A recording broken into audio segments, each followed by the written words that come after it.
People pay good money to see this movie.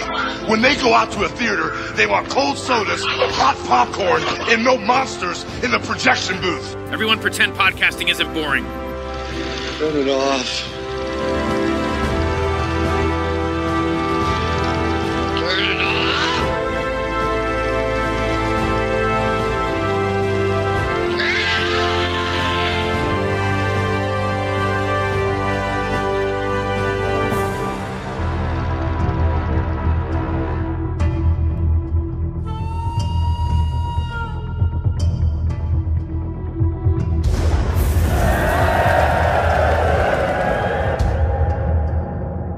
Today, we begin a new era. Hey!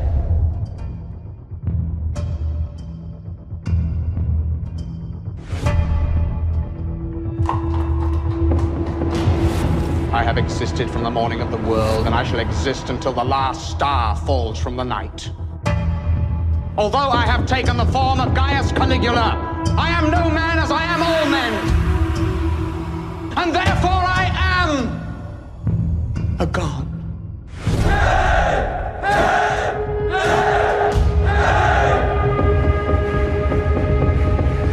Hell!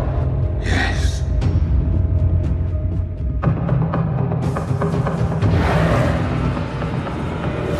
Now the fun begins.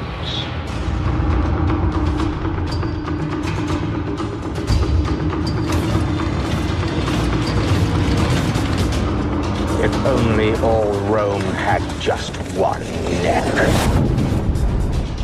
Kill!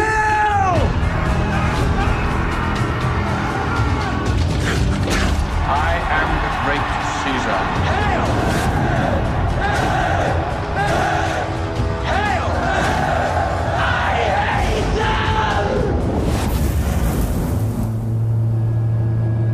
Caligula.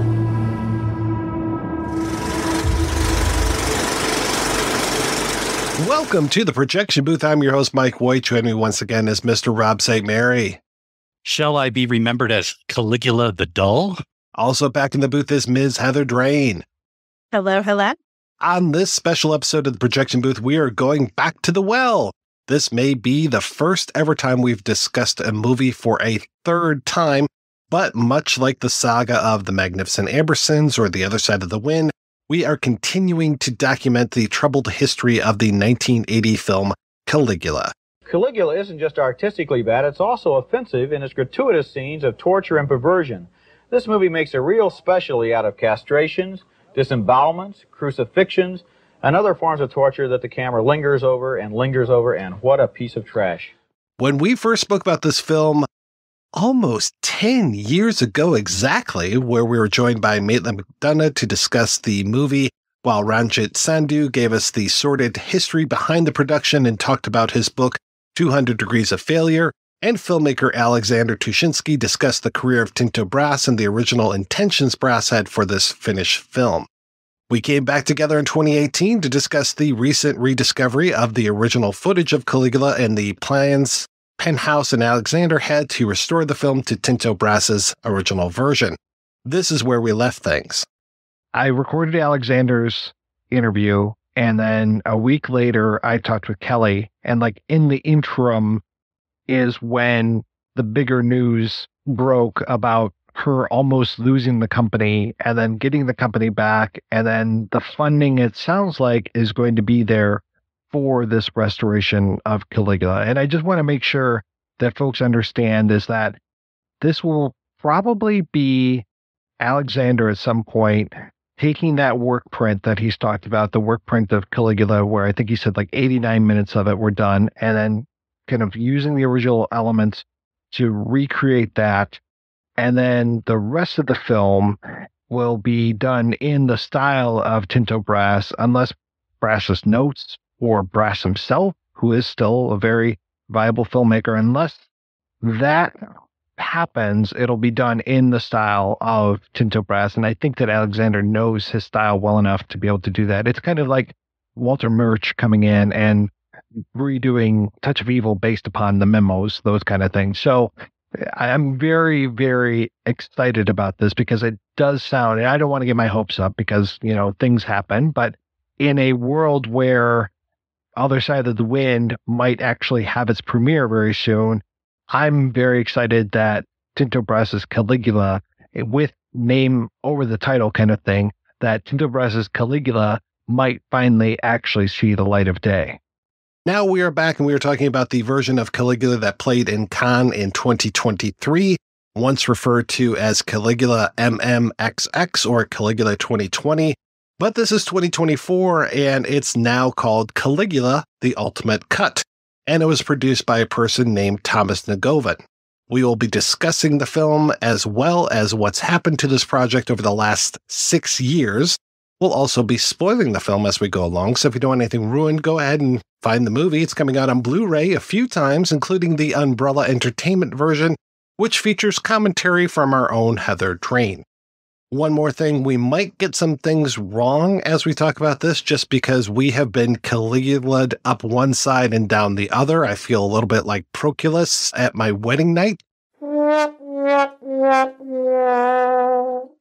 I've had a lot of Caligula coming in and out of these eyes and ears, and if I get a little bit of details wrong, or any of us, please forgive us. Heather, I'm so curious, how did you get involved in this new release, and what did you think when you first saw Caligula, the Ultimate Cut?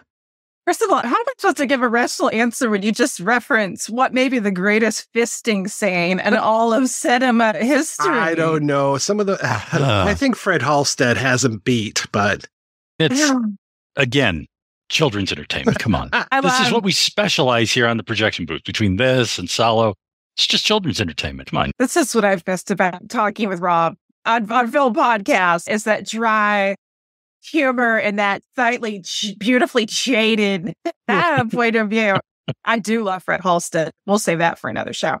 As far as how I got into this particular cut of the film, or how did I get into Caligula in general? Either one, if you want to talk about Caligula, because this is your first Caligula with us. We wanted to bring you on here. Maitland is okay. She's fine. It's been a little tough getting a hold of her lately, but I think she's doing all right. I've seen posts and still on her Substack. But Heather, with you doing the audio commentary, we're like, great, let's get Heather over here and have her talk about this. But yeah, please tell me your history with Caligula, if you would. I remember hearing about Caligula as a little kid. I remember seeing the VHS and the mature section at our local video store, because Walker Corner Video did not have an adult section. They had a mature.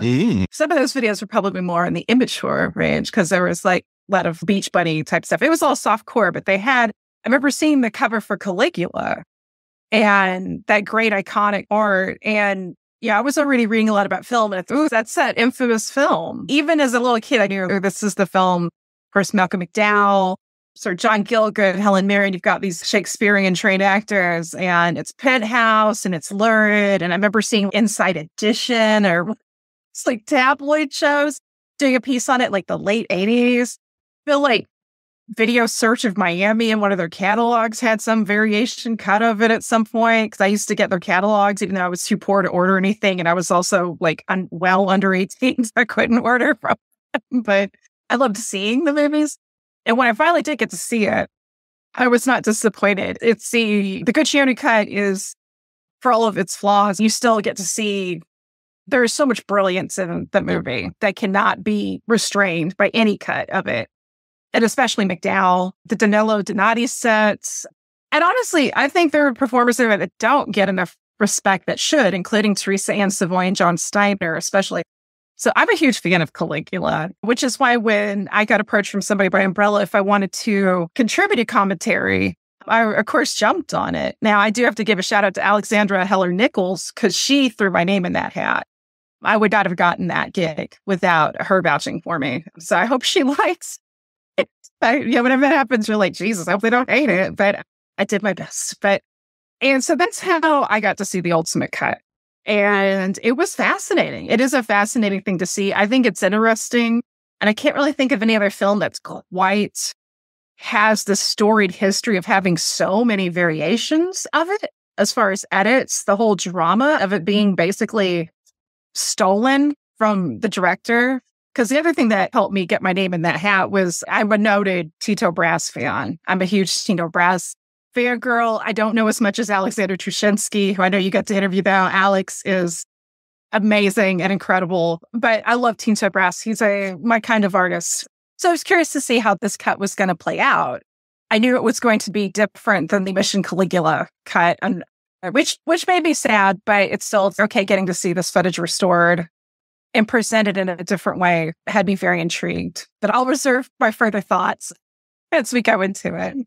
Yeah, I should say, even before I ask Rob what he thought of the ultimate cut, part of the reason we're doing this episode is just to set the record straight, because I think there are still people out there that think that this new cut, the ultimate cut, is Alexander's version of this. It's not. And we'll definitely talk about that in the second half of the show.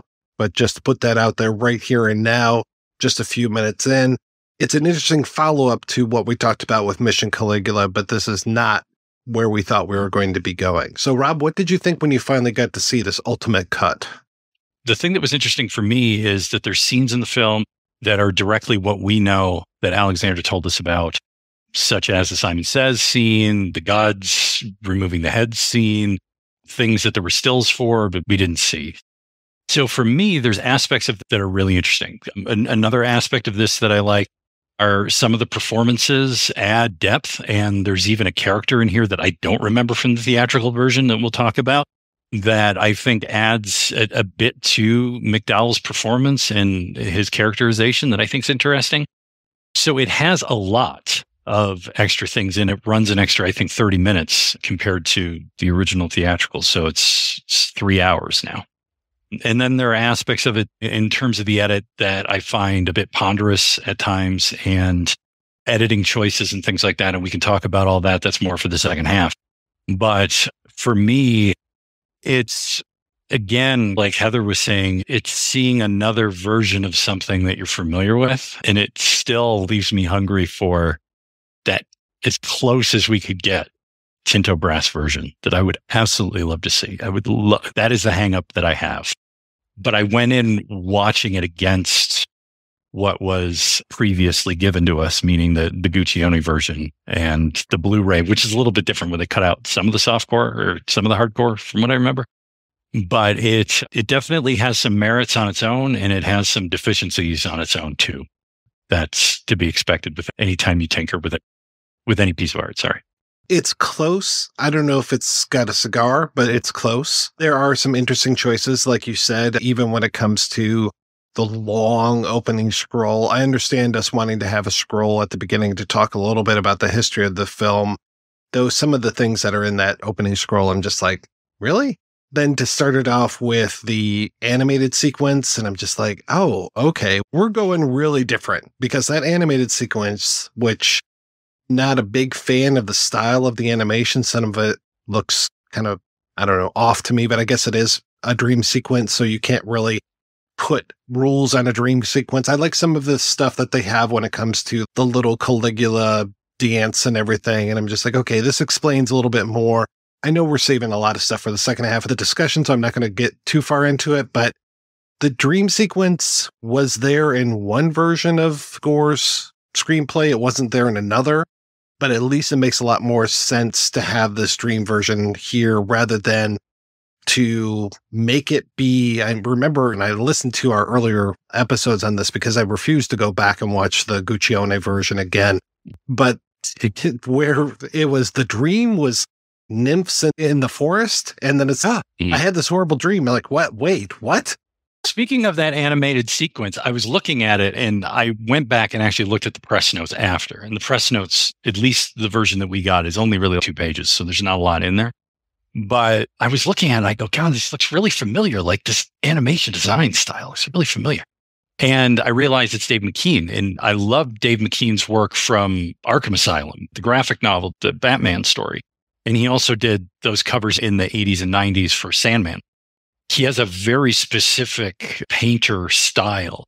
And so I like his art. It just seemed to me almost like the dream sequence. I understand what he was doing by creating this and putting it in the film. But part of it, I don't necessarily know if it pays off as well, because really ultimately what it's about is just paranoia.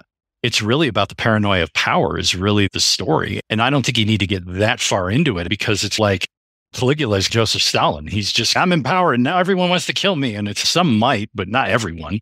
There's this I've got to take everyone out before they take me out attitude. And that just ramps. That's just the story ramp. But I don't know if the dream sequence really adds much or helps to play in, although it does add with some of the symbology later with the bird and things like that. Dave McKeon and Thomas Negovan, their paths had crossed before this project. They worked together on a exhibition. And that's the thing is like Negovan has this amazing background as an art preservationist and historian. And for something he did this program called Kinogeist. That was this 2-day event. And part of that was called Nitrate and Kinogeist. And that included, they had some of McKeon short films. And the whole thing was celebrating basically silent film art too, which is super cool. So they definitely had crossed. I'm a huge David McKeon fan too. It's weird. The animation, I don't think I initially clocked as Dave McKeon because like Rob, of course, like anybody that grew up at least 3/4 goth in the 90s, like those Sandman comics and especially the cover art is just like iconic. But it's cool. It's cool. That's one of the big changes that I'm okay with because there wasn't really like any raw footage found for that. And it is important to know because I think the whole thing with Caligula's paranoia and I'm trying to remember if this was like touched upon that well in the Guccione cut, but basically like the whole history is every emperor dies young and does not die a natural death. And his whole family, other than his sisters, were exiled. That's the thing. Tiberius exiled his mother and his 2 brothers off to an island where they starved to death. So you can understand why he's paranoid and why he's not settled. I think I go a little bit more into the nuts and bolts in that when we get to the Tiberius section. I don't think there was a dream sequence shot, though, because there is a dream sequence a little bit in the October 20th, 1975 script, but the July 76 script, and it begins with him waking up, just like we had in the earlier version. And really, from what I understand, it was supposed to start very similar to Salon Kitty with a out of focus shot that you just stay on while the credits play. And then eventually it becomes in focus. And that's Caligula waking up with Drusilla next to him. And he's had this horrible dream. And that's right out of that opening of that July 76 script. And so I guess it's just really which version you're reading as far as which one you want to say this is the true one. But I would say, I know Brass said that there were 7 versions of the script written, and that was before Malcolm McDowell brought in his person to work on the script a little bit as well. And I guess that's what helped cause a lot of friction between Brass and Gore, though I don't see those two really getting along too well. Talk about two. No, there's a lot of, I know one of Gore's scripts, Tinto was complaining that there was too much like gay. Which Tinto, I don't think is homophobic. No. He had Salon Kitty has a very positive gay character in it, but it's got to be more than just buggery. You got to have some mixture. That would odd. And I think just those are two. I hate using the alpha beta parlances because of all the incel bullshit out there, but they are two like strong. Those are two very strong thinkers, two very brilliant, and they're very in very distinctive ways. But also one's incredibly American. Another one's incredibly Italian. And sometimes those two can marry beautifully, but when they don't, you get Gore's little bitchy quotes. Did you guys read where one of his comments about Tinto was, he should have been called Tinto Zinc. And that's the best zinger you got, Gurney? Come on. That's like your Gore Vidal. Here's the thing that's interesting we were messaging a bit before the show earlier today. And this is the 3rd time we've had a bite at this apple. And this is the first time that it came to mind. And I know Camus enough, but it was like, I didn't put it together that Albert Camus had written a play of Caligula. And so there's part of me that, although I haven't seen the play, I have not read the play, I understand the synopsis, and the synopsis follows much the same. But really, I wonder how much Gore Vidal was looking at Camus' treatment and borrowing from it, because ultimately, what sets him off in that play from the synopsis I read is the death of Drusilla. That basically once Drusilla dies, he's like, fuck it, I can do whatever I want. I don't care anymore. I've given up on trying to be nice to anyone, and I'm just going to be the id, and I'm going to do anything I want. And so that becomes really the push, the incident within the Camus play. But here it seems more like what the push for him is more the paranoia, in that he's more scared of Tiberius and then Gemellus and all these other people trying to turn against him. So it seems more of a paranoia, an exercise in paranoia, than it is I've lost the love of my life and therefore everyone suffers. I love that. When you sent that to us, I was like, I'm floored. I was like, oh God, that's why I love when you get to talk with Rob, is you bring up these things. And especially, I think between that and Gore Vidal does need to be absolutely praised for, he incorporated a lot of legit historical research that shines in all versions of this. That is everything going to be 100%? No. Let's face it, history is not 100% because it's written by the victors. But he sourced a lot of it from Suetonius. There were two main historians of this era, and that was Suetonius and Cassio Dio. And the whole thing with Tiberius, the whole thing with the minnows, which is so creepy, the little fishes and all that. And Peter O'Toole looks like he's like the living dead. And he looks like a zombie. And it's just so appropriately just ghastly. But that's the thing. Those were real, legit, I guess, rumors that he was basically a pedophile. Caligula was brought in as a slave.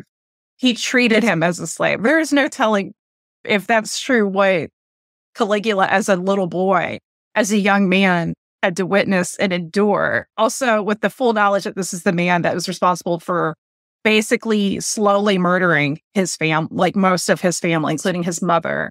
I don't see how that would not make anybody paranoid and insane. I'm not justifying any crazy, but, and I love that there's that touch. And I think Malcolm McDowell, who is one of our greatest living actors, I know why he didn't feel like his performance shined in the other cuts. It's Malcolm McDowell. That man's going to shine in a Subway shop. You put him in a Subway ordering a meatball sandwich.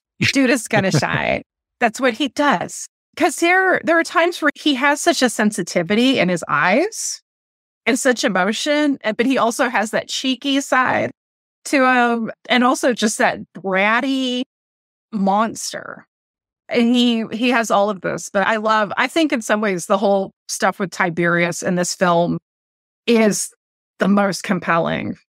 You were talking about the research, and one of the things, Gore Vidal wrote a lot of historical novels he did research and did all that stuff. And one of the things that's interesting about ancient Roman writing, especially in this period, where Christianity's coming in, is you have to remember also that some of the stuff is written, as you were saying, Heather, by the victors, and who would become the victors would be the Christianized Romans. So there's some historians of ancient Rome that say, you know what, the whole thing with the orgies and the sexual stuff, and that's all overblown.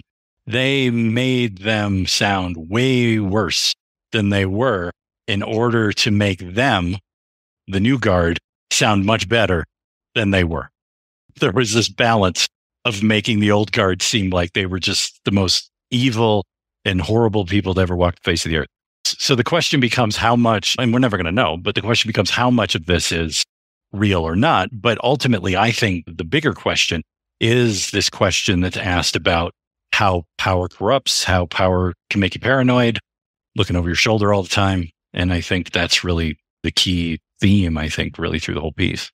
Yeah, we should say that Suetonius didn't write his History of the Caesars until 121 AD, which was already so many years removed from Caligula. And I know that I'm not an expert on any sort of Roman history, but from what I understand, a lot of these histories, like you said, Rob, they're written by the victors and they're coloring things the way that they want to color. Both Suetonius and Tacitus might have written things that they thought were correct. We know how easily facts can get changed here in 2024, so I don't know about 49 AD type of stuff.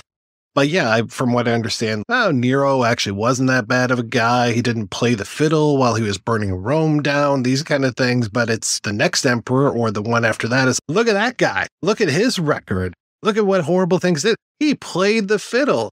Well, Rome was burning. He set fire to Rome and played the fiddle. What are you talking about? So some of these things Caligula, he was so crazy, he wanted his horse to be a senator. Maybe he did, maybe he didn't. I don't know. But yes, it's part of this narrative. And that's the great thing about historical or allegory, or even why I love horror film and science fiction, is because it takes something that could be very contemporary. And if you were trying to talk about it in a contemporary way, it'd probably be pedantic and no one would pay attention and be like, this is boring.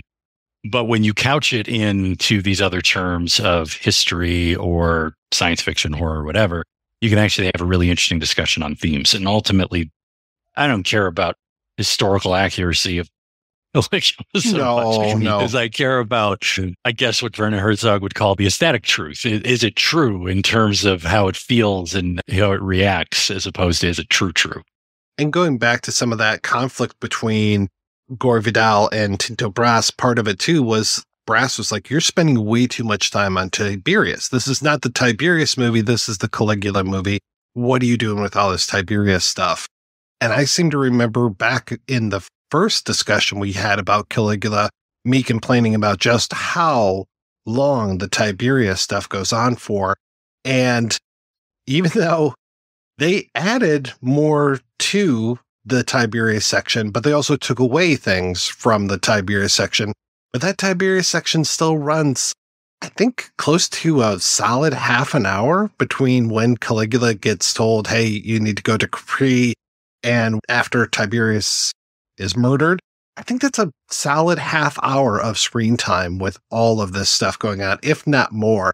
And it just takes fucking forever to get through this. And just hearing Peter O'Toole, man, do you like nymphs or satyrs? It's good to have both. I'm just like, my God, this is going on forever.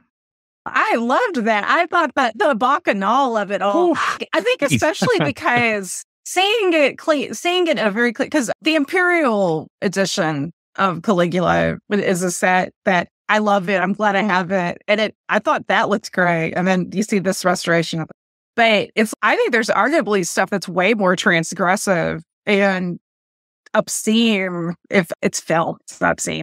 But some crazy stuff going on compared to the stuff Guccione shot, which I know as much as people are like, oh, it's porn. It's pretty straight erotica. It's nothing crazy. You've got somebody with a conjoined deformed twins, and there's like a weird dildo spinning wheel that looks honestly painful, and like it would probably actually looks like something I saw in a Joe Sordo film. Now I think about it, even then I was like, girl, do not get near please do not put your vagina near that. It will hurt you. And not in a fun way.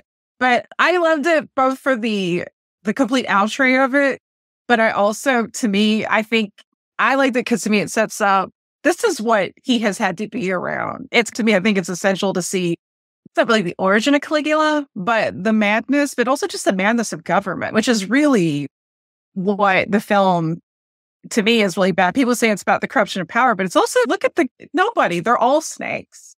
There's not one hero in any of the political thing. Caligula, if anything, is mocking them. The more insane he gets, the more it's like in his own weird way. He's just calling them out and be like, my horse. Yeah. And Titus is just as good, if not better, than a lot of your sheep who will quickly put a knife in someone's back as you will to pat him on it. Wow.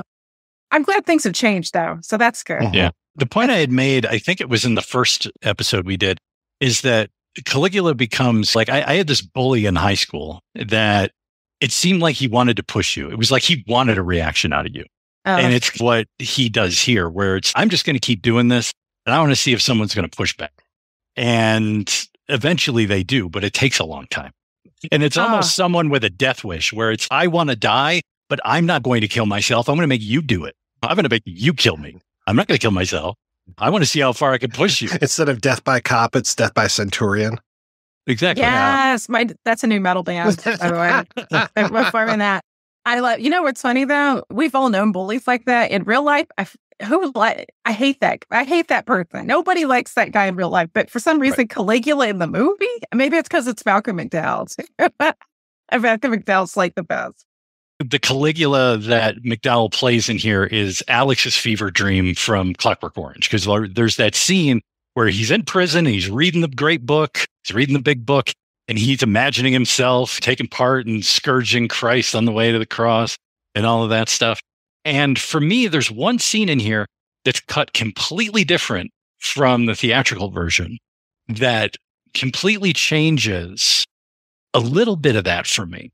And this is right around now where we're talking about Tiberius and Nerva. And I'm glad that there is more Nerva. I actually understand why he's there more in this cut as opposed to the theatrical version. But the thing that I miss, because I'm so used to theatrical version, is where McDowell's like, Nerva, what's going on? Yeah. Where he's like this little kid and he's all excited that this guy's dying. And he's, do you see Isis? Is she coming for you? And he's all very excited about experiencing death by proxy through this guy, which again also ties into what I was saying before about the bully who wants to be offed by someone, where he's like, oh, tell me about it. And in this version, he's much more serious. He's not as in that child space. He's not in that Alex space, is what I would call it, where he's so excited by misdeeds and horribleness. And it's like he's getting all excited by, whoa, the real horror show. And I'm not exactly sure why that scene is missing. There's a couple theories that I have. One is that there's something in the opening scroll that says none of these shots have ever been seen before, which I disagree with because there's a couple shots. I was watching this with Ultimate Cut on the TV and then one of the older versions on my laptop. And there were a couple times where I was like, okay, these synced up pretty good because I had to keep fast forwarding, rewinding, and then eventually I would find like a sync point. But it was interesting. It was like, rather than a close-up, I'm seeing a long shot. Rather than a medium shot, I'm seeing an extreme close-up. Rather than from this angle, I'm seeing it from that angle. But maybe they didn't have other angles for the Nerva suicide scene, because we do get the first part of the suicide scene, which Alexander told us about from Mission Caligula. Now we get to see that, but we don't get that scene that you're talking about, like you just said. We don't get that whole, oh, did you see Isis? And my theory is, one, maybe that's because Negovan's gone on record saying we can't show Caligula murdering somebody at that point because he eventually just pushes Nerva down. It's interesting in the script, though, at least the October 20th, 1975 script, and that scene is in there, and he, instead of pushing Nerva down, he kicks him in the head, but by that point, Nerva's already dead, and he just slides into the pool. So I'm looking at the July 76 script, and I'm still seeing that Tell Me About Isis scene, because I thought maybe Negovan was just really stuck to, I'm only going to follow this script, because it's definitely shorter. The July one is 138 pages, whereas the 75 October one is 190 pages, which is closer to the running time of what this movie is now, which is, 2 hours and 57 minutes, I think. There was some audio stuff that they had to finagle with as far as what they had access to with building the Ultimate Cut. And I know there were like some certain audio issues, particularly with the Nerva scene, because I think, I'm a little rusty on when I read this interview, but I feel like they had to use a little bit of AI to clean up. They did, yes. Which I don't feel great about. I'm not a fan of AI, but as a whole, and I think it's a complete scourge to the arts. But that's not saying anything negative about this film. But I guess I could see that was the audio files that they had, or the audio reels that they had access to, because if you watch the Guccione cut, either any of them, the audio seems fine in the Minerva. I don't have a problem with it at all. But it was the new stuff is what they had problems with, the sound. So that might be why maybe that was just like a section that was just ungovernable, as far would be my guess, just because I know they were having audio issues with that sequence. Here's Thomas Negovan from a Century Guild podcast. The audio cleanup process. So Italian stages, funnily enough, this is something Malcolm had talked about in an interview, that he'd be doing a really intense take and then he'd hear someone curse in the background because the machine ran over their foot or something. And so what basically happened on Italian sets is they never intended to use location audio. Now, the problem is they were building sets while they were filming. And so one of the problems with that is that you'll have someone working and there's hammering in the background. So that's not a noise reduction solution. And it's not even something that you could really do with precise editing. You probably couldn't to some degree, but it would take forever and be really complicated. Some of the things that happened with AI technology that Peter Jackson was using for Get Back that allowed the computer learning to separate human voice from its surroundings. It's not noise reduction. It's not a frequency. Like, it was literally sculpting pieces. The scene with John Gielgud in the bath was a scene that I thought, that's the one we're going to make the excuses for. We're going to have to put a disclaimer at the front end saying this was made from blah, blah, blah sources. And by the end of this thing, the length of time that it took, just that last year, the technology changed so much that we were able to get his voice sounding immaculate. And the irony, Kevin was our audio magician on this. And he said this to me. This was his idea that I'm sharing. He said, it's really funny. That was the worst sounding scene. And now at the end, that's the best sounding scene. It just feels like it cuts at a weird spot after that initial conversation and before the Nerva, do you see ISIS part? It's almost like a quick fade out. But yeah, that might be it exactly. And I'm with you as far as like making things with AI, but I use AI all the time with some of the stuff that I do, especially like finding ums and uhs and removing those from speech. Like, that is now a thing that I can do with AI. So it makes my life a lot easier because I and quite a bit. And I'm curious to see what AI is going to do to this section as I'm purposefully sticking in ums and uhs. I will say this, like, Negovan and his editor, Aaron Shapps, they worked very hard on this cut, and it shows, and they were very transparent about what was used. Because the only other major digital thing they really did was, there were some things that got a little fleshed out. The Isle of Capri thing's the most obvious with the exterior of it, because that's not in any version. And there were some of the sets where they said you could see in the raw footage just black where the set is ending. And it wasn't finished because that film, it's amazing it got made. When you read about the making of Caligula, I don't think the film personally, I don't think it needs it, but does it hurt it? No, it doesn't. So, my 2 cents. Here's Thomas Negovan and Aaron Shapps from a Century Guild podcast. The work that we did digitally was for Danilo Donati. So when people that are choosing to be negative about it are saying, why would you go in and do that? It's because we respect that set designer so much. We know he didn't get a chance to finish. You see the quality and then you see right where it ends. One thing that we saw, and you may have noticed if you've seen the theatrical cut, there are really no exterior establishing shots of any location whatsoever. And in the 70s, that would have been done using matte paintings. Instead of doing that, there were a couple instances where we wanted an establishing shot outside. And so that was created digitally. It would have just been a matte painting had we done it in the 70s. That's how they would have done it. For one in particular, what we were able to do is we wanted an establishing shot before you get to Peter O'Toole's Tiberius's villa. And our effects guy, John, he was able to actually take an image of what the coast of Italy would look like from Capri and create essentially a digital matte painting with that. So again, really, it's just a matter of either completing sets that Danilo didn't have a chance to complete because of the insane shooting schedule and how behind everything was from day one, or just an establishing shot. We haven't tinkered digitally with anything, just completed things that were in. But now you guys aren't fans of the Tiberius. Did you guys at least enjoy seeing Gemellus? Is it just me? Gemellus looks like the Luciano Visconti Death in Venice kid. Yeah. The most beautiful boy in the world. Isn't that the documentary about that kid?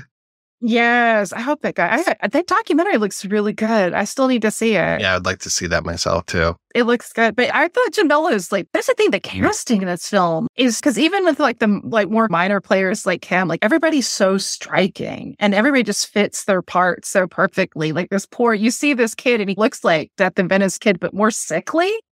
And you're like, this poor kid, I don't feel like he's had it a little better than Caligula, but look at Tiberius. This guy's not a guardian. I wouldn't let this man near my house plants. Yeah. My little house plants, how are you? Would you like to drink, my little house plants? Dance. Dance for me, my little house plants. Entertain me. Oh my God. The women with the babies and it's just, I don't know. It's so reminding me of Fury Road with the Morton Joe and all of his mothers there and pumping all the milk. Oh my God. Tiberius makes the Morton Joe look like Tony Danza on Who's the Boss. I will say, I wish we did get more John Gielgud, but I love it, Mike, that you point out that at least we get a little more of him in this. And also, Gielgud has the best quotes. The two best quotes I have seen about this movie that's not from Tinto himself, because one of them, and perversely, Penthouse used this in their press releases, which I find sense because he said, I've known coffins that were warmer than Roman baths, which is wonderful. Also, he was, I think, the only major mainstream actors that were okay with the X-rated stuff. Helen Mirren had very funny attitude about it. She's a goddess. We'll get into her in a little bit, but God bless Helen Mirren. But also, John Gielgud ran into Malcolm McDowell's this whole story about running into him, and he's, oh, Malcolm, it's wonderful. I'm in a porno. I've seen it 3 times. Gielgud thought it was just hilarious. He loved it. He was so chuffed about being in a dirty movie. Now, that's a trooper. Like, Divine and John Gielgud. Mm-hmm. Oh, sir, John Gielgud, excuse me. Think about when it was made. Stage nudity at that point was, you had Hair, you had Oh Calcutta, you had Marat Sade, and then you had the whole free love hangover. So this was still part of that. People really didn't start getting really conservative until Reagan came in to a certain extent, and Thatcher. So this is before all that. People were still in that exuberance around. I think especially because they weren't the ones actually doing the sex too, because that double standard has never sadly gone away. This is it's Harry Reams almost getting Grease and then replacing him with Sid Caesar. Like, I couldn't hate Grease any more than I already do. Peter O'Toole is very hammy here, but it's perfect. It's perfect. He looks like he loved it so much. I could see him being like, I need another syphilitic sore. It would have reminded me of his performance in here. Probably the closest performance I've seen of his that's like this in this era would have been Ruling Class, where he's just unhinged. And, it feels like if McDowell is leveraging Alex from A Clockwork Orange, O'Toole's leveraging his character from the Brooklyn. I love that. I love it so much. Yes, it's such a gem. And I love the actor that plays Macro. I won't go too much into him because it's in the commentary, but he has such a he looks like who you would cast in that role. Like he looks very strong and trustworthy. And he's very economic and condensed in his body language. This is a guy that physically is always thinking and being on top of shit. It's I'm glad we're talking about this. I feel like there's a lot of smaller performances that get overshadowed by this movie and its infamy that should get praised. It's very controlled, and it goes with the idea of him being military. Like, that fits so well. And that was one of the things that I put in the notes here about, like you were saying, those smaller characters. In this version, we get them more fleshed out. So, for example, I think Macro and Longinus in here, we really get the sense of them being put under by Caligula more than in the theatrical version. Like, in the theatrical version, he just keeps telling them to do shit. But in here, there's like there's like sighs and side eyes and, Jesus. You can tell that they're just tired of putting up with this shit. And it gets more obvious as you get further along. And that's what I think is those side characters, those smaller characters really help to really pave his end, that you can read them more now than you could in the other version. They were there, but we didn't get the sense that they were put upon as much as they are in this version. Going back to that first Caligula episode we did, I could hear, and I remember, I didn't understand the movie. I didn't know what the hell was going on. There was that whole thing I'm talking about in that episode about his beard and how his beard's there. Sometimes it disappears. Other times it's because it was all fucking out of order. I'm not surprised I didn't understand it. I had nothing to latch onto. It was a confusing film. Stuff that was in the middle was at the beginning and vice versa. And I'm just like, what the hell's going on? This version of it lets me have a story. And it does remove, we said it's almost 3 hours long for just for quickness, we'll say 3 hours long. And you understand what's happening. You get to introductions of these characters. You get arcs of these characters. You see Nerva before he commits suicide instead of just a few seconds of him. You get what Macro's doing, what's happening with his wife. You get more when it comes to which guards are hurting other people and what's happening with Proculus and his soon-to-be wife and all this. I'm just like, oh, I understand now. This was like a revelation to me to be able to actually follow the story, because I will be honest, I could not follow that original version whatsoever. You brought up the Proculus and Lydia piece. In here, we get that build. Yeah. We get them throughout this whole movie. Yeah, which was great. Right. So that when you get to the wedding scene, it's even more like sadistic, because you think, oh, he's just weird and he's just going to go do this thing. And you can actually see the plotting. It's, oh, he's introduced to him there, and then he says a little thing to him there, and then he says something to him there, and then bam, I'm here for your wedding gift. So there's like half of that is cut out of the theatrical version. And I think, and I can't remember timing wise, if this version of the actual scene itself is longer. It sure as hell felt longer. And that it's one of those things where I want this to be painful for you as a viewer. I want you to realize how fucking horrible this person is now. And I can't remember, do we get to see the fate of Proculus in this version? I don't think we do. I don't think we see him hung up and like he's in that almost like puppet show type thing. I feel like that's in there. Is it in there? See, that's what I was saying at the beginning. I'm not going to make any claims. I've got a version of it up, so I'll fast forward and see if I can find that.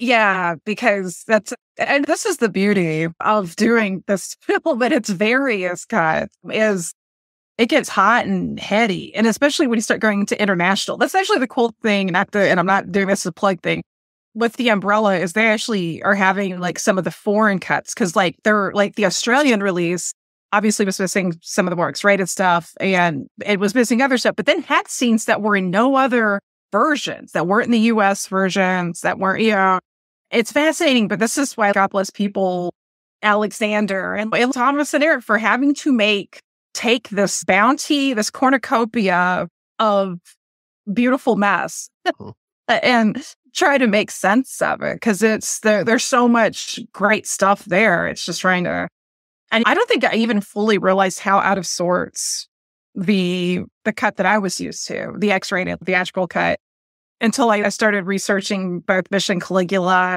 and then especially diving into the ultimate cut. And then when you go back to the Guccione one, you're like, holy shit, some of this it borders on random.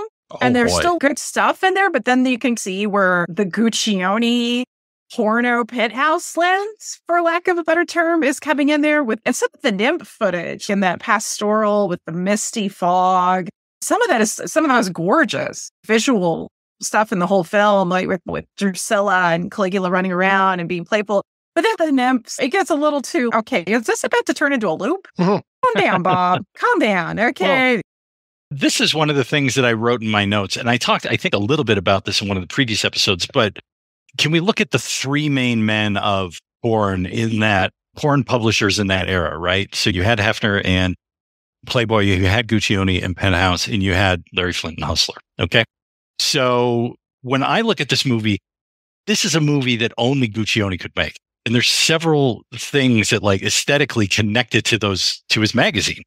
And like you were talking about, like that nymph stuff and all of that, and like him trying to elevate this to like some gaudy art, because really like Hefner, like all three of them were raised in some sort of culture and some sort of religious background. But the thing is that as far as I know, they all threw it off. Larry Flint had his evangelical era that ended, and then he became more of an anti-theist than even an atheist, to be honest. But Larry Flint was always very working class. It was always like, what would the truckers like to see? What can I give the truckers? That's what Hustler was all about. Hefner just wanted to make basically Esquire with naked ladies. That was his thing. And he was very waspy in his aesthetic. So you get Guccione, who's Italian background, raised in the church. And you look at this and you go, this feels like somebody with that background of going to these churches with saints and everything that is Catholicism writ large in its design. And then, of course, there's that connection, obviously, with the Roman Empire and then eventually what became the Roman Catholic Church. But just even his magazine has the exact same aesthetic of just over the top gauziness to it that when I was young growing up, I couldn't relate to it as much. Like it was trying to be too pretty and downscale. It was a weird mix. I don't know if you ever, because I worked in a bookstore where we sold all kinds of books, but we obviously had these magazines. And you could lay them out. And even if I didn't tell you which one they were from, I'd be like, okay, which photo was from which magazine? You could always tell. This is so fascinating because I've actually known plenty of guys that preferred Penthouse over Playboy and Hustler for that. Because at one time, I remember even an ex of mine years and years ago, I remember being like, oh, I love Larry Flynn.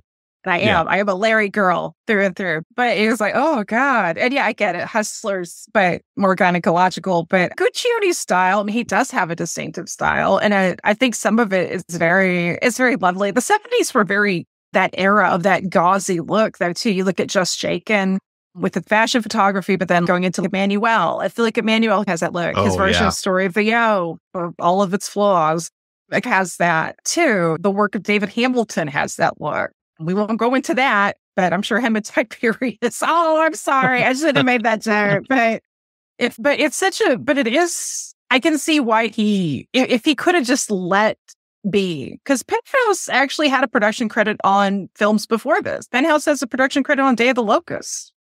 And which, thank God, he didn't mess with it. Imagine trying being like, I need more sexy ladies than Day of the Locust. Oh, yeah, right. It's 1930s California. Give me more gauze on the lens. I need more lesbians, but they got to be pretty. I don't want pretty, no lady lesbians. But I don't know why I have them talking like that. And yet the thing with Tinto, and this is why it will always baffle me, because Tinto Brass before Caligula was considered art house, and he is art house. I will die on that hill because Salon Kitty is art house. It gets sometimes now labeled as Nazi exploitation. If you watch it, it's art house. And Tinto is a creative anarchist. He is an art anarchist. Sexuality is anarchy, especially when you are somebody who was raised in an era of extreme repression and religious repression and political repression, like you were in Italy, and especially the time period that Tinto grew up. He, before all of this, had his films victim of censorship. He had weathered all that. And to me, it's just, he is a true artist. And Guccione it was an artist. I'm not going to say he wasn't, but he couldn't get his little fingers out of that cookie jar. I did subject myself, Mike, to going back and watching the Guccione cut against this one. And it became very obvious which parts. Because before, it felt a bit more integrated in my mind. I don't know why, but they just did. And when I watched it this time, I go, oh, okay, I see it now. I'm like, I see what's going on. No. You know, I see what he was doing. So it became much more obvious on a new viewing after I watched this new edit, just how much Guccione. Okay, slow-mo shot of someone like their ass coming out of the water. Okay, give me that. And then like the ladies behind the wall looking in on them and all of this stuff. You can just see it now. You can see it so much more.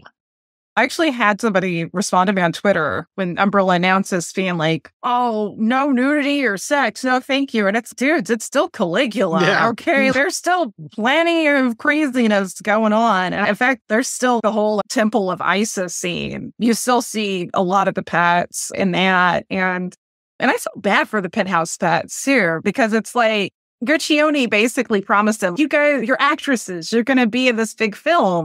And they were, but he wasn't transparent with them about any of the explicit stuff. And that's shady. That's shady. And that's the thing. Those girls, particularly like Anika De Lorenzo and Lorian Wagner, they suffer. Their reputation suffer. I know Anika sued him, I think 2 or 3 times or something. She sued him a lot. And I get it. It's funny. Larry, out of all 3 of those guys, ended up, I think, having the cleanest reputation. God, because goddamn, it was like after Hefner. I don't know if you guys have seen any of the Secrets of Playboy stuff, but yeah, it's not good. It shows the dirtiest among them was the cleanest. Actually, the dirtiest among them would have been, if you go to the 4 horsemen of publishing, would have been Goldstein. Yeah. but Goldstein's a secondary tier in certain ways. But Flint, his stuff was always more in your face. And I find it funny that, as you were saying, that he ends up being most like ethical. And even Al wasn't. I feel like Al Goldstein still looks better retrospectively. Screw had that great political proto-punk attitude. Yeah. And he was openly bisexual. He brought that stuff in the early 70s and would review gay films. And so I'm an Al Goldstein, Larry Flatt girl. You go to the two majors, things start getting a lot. I think part of it too is that I think both Al and Larry never acted like they were perfect. They would both almost go out of their way to show all of their flaws and humanity. And I always trust people more that do that. Mm-hmm. Anybody that tries to act, oh, I'm above that, watch your ass. Because it's going to get stupid and it's going to get lethal.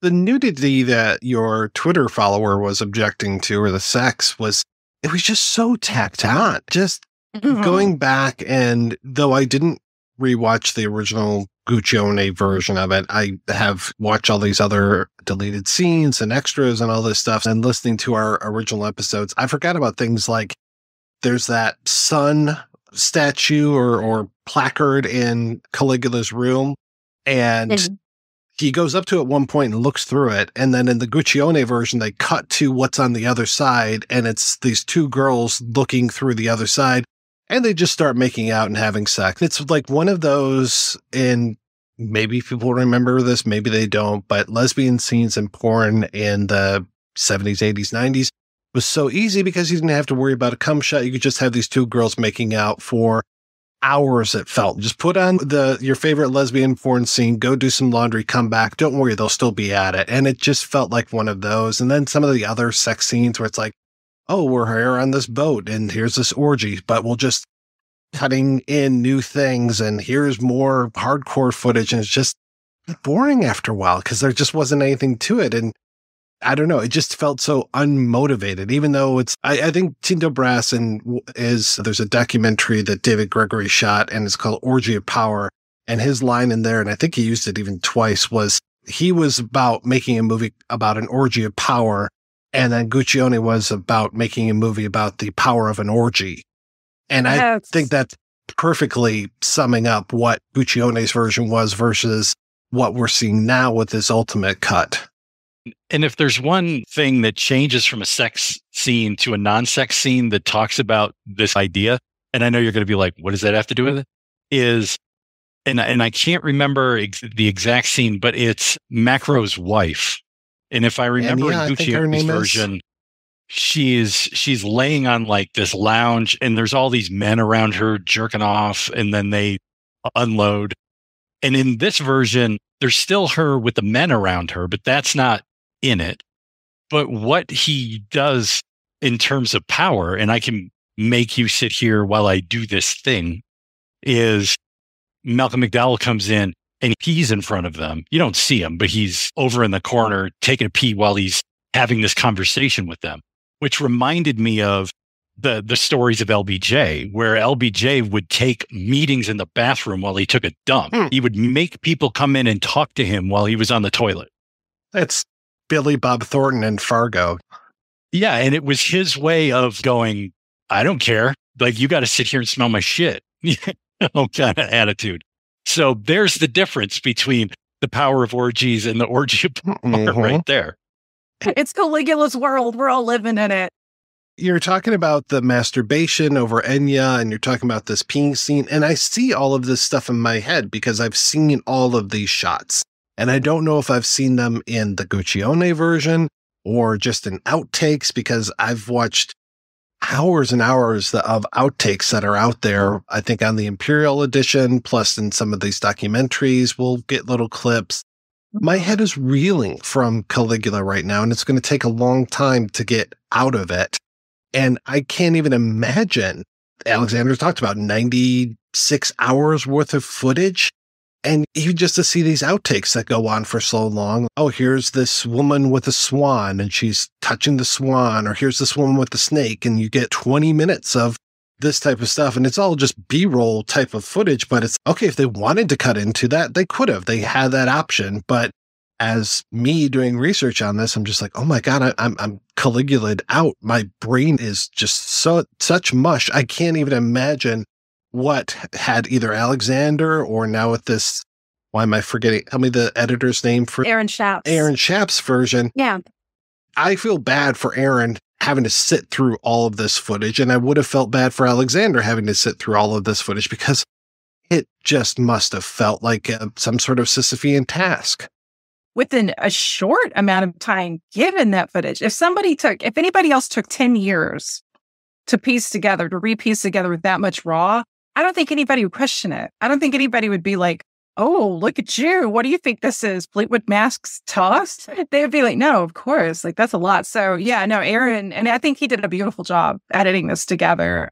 And I can't imagine. And I understand because Mike, when I finished, this is a little inside baseball. When I finished that commentary, I felt like I had run a marathon. I bet. I felt sapped, and it was a total thing of love. I am beyond grateful I got to do it, and I hope anybody that gets to hear it enjoys it, truly. But and even then, even afterwards, there are still things that would come to me where I'm like, shit, I didn't get to cover this part or that part, because there's so many connected layers and factors to this story that are just so riveting. Sometimes part of my brain is still, should I write about this at some point? Should I write about this? Does the world need another article about it? Probably not.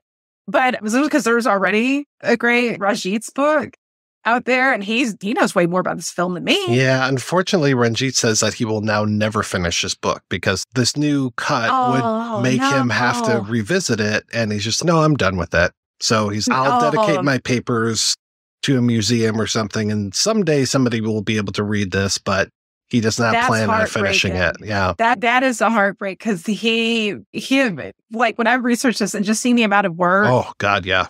And labor he put into that, I was awestruck, and I was completely floored. And that's a loss. That's a loss right there, because I hate hearing that. And it's almost like, I feel like there's I hate saying curse. I hate it when people go into, oh, it's a cursed movie. Like, cursed, okay. But then there's some times where it's almost like, God, there is like some like sticky substance to Caligula, where it's like, there are people that got hurt. And even long after that Guccione being gone, there's still that weirdness to it. And then you research the history, like Franco Rossellini.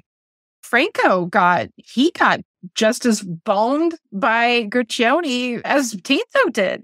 Franco Rossellini was this respected producer and had worked with Art House, had worked with Pier Paolo Pasolini, and then he was one of the people that ended up having to sue Guccione. And it's just so many figures. It's not just the Penthouse pets. It's all of the major actors ended up being fine, I think. Like, they've all done great. Helen Mirren ended up having this amazing renaissance, which is so cool. It was so cool to see. Like, all of us already knew, because come on, we love Peter Greenaway. We knew she was hot. We knew she was a hot tamale then. But there's like the side people that never really recovered. In some ways, I feel like this film did to Tinto's career what you would say maybe Lebet did to Borowczyk. Even though, like, Lebet is a brilliant film, it's Art House's masterpiece, it took him from being a very respected art house director to being like, oh, he's the guy that makes smut. And I think that how people, even researching for this film, I feel like I would still see, not from necessarily the film from Thomas or Eric, but other people writing about, oh, we're so glad to have this cut. And some of those writers would be very dismissive of Tinto and be like, oh, softcore porn. And it's, excuse me, do you research? Did you even bother to read his wiki for that? Like, the wrong with softcore porn, and there's nothing wrong with erotica, but I think it's important for everybody watching the ultimate cut to know the source material and to know and respect the artists that built all of these bones. I know Thomas and Aaron have talked a lot about Danilo Donati, the incredible set, and as everybody should, he's a genius. But let's give some props to Tinto Brass. Speaking of Pasolini, I never made the connection that Paolo Bonicelli is the one that plays Correa, who it's him, John Steiner, that we see so much plotting towards the end. And that's my boy from Salo, the Mr. Manja himself, the guy that looks a lot like Sebastian Cabot in Salo 120 Days of Sodom. Oh, damn, Sebastian. He totally looks like Mr. French to me. I'm sorry. At least in that movie. Oh God, the next time I rewatch Sallow, that's gonna be totally in my head. He did an album. Sebastian Cabot did an album, and now I'm gonna just picture it being songs about eating shit. Yes. Manja. It's about manja. And I did check the Proculus on the ropes. That is not in this version of it. Is it not? No. How is it not in there? I don't know. Holy shit, I did the comment. See, Mike, I am getting them switched up now because it's, this is definitely get all the cuts, babies. Actually, an Umbrella one will have a lot of cuts. Oh, yeah. I have to thank you, Mike, for giving enough lead time on this, because if I would have had to have turned this around, I was planning to rewatch all of it, and I was going to go back and listen to the old episodes. Like, I had to take a month off after I did all that. Just because if I would have done all that and then we would have recorded, it'd be like, it's a movie. I don't know which one I saw, but it's a movie. It's got stuff in it. We see Rob blinking, and there's like little "help me" written on the eyelids. SOS. It's like you're like wiretapping it, like it's Johnny got his gun. Yeah. That's dark. No, but don't you guys find that the fascinating thing? Have you ever had a film and its various iterations impact you like this? Because I don't think I have. This is such a singular thing to me. This world of Caligula, whether it's the ultimate cut or the extra, like it's a mosaic that's compelling and messy and flawed, but it all comes together in this just utterly, just extreme way. I think Ultimate Cut will usurp the other versions, though I wish it wouldn't, because even though this is called the Ultimate Cut, and I know Ultimate has two very mainstream meanings, one being the last thing, and the other one being all bets are off, everything is in here, it's stuffed to the gills, it is the ultimate, you could go no further, which basically is the exact same thing. I hope that this is not the ultimate cut. I hope that there are more cuts to this, because I would like to see some of those longer scenes. I'd like to see some of the stuff that's in the Guccione version married with what's in this version. I love, to your point from earlier, Heather, how clean this version is and just how nice it looks. Sometimes the music gets a little ponderous. I think this movie is really missing a lot of the humor and some of the joy of what would have been in a Tinto Brass film. One of the things that stuck with me that I really didn't like was some of the sound effects that they use in here. There's one when it's Caligula goes out on the town, he comes back and he goes down there's this slide into the jail. Yes, into that sort of, Yeah. There's a woman that slides down the slide and she ends up getting, I think, raped by a dwarf. And there's this sound effect that they play, and I'm just like, oh my God, I've heard this sound effect a million times. Why are you using this? So I went to a friend of mine who knows a lot about sound, and I was just like, hey, can you recognize this? And he gave me like the whole history of the track and stuff. So from what I understand, it's called 3 Screams Exterior Close Perspective from Volume 7 of Screams that can be found on the Premiere Edition Volume 1 by Hollywood Edge. And I'm going to play the scream when we put this episode out, and everybody's going to recognize it because you've all heard it 1,000 times. So when that happens in this movie, I'm just like, whoa, you just took me way out of it.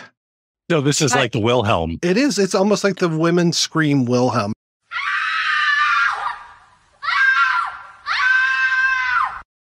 Mike, this is why I feel like you are like the hold my beer guy. Just so many researchers, so many of our people out there, because goddamn. And also, a quick side note, obviously, because I recorded the commentary several months to the point where I was almost like, I hope we're going to use it.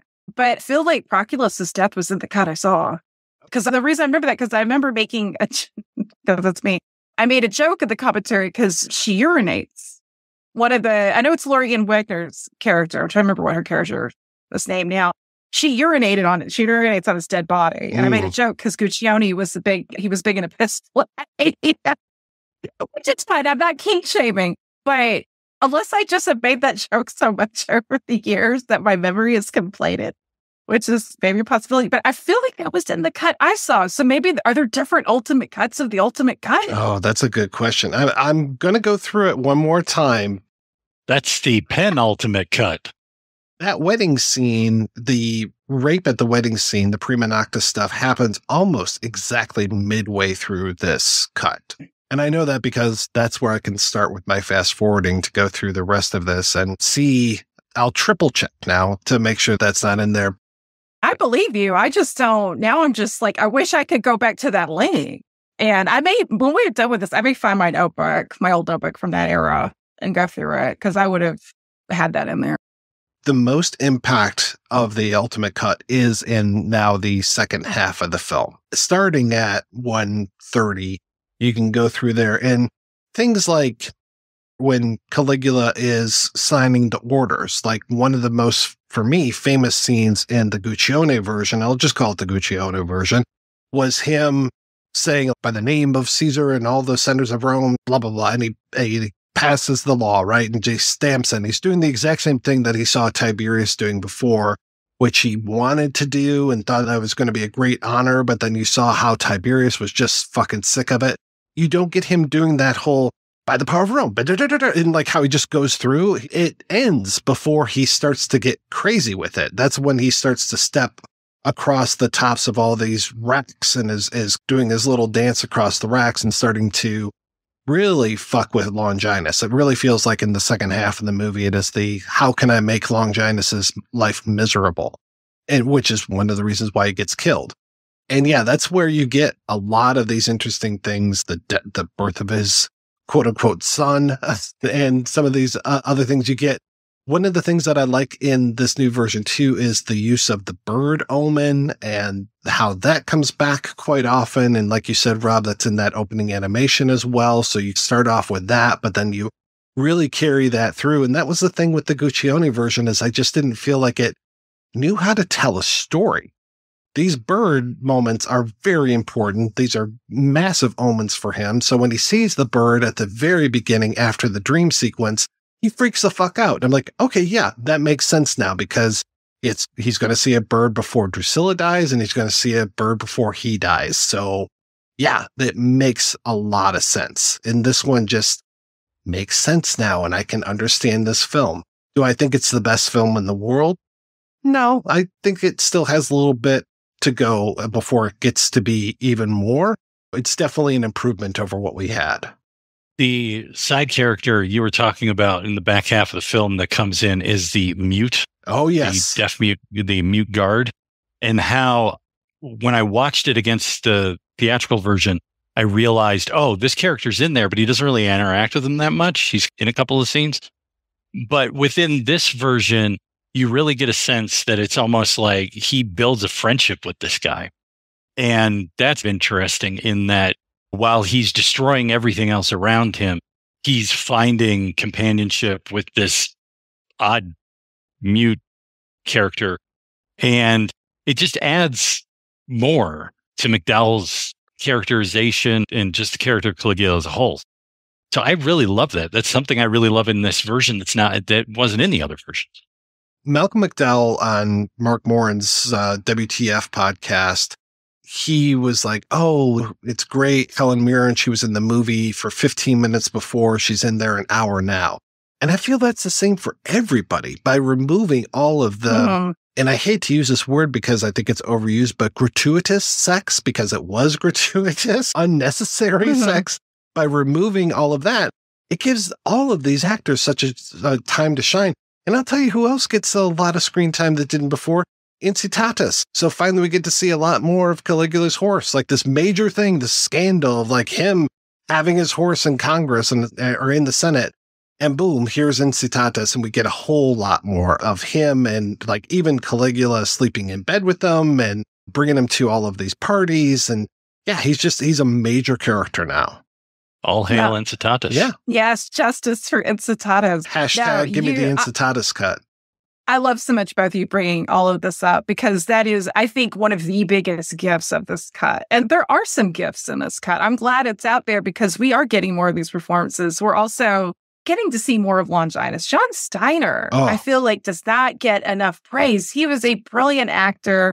He's brilliant in this. I love the way he slinks around, and he was great he was in Salon Kitty. He worked with Tinto off and on up until, God, was it was it Permafrost?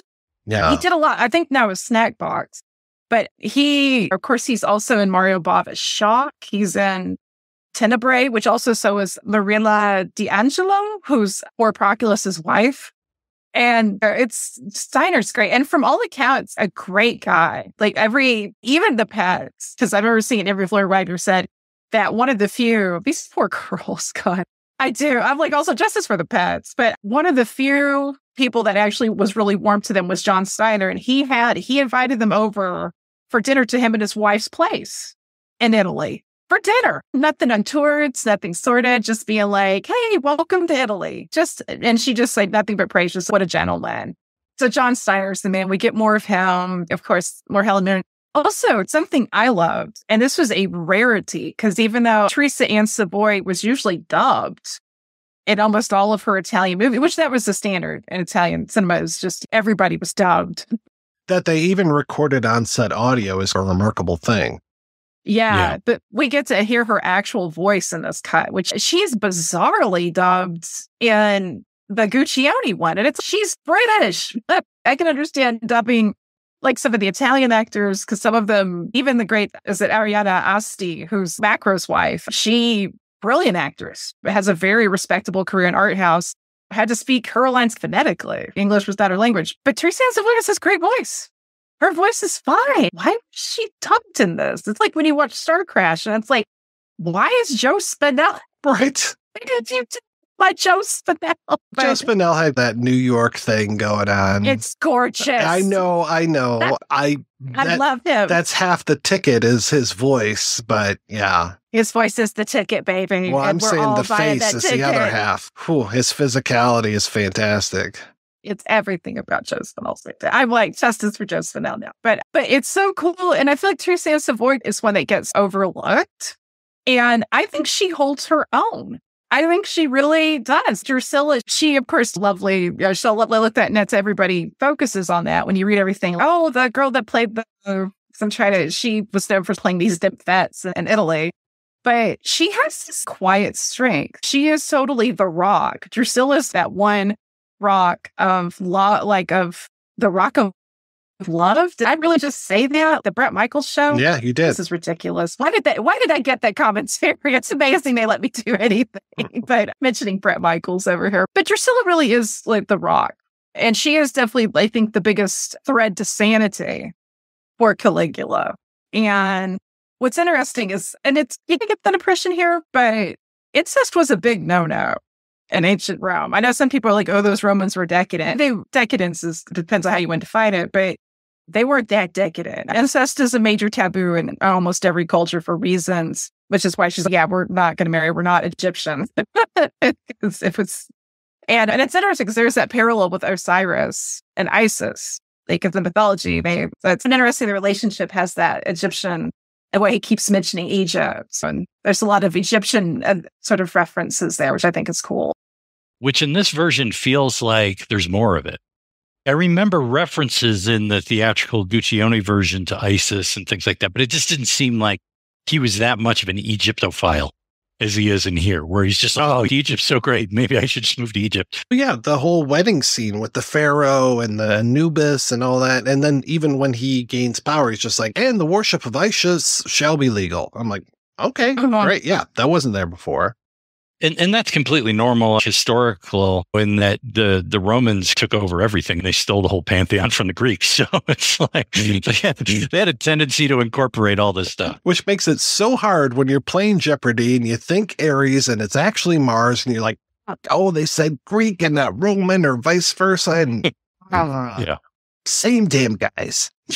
Same guys, different names. Exactly. So I just triple checked and no death of, why am I blanking on the guy's name?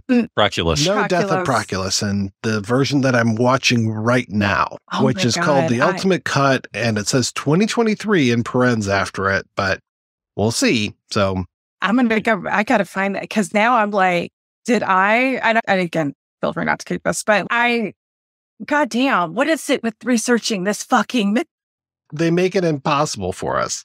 So you guys mentioned the whole title of The Ultimate Cut, this film having the title. Do you feel like that may be a hindrance for some people? It's like how for Coppola, when he made his version of Dracula, he didn't call it Francis Ford Coppola's Dracula. He called it Bram Stoker's. But there was a lawsuit about that, if memory serves. That's why he had to call it Bram Stoker's Dracula. And that's why they had to call it Mary Shelley's Frankenstein. Or it might have just been like, let's do Mary Shelley's Frankenstein. But I remember there was a lawsuit around one of those two. That is fascinating. I didn't know that. But I always had a problem with that title personally, even though that's a film I do have some love for, but it's that ain't. It's not. It can never be Bram Stoker's Dracula. He's dead. It's your version, and that's fine. That's fine. I'm always told that whenever they put the author above the title, that's a warning. Because every movie that's like the title, the author, and then those movies are terrible. So. The only exception for that rule is John Carpenter's whatever. Yeah, but it wasn't a book. I was talking about like novelists. Yeah. That's true. Yeah, because I know Brass had a lot of problems when it was like Gore Vidal's, but he did make a good point. Yeah. If you take 9 directors and all give them the same script, you're going to get 9 different movies. It's not a writer's medium, it's a director's medium. So that's why he was Gore Vidal's name off of there. Also, I think after a while they were having a pissing match going back to Guccione's love of Golden Showers. Yeah. Guccione's, please have a pissing match. Yes, I would love a pitching match. I'll lay in the tub. Go ahead. We did. That man had some plastic in that trunk. He was ready. He's the Boy Scout of pee. Yes, Boy Scouts of pee, yes. That's also a new band name. But no, the Gore Vidal struggle is definitely a thing. I love him. If some of Malcolm McDowell's comments about Vidal, too, and that script is hilarious. It is. It almost made me feel bad. If Gore Vidal's roast. I'm going to take a slight jog here. Speaking of Gore Vidal, did you know that there was a Gore Vidal biopic? I did not know that. Who's playing Gore Vidal? Kevin Spacey. Wow. And when all the awfulness of Kevin Spacey came out, Netflix said, we just bought a $50 million paperweight. Dead over there. So there was a film that was made, I think it was in 2016 or 17, and then they put it on the shelf. So, is it right next to Batwoman or Batgirl? Yeah, it seems like it was a tax write-off, but I've seen images from it, but they're like, yeah, that's never getting released.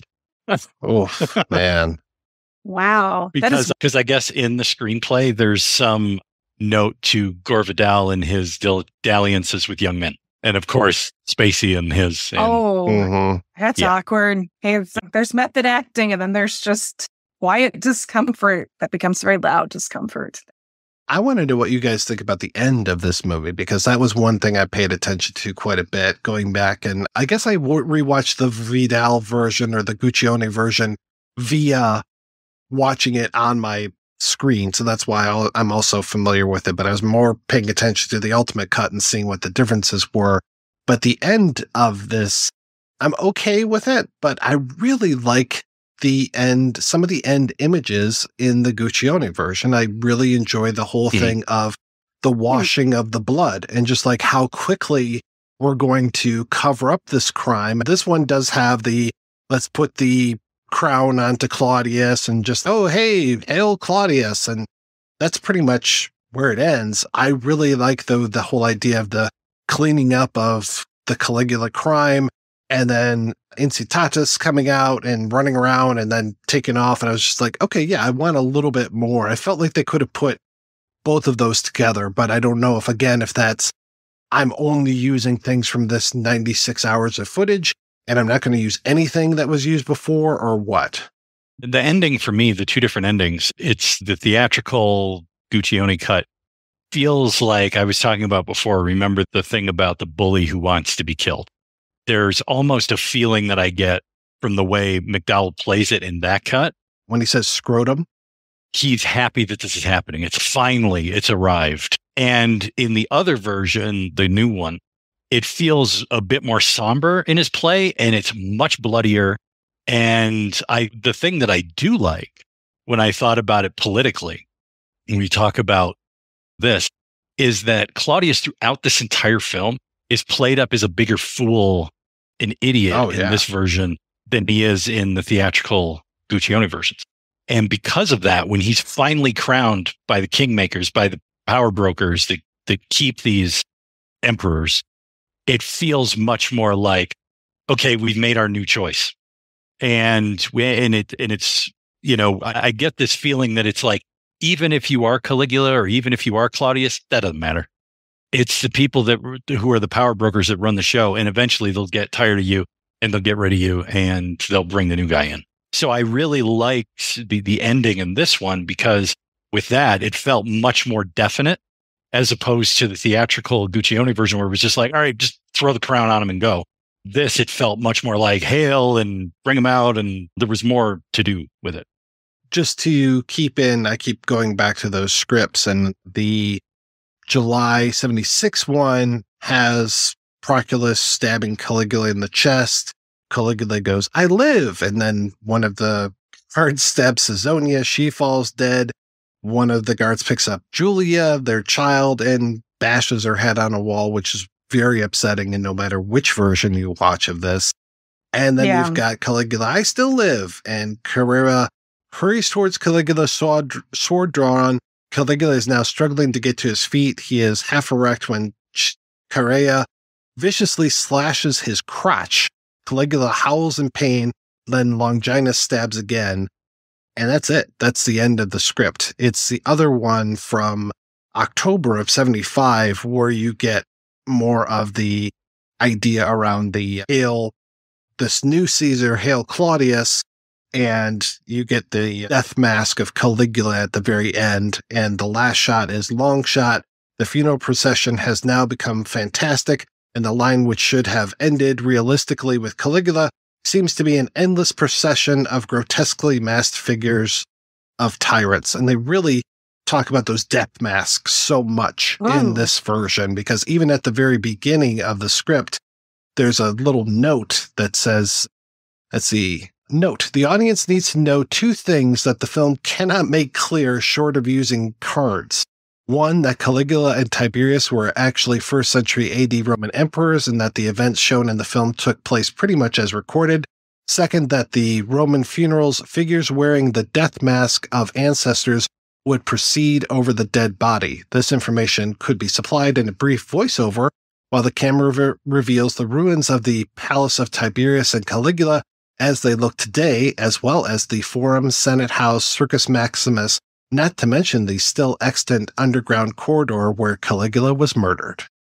God, that's incredible. Yeah. Like, that makes me think of some of the imagery we see in the nightmare at the beginning. Yeah.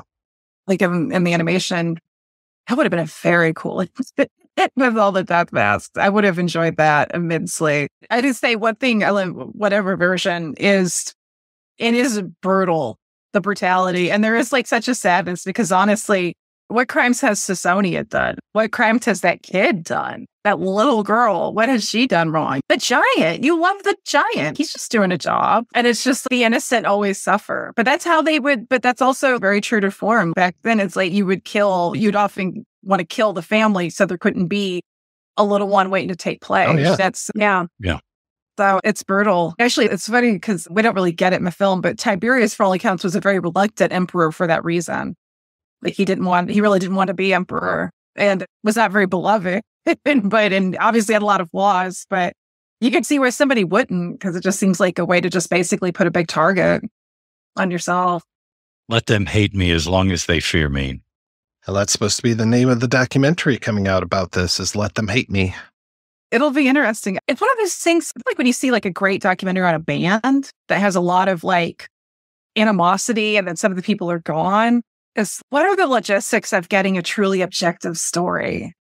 It's going to be tricky, in my opinion. But I'm interested. I'm curious. I'm hopeful. I don't know. It's like this film, right?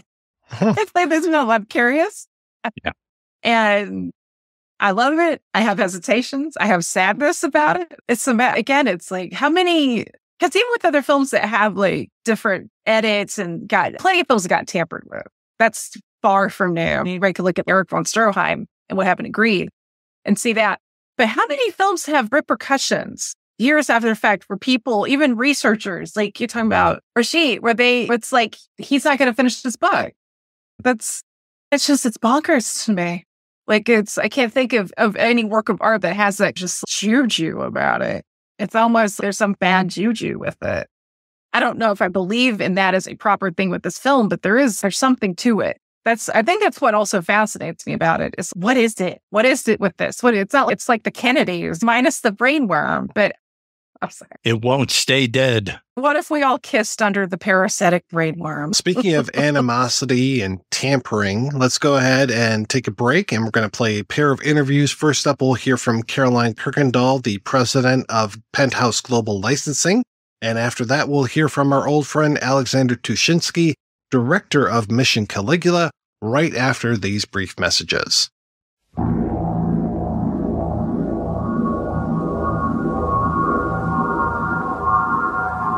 Hello, everyone. This is Maitland McDonagh. I just want to say that this is a request to listeners of the Projection Booth podcast to become patrons of the show via patreon.com, patreon.com/projection booth. That's pretty simple. I think you can do that. It's a great show, and Mike, he provides hours of great entertainment. So now it's time to give back, my little droogies. Settle down and take a listen and have a sip of the old Moloko. And then you'll be ready for a little of the old in, out, real horror show. Bye-bye.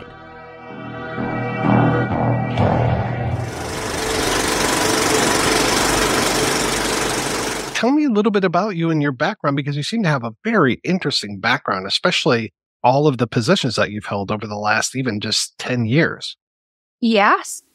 Unconventional, I suppose, is a word for it. I joined my father's company out of grad school in 2016. He has a hospitality management company headquartered in New Orleans. At the time, he owned and operated nightclubs and restaurants. And shortly thereafter, he bought into the Penthouse Club brand. He purchased the trademarks for the Penthouse Club.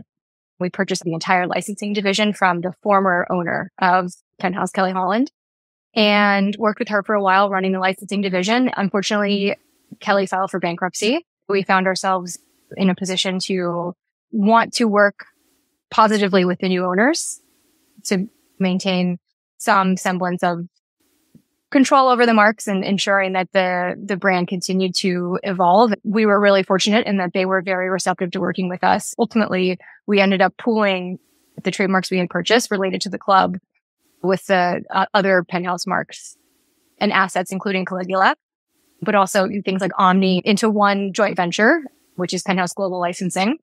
Despite not a formal licensing experience myself, I started to head that up, and here we are, however many years later. When was this? Do you remember? When we originally purchased the marks, I think that was in 2017. And then a year and a half later, like mid-2018, I think the bankruptcy happened and we formed the JV. How involved were you with this Caligula project, and how did you become aware of it?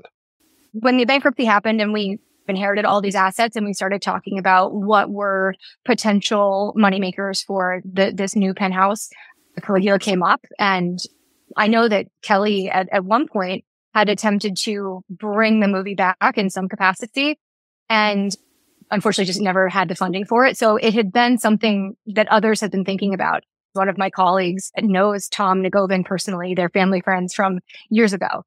And he said, well, if you guys are serious about restoring the film, then you have to speak to Tom. There's nobody better than to talk to him about it. So we did. And Tom pitched what was originally just a film restoration, because all the materials had been stored in storage lockers and other places in LA for decades without anybody even checking in on them. And so Tom said, let me just see what's there, and then we can go from there and see what we can do.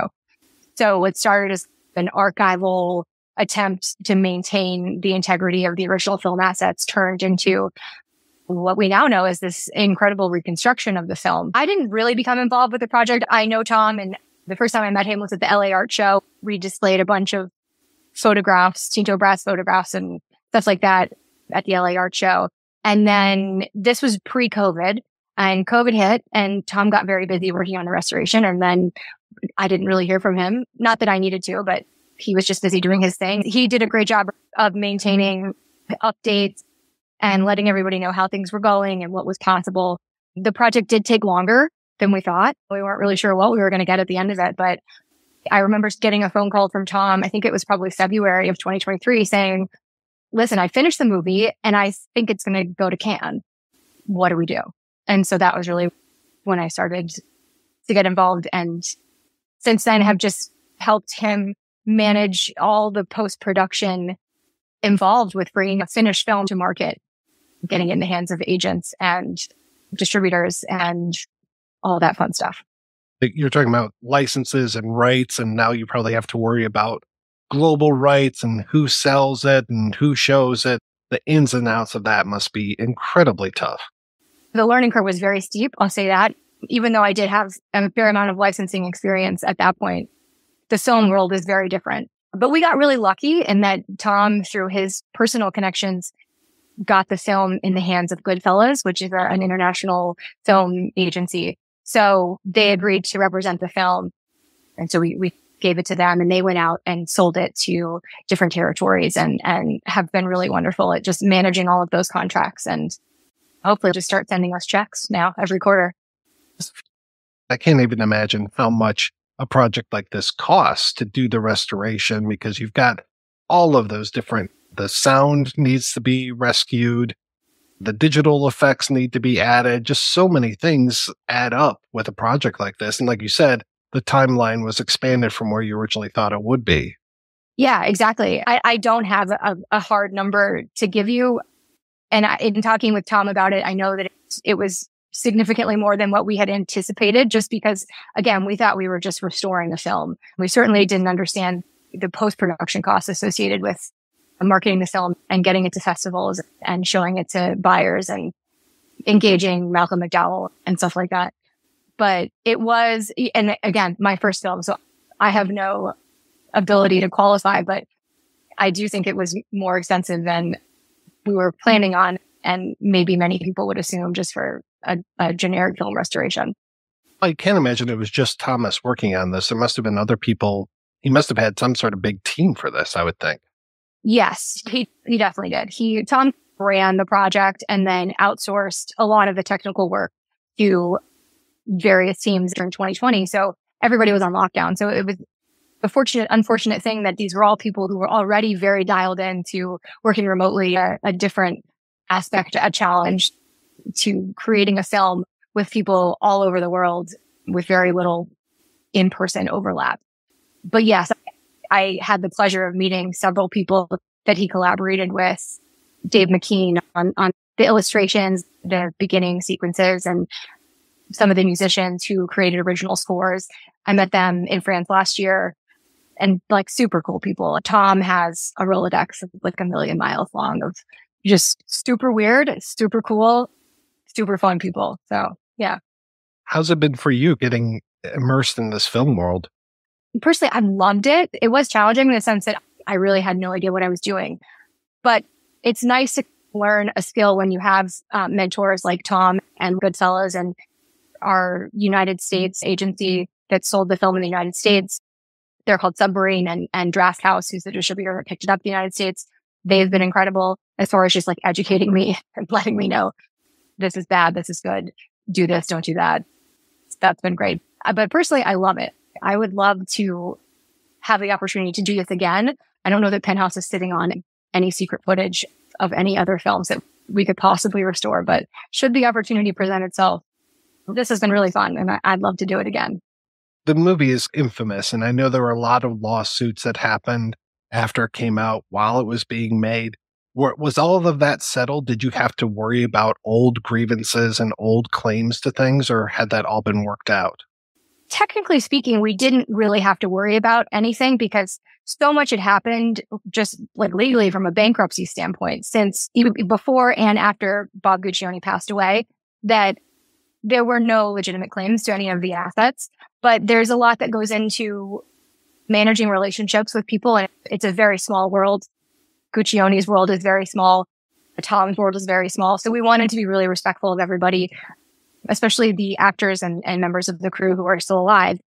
And so we did unfortunately run into an issue with Tinto Brass, the original director. His estate has a lawsuit out there. They're claiming they have rights to it, which they don't. In order to bring a film to market, Goodfellas, our agency, our distributors did require a lot of contractual information, basically testifying to the fact that we own the film, and going back through the chain of title and just looking at the many different ways that it had been moved around from Penthouse entity to Penthouse entity to then new owner of Penthouse and another new owner of Penthouse. It was a lot. But lucky for us, a lot of people within Penthouse love to keep paper records of stuff. So we did a lot of scanning and a lot of combing through old files and old folders. But we have a pretty robust archive at this point of everything from contracts to photographs, whatever it is. I think Tom probably used like 50% of what we had to make the film. It was an immense amount of stuff. That whole chain of title thing must have just been a nightmare, but at least you had Truly. the records. Yeah. No, we were able to provide everything they needed, all of the certifications for all the different countries. We feel very confident in our rights and are hopeful that in some way we'll be able to continue to use Caligula and Caligula-related assets going forward. Not necessarily to make another film, but maybe there's a spin-off show. Maybe there's some way to keep that storyline, keep those characters alive. Yeah, I had heard that Thomas was talking about doing a documentary about this as well. Yeah, I think in a perfect world, we would have like 4 Toms and he would be able to do all of this simultaneously. And you can imagine there's so much about understanding. What's great about this reconstruction is understanding what a dumpster fire the first one was. So the idea to do this documentary that really takes you deep into the everyday life on the set, it explains the headspace of all of the creatives back then. It gives you such a better understanding of what was happening rather than just, this is the film that was made in 1979. This is the film that was made in 2023. Compare and contrast. I'm hopeful that it happens. Tom he's one guy. I know we like to pretend that he didn't have a family or any other commitments. For the past year or so, we've really monopolized his time. I do hope that one day we'll have a documentary that goes into more detail on all the drama, all the juicy bits related to the original film. Yeah, you were speaking about some of the other potential properties. If memory serves, Bob Guccione was also involved in some other film productions. Didn't he have something to do with even like Chinatown? If he did, I have no idea. Tom honestly would know. Just because Tom is like this massive repository for all information related to Bob Guccione's life. Unfortunately, I have no idea. I'm sorry. I didn't expect that you would become the be-all, end-all expert on Bob Guccione's life. Everybody has a story about Bob, right? And at a certain point, you just have to appreciate that everybody's lived history is their lived history. And where the truth lies is somewhere in between everybody's memories and their stories. And I personally have not spent enough time with those people to even begin to say, okay, I think this is the commonalities. Because everyone loves to talk about what an eccentric he was and how extravagant he was and just all the ways in which he was on either end of whatever spectrum, just good, bad, nothing even keeled or in between. So yeah, the truth about all that, I don't know. But I know Tom, it's been something that Tom's been interested in for a long time. And he's probably the better person to ask. I seem to remember you have background working for the International Narcotics and Law Enforcement Bureau. So to go from that side of the law to, I know Penthouse is legal, but it's dealing in sin, but it must be just an interesting contrast between those two.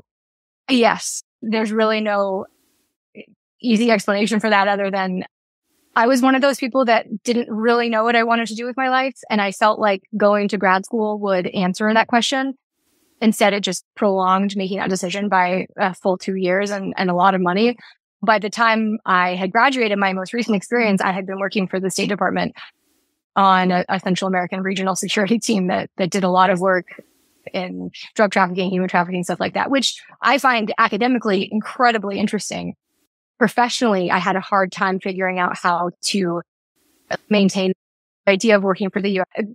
Not that I have anything against the U.S. government, more so it was just being a very small cog in a big wheel and it just didn't seem like the best use of my time. I also had lived in Costa Rica for 3 years prior to grad school, and I really wanted to move back to Central America.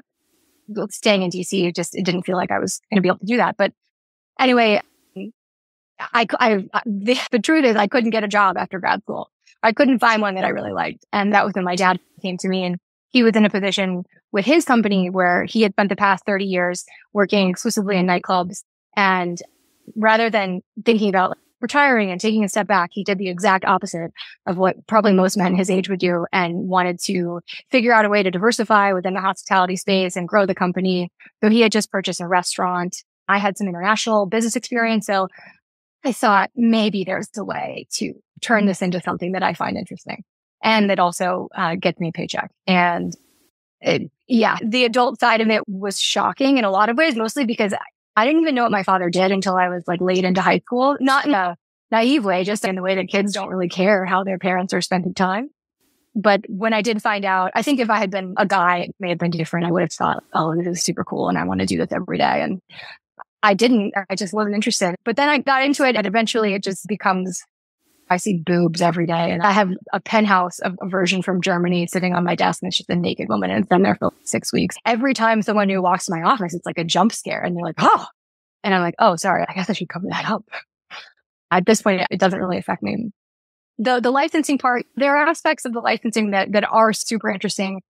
Trademark law, IP law, it doesn't really matter what kind of marks they are, what they're for. That all is very interesting. Every day is different. And I think this Caligula thing is a great example. When we got involved with the new owners of Penthouse, we had no idea that our office or me personally would be managing the release of this film.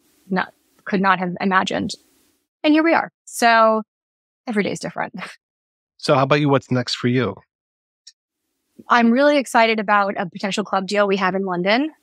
I never made it back to Central America, so now I want to go to Europe. That's my new goal. We're going to visit London in a couple of weeks. We've got a site picked out. Fingers are crossed that it works out. And then hopefully I would spend some time out there opening that up. And who knows, seeing what we can do overseas. If I can find a legitimate way to extend my stay beyond the club opening, that would be nice. But it's an interesting time to be in hospitality in America, in the world, really. It's especially in New Orleans. We've got a lot of exciting things coming up. The Super Bowl is here next year, so we're super pumped for that. But it's been a really slow summer. We're seeing a lot of people are getting squeezed, and so they're spending fewer dollars out at restaurants, at bars. We're doing a lot of internal kind of questioning. What does this model look like? Can we sustain things like this, or do we need to make some changes? Ms. Kirkendall, thank you so much for your time. This was fantastic.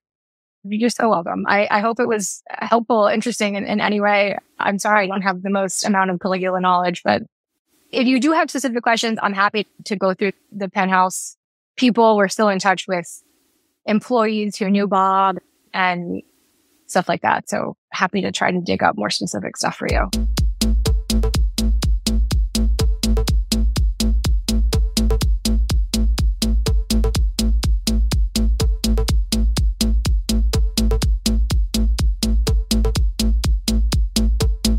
Alexander Tuschinski, we spoke 6 years ago after the production of Mission Caligula. We talked a little bit after that movie came out, so there were some things that had happened between when the movie was released and when we actually spoke, but 6 years, what happened right after? Can you tell me a little bit of what the post of Mission Caligula was? When Mission Caligula came out, that was quite an intense time for me. I had just discovered a lot of material in the Penthouse archive in the prior years. In the film, I presented the project to reconstruct Tinto Brass' edit of Caligula in his style and with his participation, if he likes. So that was a big condition for me that Tinto Brass participates. In the Penthouse archive, I had discovered Tinto Brass' work print of the film, which essentially goes until the scene in which Macro gets killed with this huge killing machine. And my idea was to finish that work print together with Tinto, if possible. And there was a lot of excitement. After that episode, I decided to upload Mission Caligula on YouTube and Vimeo with the permission of the rights holders, which was a good idea in retrospective because I see a lot of people have watched it. However, the project didn't come to pass. There was a change in ownership with Penthouse, and basically the project to reconstruct Tinto's work print didn't happen. That's what I can say. And that's 2018, 2019. And since then, I've done my own films. I've done quite a lot of things since then, but I guess we're talking about the Caligula-related things. In the immediate aftermath, I did 2 independent films, Gas-Shaped Light and Fetzenleben, which are somewhat more serious and somewhat more dark than my usual films. And I did this because my mood wasn't the best at that time. And I'm very proud of these films. I'm happy how they turned out. But that's what happened in the immediate aftermath. Yeah, I had heard that Penthouse had gone through new ownership and that Kelly Holland was no longer CEO. What do you know about that? Because I had heard Pornhub bought them out, but I don't know if that's just a shorthand for something else. First of all, I can say I got along with her very well. And as you can see in Mission Caligula, she really wanted to make this possible for Tinto Brass to edit the film, again, the way he likes. Then there was a change in ownership. She lost ownership of the company. In one period, she was there, I was talking to her, and then there were other people, basically. And I told them who I was, what my ideas are, what the project is. But as I said, ultimately it didn't happen. To me, it was honestly a bit surprising when suddenly this other project was brought up. And at first I thought it's related to what I want to do. I remember I had a few discussions back in 2019 where I made clear I'm only interested to participate in a project where I had 2 conditions. The first condition is that I'm in charge of digitizing the footage. I had a lot of conversations already when discovering the footage and so on with labs, how to do it. My degree is I'm a Bachelor of Engineering in Audiovisual Media, so I know about that side. And the footage was in a lot of boxes with a sorting that was not that intuitive, but I did know it quite well after a lot of research. So I thought I have to be in charge of the digitizing to make sure that everything is digitized. Some parts of the film survived in 35mm negative, some in positive, some in 16mm. And the second condition was that there is no outside interference on the editing and that Tinto Brass has to be approached. And if possible, he has to participate. My big dream was Tinto Brass turned 90 last year. And I remember I had the big dream for Tinto Brass's 90th birthday to release a film that finally says directed by Tinto Brass in the credits. And if Tinto Brass would have said no, my idea was I would reconstruct the work print. So I have the first half of the film approximately. I would reconstruct the second half based on my research in a style that I feel is very appropriate to his, and then release that as a reconstruction, as a completed reconstructed work print. Be very honest about what it is. It was very important for me to try to get Tinto to participate. How would you describe Tinto Brass's style? You've said before on the show that he was very influential to your filmmaking, and I'm curious, how would you define that kind of either editing style or shooting style? Like, what makes a Tinto Brass film a Tinto Brass film? In preparation for this conversation, I did look up my old notes, and I found my first notes about the editing of Caligula are from 2007. When I was 18 years old. This is a long time, and Tinto Brass's editing style has been very influential for me.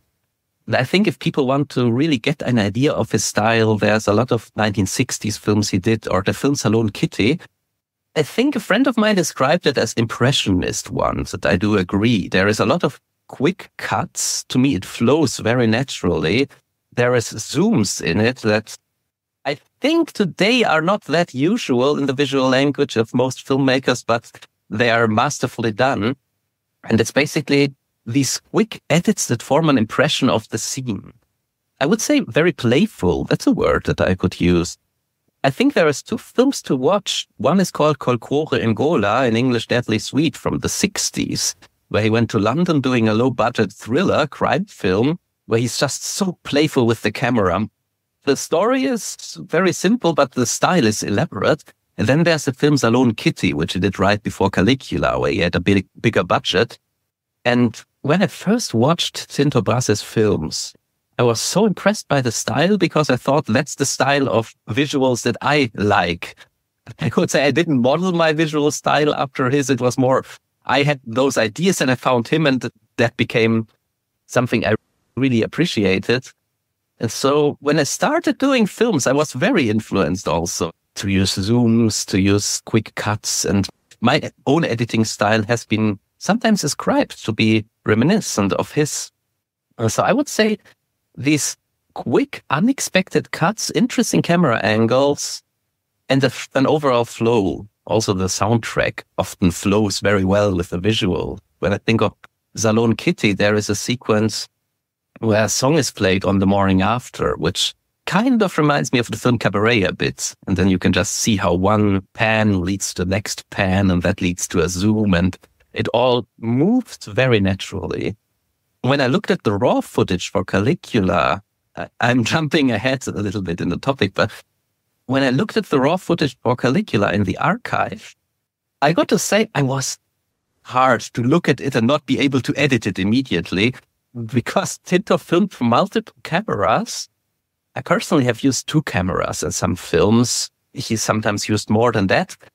And you can see they cover a scene from various angles. There's a lot of footage that was never intended to be seen. That's just one camera adjusting or so. You have a lot of zooms that look not very well, but then you have zooms that look really good. And those were the ones that were supposed to go in the film. You can see that I admire that style very much. And I would say there's one film, The Key that Tinto did in the early 80s, that also still preserves this style. He has the style even in his later films, but I would say until The Key, those films really have the most distinct version of his visual style. I know it must not be a very pleasant thing to revisit, but I do want to take you back. You moved off of the project, or are you just told you're not going to be a part of this? How does that actually go down for you? As basically, I made my 2 conditions clear. I want to be the one overlooking the digitization to know where everything goes. And the editing has to happen without outside interference. When I said this was it, I was not involved in it. I made clear I don't want to be involved in anything that doesn't reconstruct Tinto Brass vision. It was a very difficult time, I got to say. It wasn't easy, it wasn't pleasant, though I did a lot of creative things for myself, so I thought something has come out of it. I didn't do nothing, I did do some of my own films, which makes me very happy. But over the years, I never really wanted to talk about this at all. And when you contacted me, I contemplated, but I recalled our conversations and I thought, okay, I'll open up about this, but it's still not easy. I can tell you a moving memory that I don't know if I've told people, but it was a very positive memory, actually. When I went to Penthouse in LA in 2016 to look at the archive, and when I discovered a work print, which was a video copy of a 16mm print that had been cut into thousands of pieces. I explained that in the Mission Caligula episode. And then I went to Italy to show it to Tinto. And it was, I would say, one of the most moving moments I had when, since the 70s, for the first time, he was able to actually watch his edit. And I was astonished how well he remembered it. That basically, we watch a scene and he finishes a line while it is spoken in the film and so on. I think he hadn't rewatched Caligula for a long time. The edition that had come out, the theatrical edition, has nothing to do with what he wanted. And at that moment, I was so optimistic we could do something. I can tell you my technical proposal I had back then. Because Tinto is born in 1933. He's now, I think he's 91 already, how the time passes.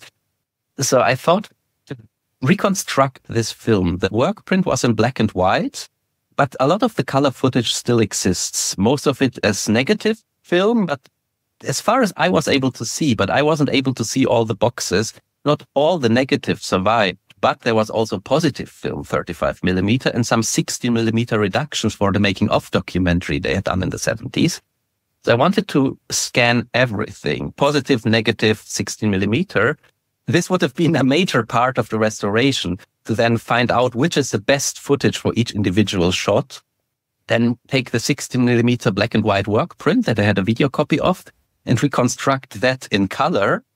And then my idea was, I would do a preliminary assembly of the rest of the film in the way that I feel Tinto would like, because it's such a technical process going through different materials, and then visiting him for as long as it takes, for a few hours per day, to sit there with him. He can say any changes. He can say anything should be different and so on with hard drives of all the footage until the film is done.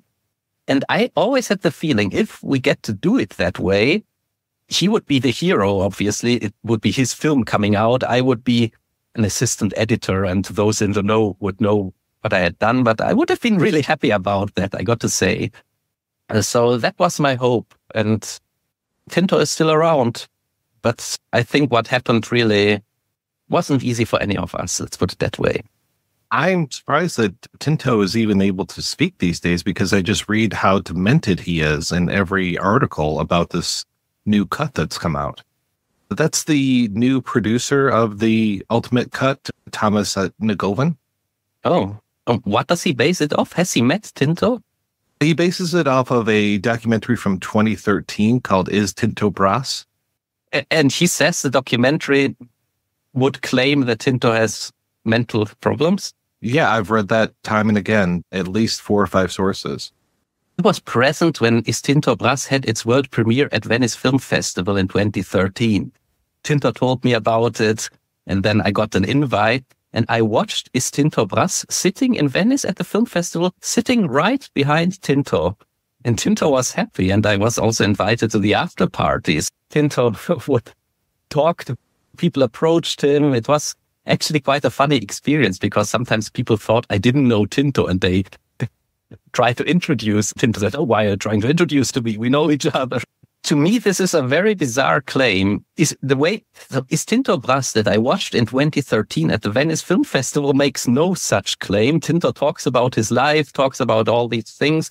He was sitting right in front of me. I was sitting in the row behind him. Then at the party, people talked to him. Maybe they changed the film after the world premiere, but I doubt it. And I got to say, when I talked to Tinto, when we talked about his films and all that, his memory was so good. And I remember when I first met with him, it was, I believe, 2012. And I was so excited. I showed him some papers I had written about his film Nero su Bianco, and I showed him the Caligula thesis. And we talked about so many things. And then there was this retrospective of his works that happened at an independent film festival in Hollywood, where I actually had the idea and told the festival people, hey, wouldn't it be an idea to approach Tinto? So I had a lot to do with him. His memory was so good when we talked about the work print of Caligula. I was amazed how he was able to finish the lines that are spoken. He gradually got more excited about this as it went on. And there's a person approaching the scene, and right before the person is approaching, he would say, oh, now this one is coming in, and so on. And he was happy to see the edits again, and so on. Honestly, I wouldn't go around making any claims about a man's mental health based on, I don't even know what it's based on. So the film I saw didn't make any claim in that way. If it would have made such claims, Tinto would have reacted, who was sitting there. And I remember he was welcomed as the maestro of cinema at Venice Film Festival. And to me, it was so excited to be a guest there at the screening. And those were good days. I mean, I had a lot of conversations with Tinto over the years about Caligula in various levels of detail.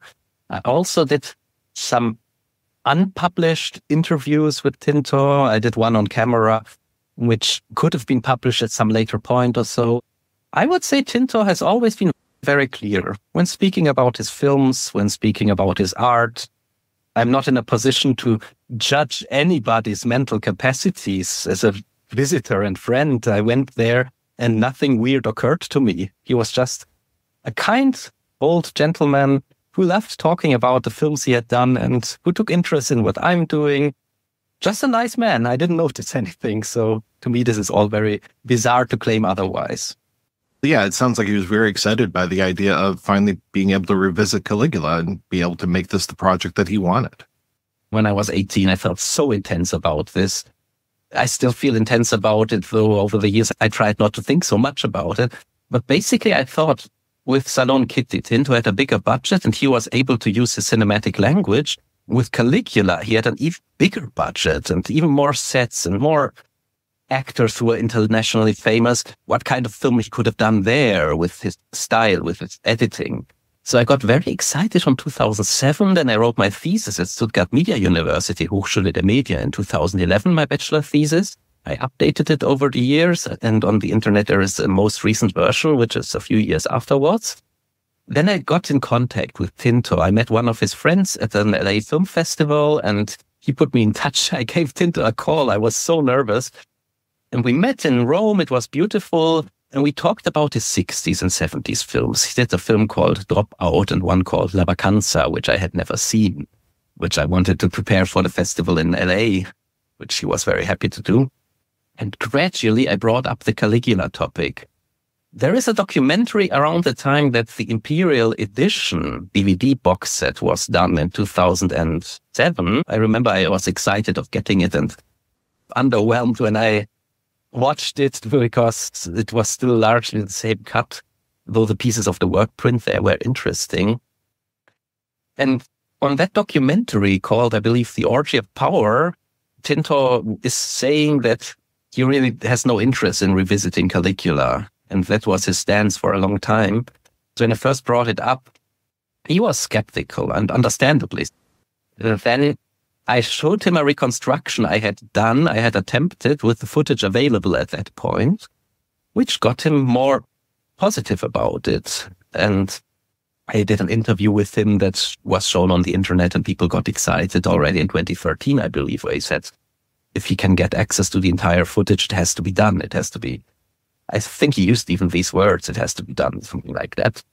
And though it is a very delicate topic, of course, and then when I got in contact with Kelly Holland, which was, I would say, a big coincidence. I got in contact with her shortly after she had acquired Penthouse, and she was so open to this project. She allowed me to go into the archive to actually see what they have. And in Mission Caligula, we see how it goes, because I went to Penthouse in 2016, and I was given a box with a few videotapes, basically saying, look, this is the material we have about Caligula. Some hard distant videotapes, which are basically the masters for the Imperial Edition DVD box set. And then calling around a few people and so on. It was quite exciting. We were able to locate the warehouse where the entire raw footage was stored. Boxes upon boxes. Mission Caligula, you can see the pictures I took on those days. It was such excitement. It felt like Christmas and birthday and all kind of celebrations in one. And, you know, there's, for example, the Russ Lloyd cut of the film, which is not of such great interest to me personally, because I want to reconstruct Tinto's vision. But, for example, when Tinto started editing, Russ Lloyd and the team apparently started editing the film parallel to his, which he actually wasn't okay with, from my knowledge.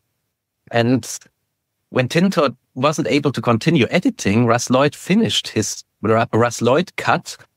But then the producers in the 70s didn't like that cut and shelved it and had Nino Baragli, I believe, come in to do some more editing. And there were just cans with the Russ Lloyd cuts in black and white, 35mm film.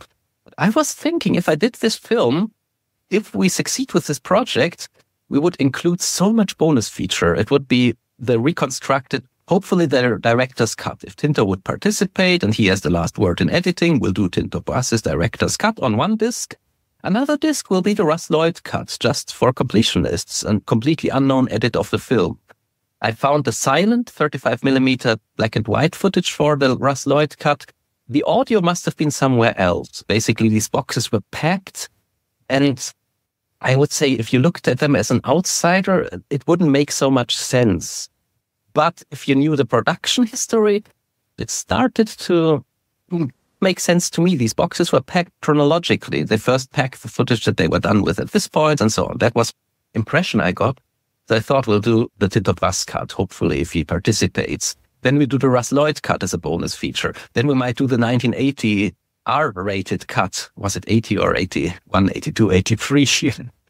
So I had the idea to do all these things to add so much bonus material. There's always been these rumors about a longer cut of Caligula's screening in Cannes. I'm not an expert on those rumors because, as I said, I was mostly interested in the production of the film, not in the post-production that happened when Tinto couldn't continue. But I believe there might be the footage that was cut out of the Cannes version. To my knowledge, though I never confirmed, the impression was that at the trade fair in Cannes, they did show a longer version of the film, which included more hardcore pornography Bob Guccione shot after the fact. So, from my understanding, it would be basically the regular theatrical version plus more pornography. But I didn't get to watch that.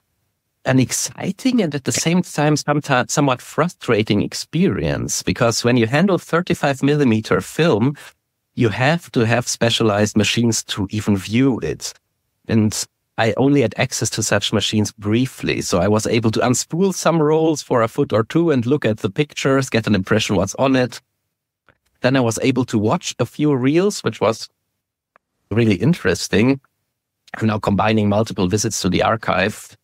Just the process of film preservation is so interesting, especially when you think about things like the audio, and that you have so many things around audio. You've got the production audio, you've got the ADR recordings, you've got sound effects, music. The music in the version of Caligula that we've seen is so different than what I'm sure that Tinto Brass wanted. And just to be able to bring back that score would have been a real triumph. When Tinto was in the midst of editing Caligula, Fiorenzo Carpi, the composer, was assigned as the composer for the film. And Fiorenzo Carpi had done music for other films of Tinto already, for example, Salon Kitty. When you watch Salon Kitty, a lot of the soundtrack, the film is set in the late 30s, early 40s, and the soundtrack sounds so period correct. For a long time, I tried to find a waltz from Salon Kitty until I realized it's an original composition for the movie. By now, the soundtrack has been released. And from my understanding, when Tinto did the film, there were some temporary soundtracks in place already. I was able to locate them also, which just gave the rhythm for some scenes that had choreographies in them. And then the final soundtrack would have largely been done after the film is edited. That's why I thought I want to have control over scanning and digitizing this archive, because it was such a complex combination. Of course, we have the final film with the final sound mix as it stands, where you hear voices and music and everything together. Then we have the individual redubbing reels. I remember a lot of them were not in the best condition. They are full coat 35mm magnetic film, basically like a cassette tape, just 35mm wide with perforation. They gave off very vinegary odor, which is a sign that they're decomposing. But those can usually be played back one more time if you bake them at a high heat. So the idea was to also digitize the entire audio and the onset audio as well.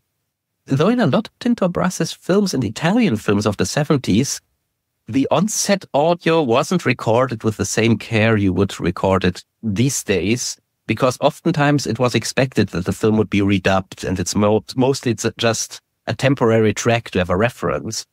But the idea was to digitize the onset audio, the post-dubbing audio, and so on, assemble the film. In the reconstruction I assembled to show to a few people back then with the permission of the rights holders, I used some parts of Bruno Nicolai's score for the final film, and just some parts I felt are more appropriate, just as a temporary placeholder. When we watch the theatrical cut of Caligula, it starts out with Prokofiev's Romeo and Juliet, with this very grand classical music that wasn't supposed how the film starts at all. I was able to reconstruct the opening. It starts with a blurry frame of Caligula's face. You have the credits underneath, and it's very quiet, just a little bit of soundtrack underneath it. And then suddenly it goes in focus and Caligula wakes up from the nightmare. So that's the opening of the film, for example, and that sets off a very different tone. And I remember when I talked about doing this project, coming from a technical background also, I was very much thinking, how do we approach this? I had the hope that for a lot of the actors, we would be able to use their redubbed lines. Peter O'Toole, for example, Sir John Gielgud, and so on. They came back after the film was edited for its theatrical version to redo their lines. We have very clear deliveries of them, but some of their lines were not redubbed because the theatrical cut got rid of some scenes. So I thought for some other lines, we'll use the onset audio and digitally clean it up.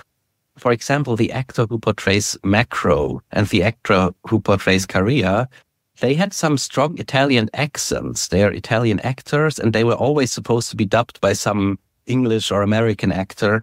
So I thought some parts we would have to redub. But basically my idea was to rescue as much of the original audio as possible, which was also this all explains why this would have been a very big and tough project to do. And I'm very perfectionist.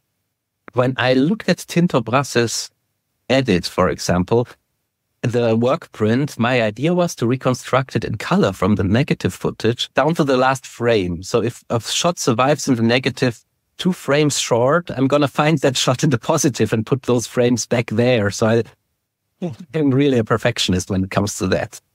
And I felt that if Tinto is participating, it's his cut anyway. And if Tinto wouldn't want to participate, and if I reconstruct the film, I would do it as faithfully as I can in his spirit, while always being transparent that this is just an informed reconstruction.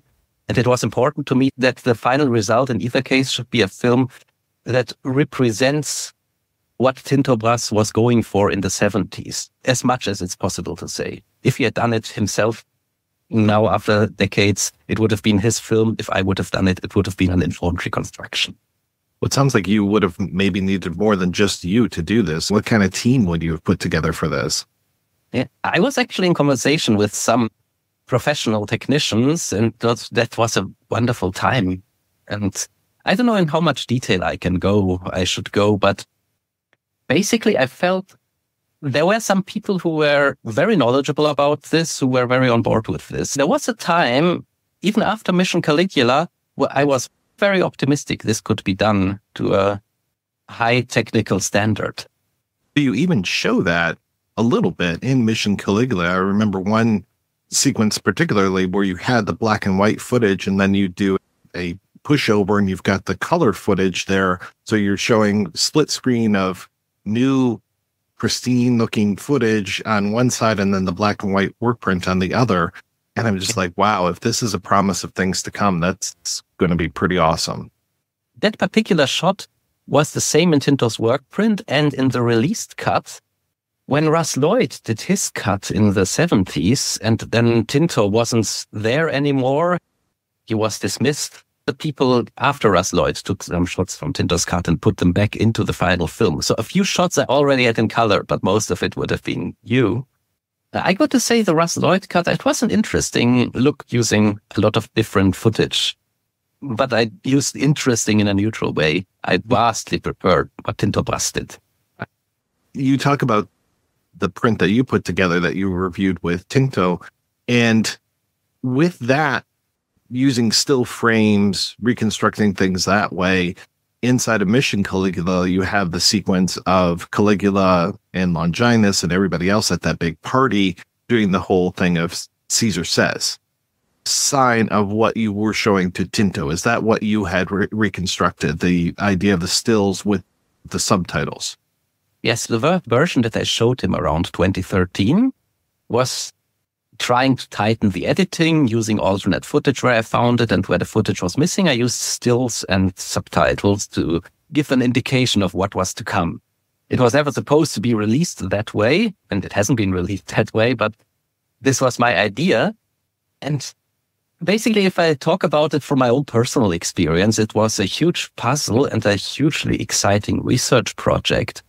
Just imagine when you look at the still frames, when you suddenly find the footage in motion and you see it for the first time, there are scenes in the film, the way the Tinto intended the film, the Temple of Jupiter in the third act, that are not in the theatrical version, where Caligula jumps into all these coins, which is shot in slow motion in the treasury and so on. And there's one scene which I was able to reconstruct. This was a tough reconstruction. You see it in Mission Caligula. On the ship, in the end, there is this orgy scene. Everybody is standing completely still when Caligula walks onto the ship. And he asks, are we ready or so? And then he shouts action and everyone starts moving.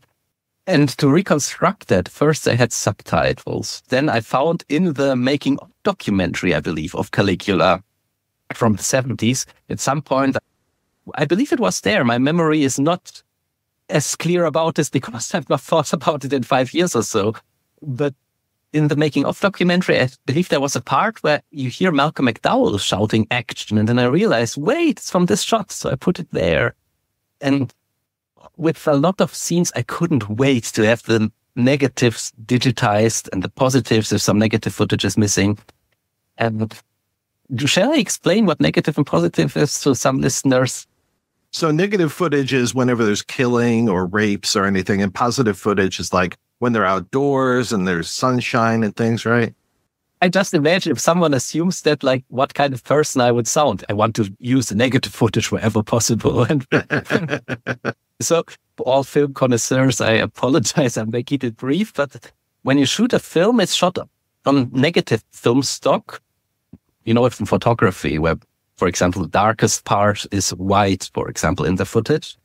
And then when you make a copy of that negative, it becomes the positive. So when you have a film print screened in theaters, it's made from a copy of the negative, which is positive, and you can project that. And the process has an inherent quality loss to it, because a negative has the highest quality. A positive copy has a loss in quality. If you make an internegative from a positive copy, it is even grainier. And when Tinto edited Caligula in the 70s, they did 35mm positive copies of all the footage. You usually don't edit the film with the negative footage initially, because when editing, you cut it apart, it gets dusty, it gets dirty, you put it together, you cut it apart, you work with it. And only when you finalize the edit that's made from positive footage, then in a lab, the negative is edited in a way to conform that under lab conditions so it doesn't get dirty. So the lab is usually the most protected. And in Caligula's case, Tinto edited the film on 35mm positive material. I'm pretty certain about that. Then his work print was taken apart and a copy was made on 16mm film. That was the copy of his work print that I found. And I found in the archive a lot of 35mm positive material left over from editing. And then there were parts of the negative, but a lot of the negative obviously is already cut apart to include parts used in the theatrical cut. So the negative of Caligula, I don't know how much survived, large parts survived. But I figured when I edit the film, we'll scan everything. The negative footage has the highest resolution, the best quality. So we're going to use that wherever possible. But if Tinto chose a different shot in his work print that's no longer available in the negative footage, or of which maybe only half survives the negative footage, we'll go to the 35mm positive footage. We're going to clean it up and use it, substitute it from there. It would have meant some shots might have been more grainy than others, but I don't think it would have been very noticeable. I felt that a lot of film stock was in much better condition than I had anticipated. To be honest, I was very looking forward to having it all scanned in lab conditions and having a huge database. I was also thinking about all the bonus material. I can tell you a few ideas that were going through my mind at that point, because the archive was exciting. I was suggesting it to Kelly Holland. If I do this project, I might have a blog or a podcast or something where I show weekly discoveries from the archive, maybe parts of the raw footage that are not used in the film, but that are interesting, or paperwork or still photos. There were more than 10,000 still photos in that archive, behind the scenes photos and so on. Yeah, that was my idea. Use the negative footage, the highest quality wherever possible. I guess there are many proper film restorations done that way, where they source footage from various places and assemble the best possible version that adheres to the artistic intention. I keep thinking of jigsaw puzzles, especially because this was right before the pandemic, and I keep thinking this would have been Alexander's pandemic project, his major jigsaw puzzle that he's doing throughout that time. When you do a puzzle, you've got the box cover and you know what you're aiming for. And it feels like you were the one that designed the box cover by finding the work print, the first 84 minutes, piecing together all of these other scenes that would have been inside of Tinto's version of it. So it feels like you were aiming at your own box cover in a way. All I did was reconstructing what I could find out about Tinto's version. And of course, the first half with the discovery of his work print, that was very exciting because that removed all the guesswork, except for the beginning. I think 3 to 5 minutes in the beginning were missing, but I was able to reconstruct something already and it worked quite well. And the second half of the film, I have an idea of what it was supposed to be like. I also had conversation with Tinto and so on. Though I have to say my vast preference would have been to do something and then go to Tinto. And if he has completely different ideas, we throw what I did out and do what he wants. That was my idea. I was actually very exciting to revisit it with him. My idea was to do all the preparation work. And as I said, I wanted to do a preliminary edit of the entire film that I feel works well, where I would just have taken his first 84 minutes and then the second half with the footage that I found. Because it's such a huge and technical process, you have to go through all the different versions of the material and so on. So that would have been 10 hours a day or whatever it takes. When that is done, travel to him and casually go over it with him day by day. I can't tell you enough how much I looked forward to that opportunity. And so to me, it was always very clear that Tinto Brass has to be involved. He has to be asked. I felt if he decides not to do it, as I said, I would have done a reconstruction that would have been very clear about what it is. But to me, it was important that he should be in. After you were removed from the project, did anybody ask you for your box cover? Did anybody say, hey, you already have a reconstruction. Can we use this? Early on, when this other project started, I got contacted and asked if I could just show the work print or my research. Basically, I hadn't taken any physical material from the archive. It was a video copy, a file that I had with the permission of Kelly Holland that I restored. And basically, I was very skeptical what is happening here and why would I hand out the research, what's going on. And I mentioned that this is all stuff that I have done over the years, pretty valuable to me, and I had also never gotten paid for anything. All my Caligula research, I can say I never got paid for anything I did over these years. Everything happened out of idealism. Some people actually reached out to me over the years and asked me if I had made money from this. No, not even Mission Caligula is monetized. It's for free on YouTube. You can just watch it. And so basically I felt uncomfortable handing out the research, the work print, without knowing what happens to it. I want to keep Tinto's vision intact. But after my first hesitation, I never got asked again, so no one really tried. So what ended up being your pandemic project? What happened during 2020, 2021, and as you're in the world being shut down, just like I was, just like everybody listening was? Actually, there was a project I'm pretty excited it happened. I did a feature film called Fetzenleben, which I shot in Paris in 2019, in late 2019, which was completely improvised. And I felt a little bit as if I'm doing a 1960s film where you just improvise everything on the go. And I came back with so much footage when the first lockdowns hit. I was in Los Angeles for a film premiere in February of 2020. I returned to Germany on March 13 or 14, 2020, right into the lockdown. But I went straight at home and started to edit the film for about a year. I had so much time to edit it, and I'm very happy how that turned out. And to me, that's the silver lining, because if I had done Caligula, I couldn't have done that film. I would have loved to do Caligula, but as I was unable to reconstruct Tinto's version, I just thought, okay, whatever, I'll go to Paris, I'll improvise a film, and I'm extremely proud of it. It's largely improvised. I tried to make it as elegant as possible. And when I came back, I had a huge bunch of footage, and I myself had no idea how to put it together. It was a jigsaw puzzle that developed, and that was my idea when doing it. So the first lockdown, I didn't even notice much because I was sitting at home editing anyway. I remember there was a meme someone sent me, which was so accurate. You saw a guy in a dark room sitting in front of the computer, and it said film editor. Underneath is the same picture, film editor in lockdown. In the years since we did both Caligula and Mission Caligula episodes of the Projection Booth, I've been inundated with people sending me updates about this new cut. The ultimate cut is what they're calling it. So much so that I've had to block people because it's just, I can't be as invested in this as other people are. I'm sure you've experienced the same thing. It's actually one of the reasons why I'm so grateful that we were able to do this interview today, because I get so many messages, and many messages are basically, oh, you have to be so happy. Without you, this wouldn't exist, and so on. And I think a lot of people don't realize, some of them might have the mistaken belief that this new cut reconstructs Tinto Brass's version. Tinto Brass himself distances himself from that version, publicly did so in an article. Then I have those people who say, oh, it doesn't matter if you're not involved. It's great that the film comes out in a new cut. But basically my aim was always to release a film that adheres to the artistic intentions of the director who was assigned to do it, who spent a lot of time to do it. And basically that's why I'm also not interested in the new cut myself.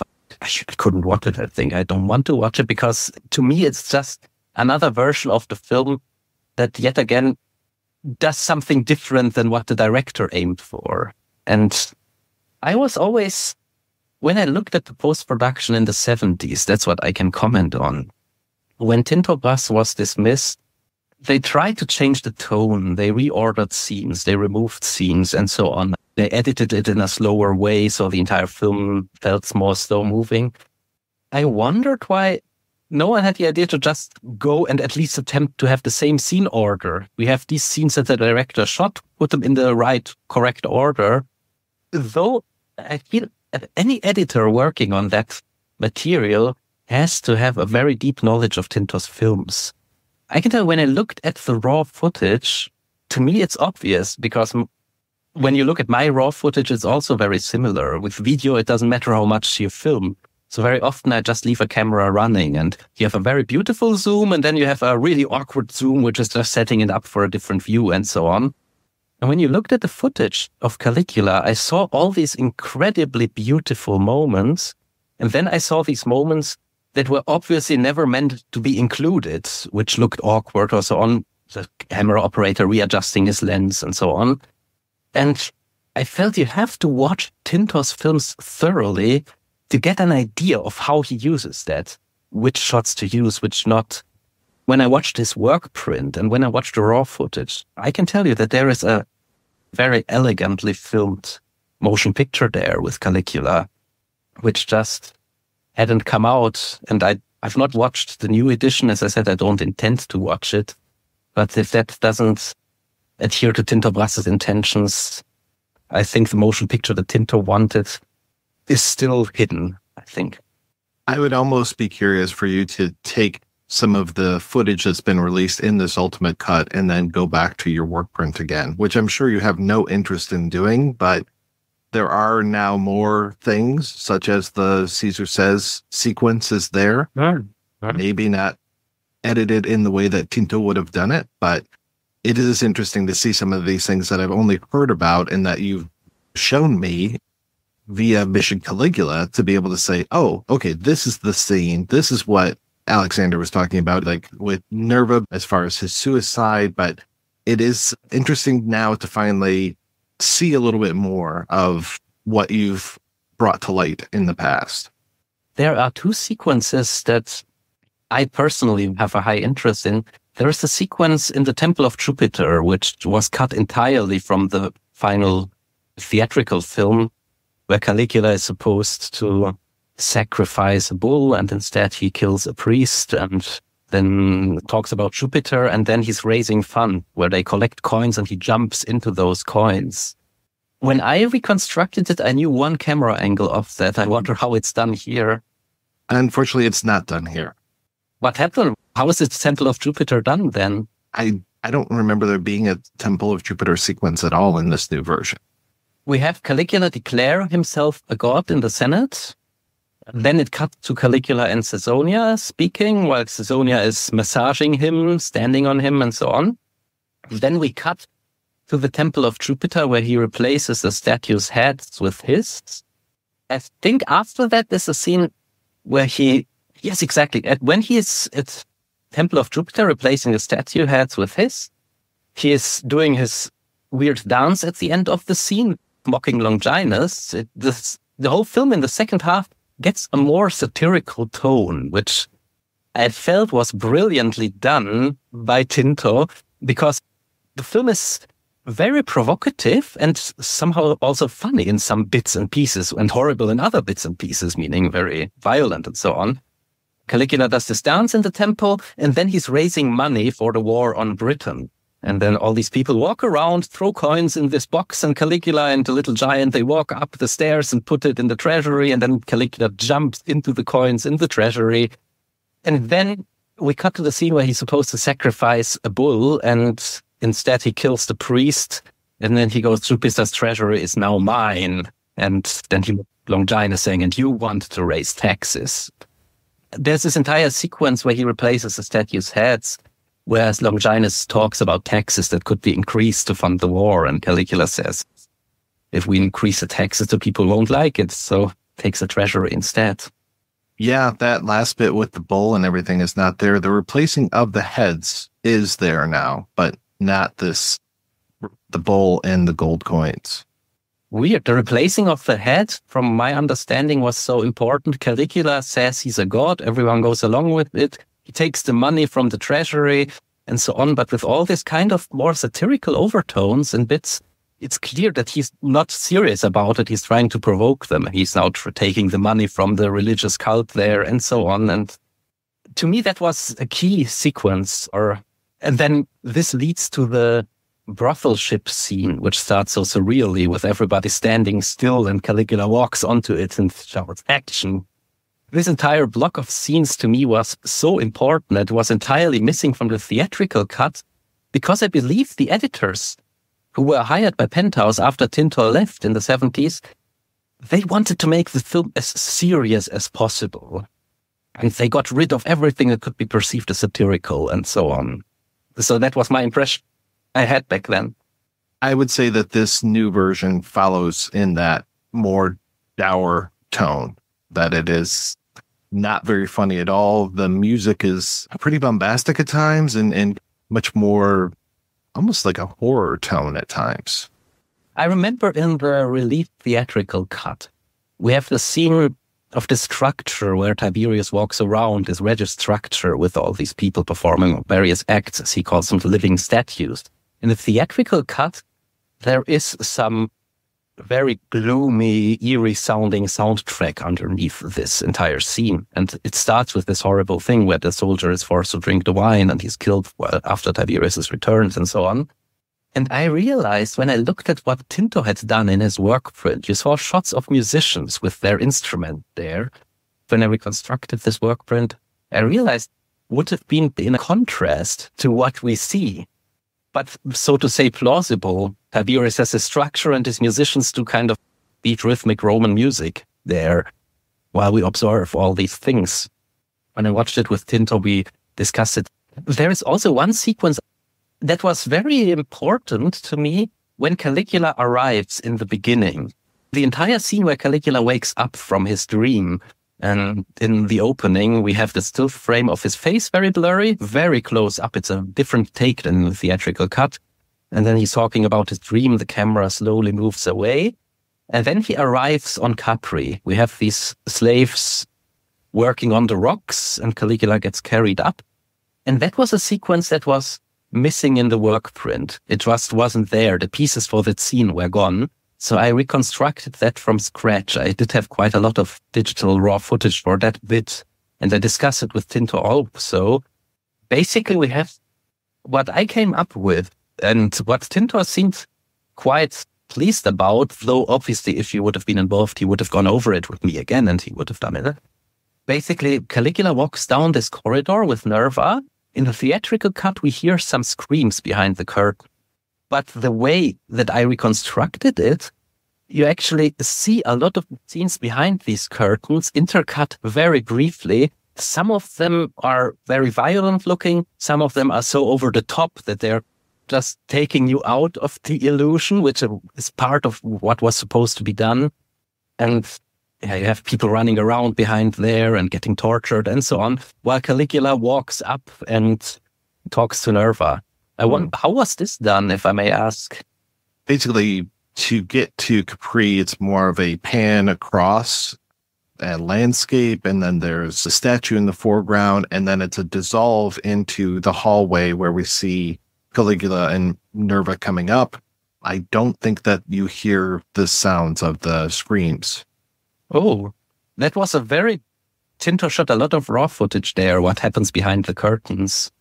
And I didn't put it into Mission Caligula largely because I wanted to keep Mission Caligula PG when I released it on YouTube and so on.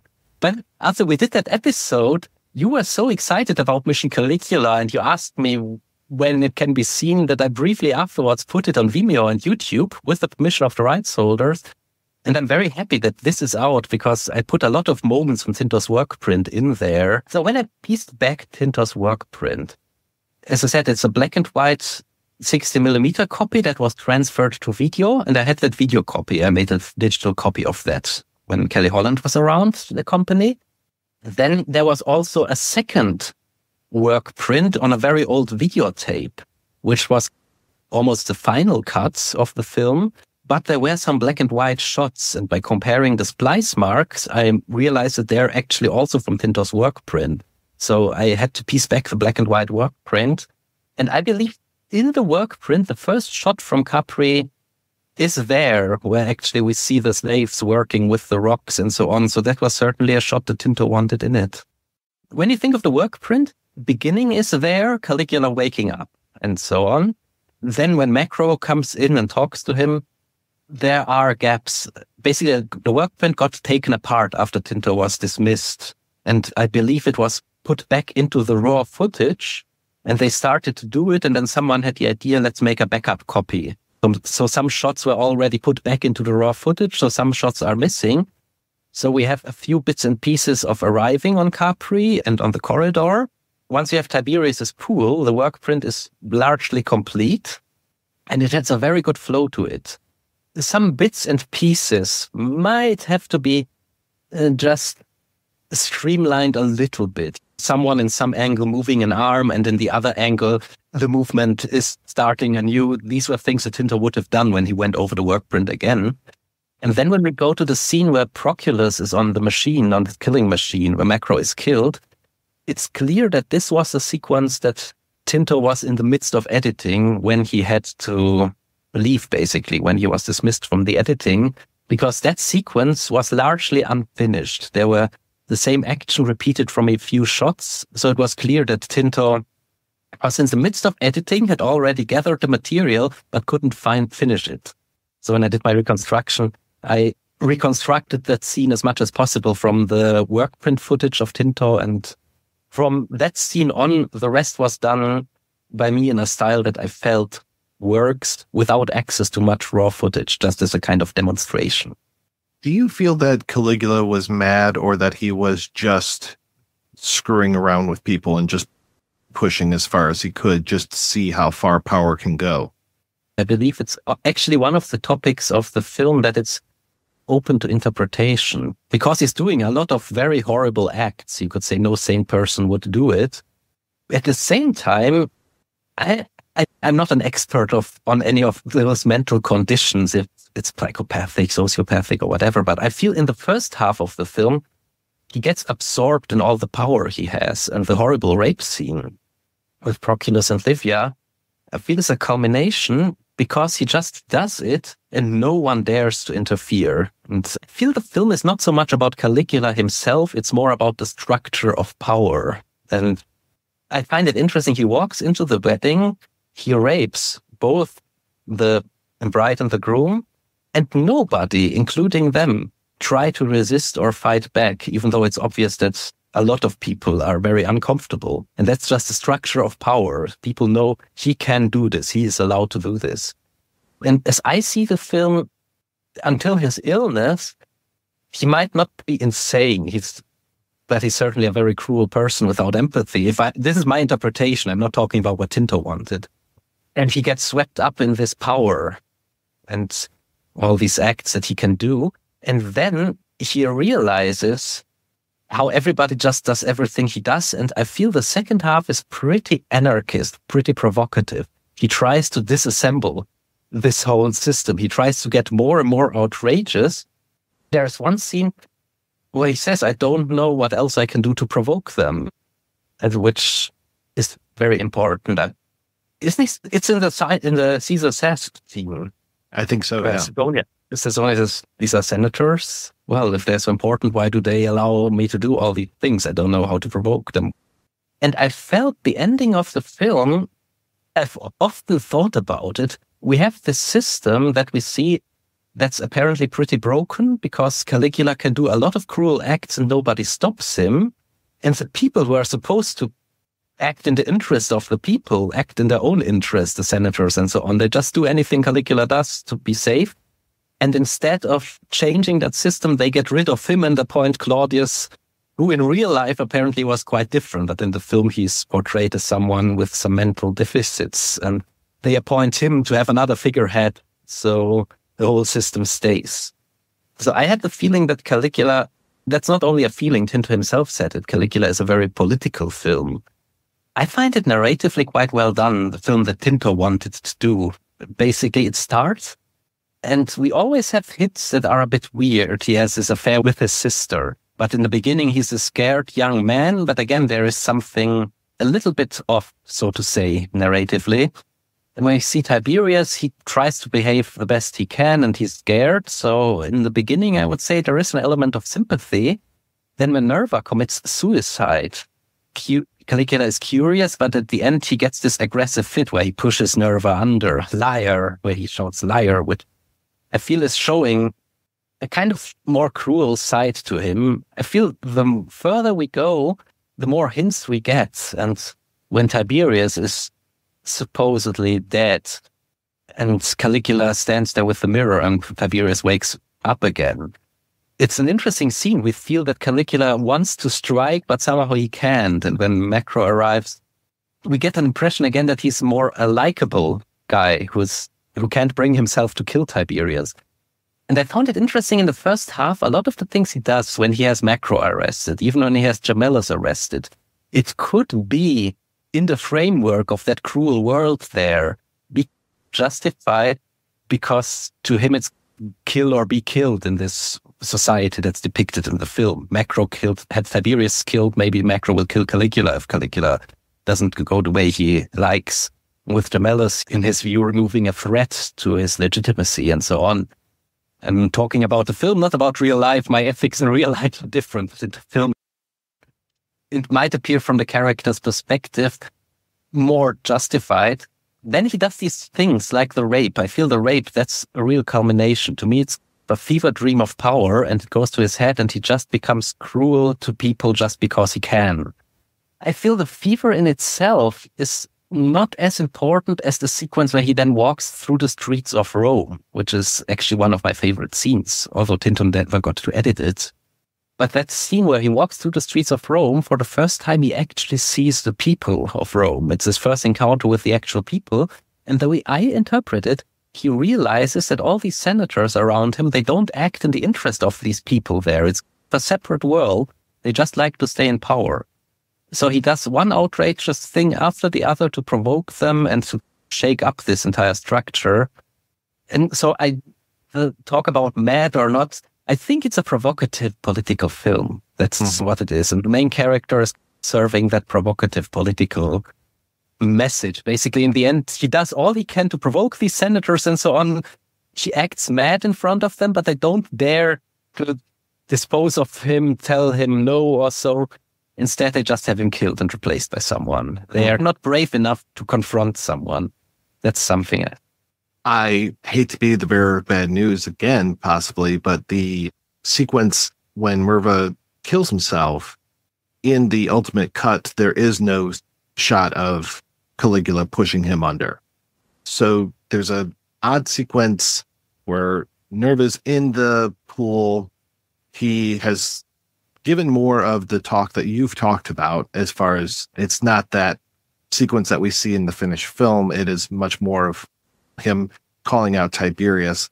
But Tiberius does put his hand forward, his fist forward. And I think that what's missing is maybe Nerva kissing the ring, because it looks like he's holding out his fist for Nerva to do that. But you just get a close-up of Peter O'Toole's face looking at Malcolm McDowell. And then eventually they stop, takes back his hand.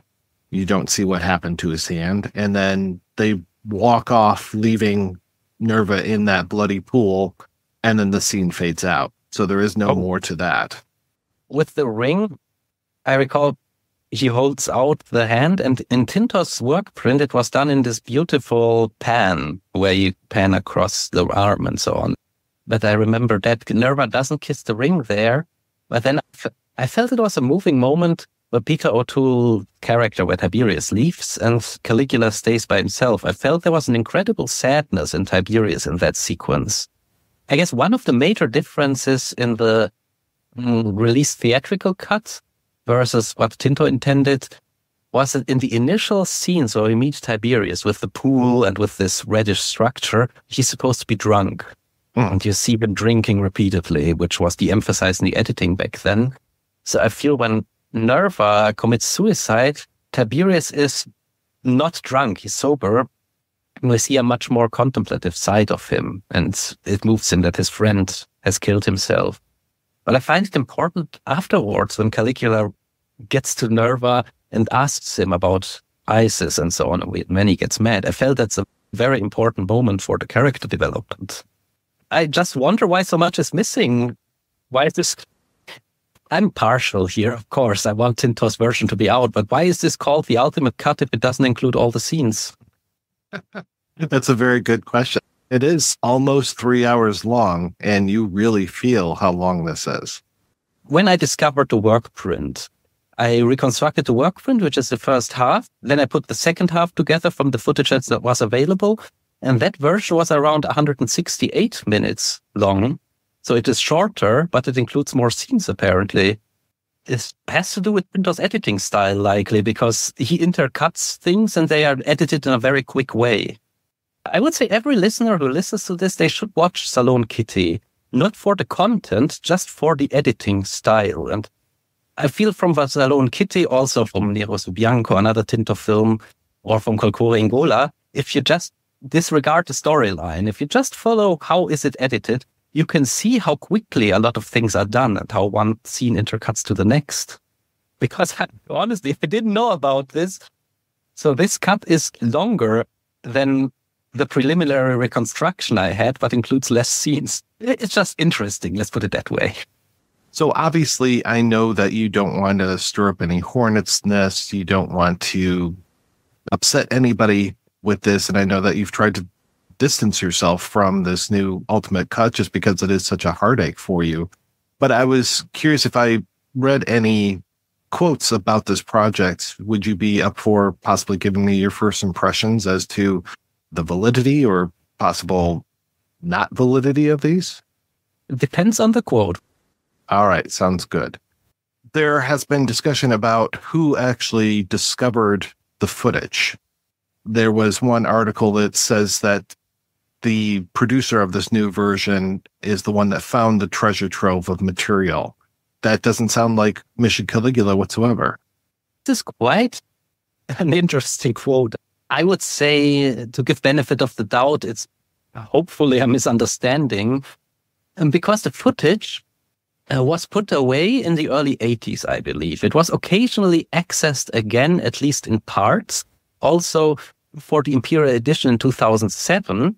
But when I went to see Kelly Holland in 2016 at Penthouse, no one had any idea where this footage was.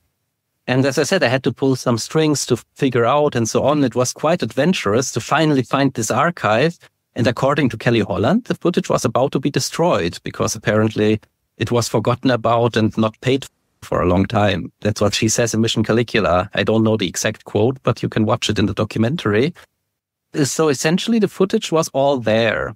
And they say when this new project happened, the company knew where the footage was because I had told Kelly Holland and so on. It was not a secret. So I wouldn't go so far to say I discovered the footage. I rediscovered it after many years in 2016. Let's put it that way.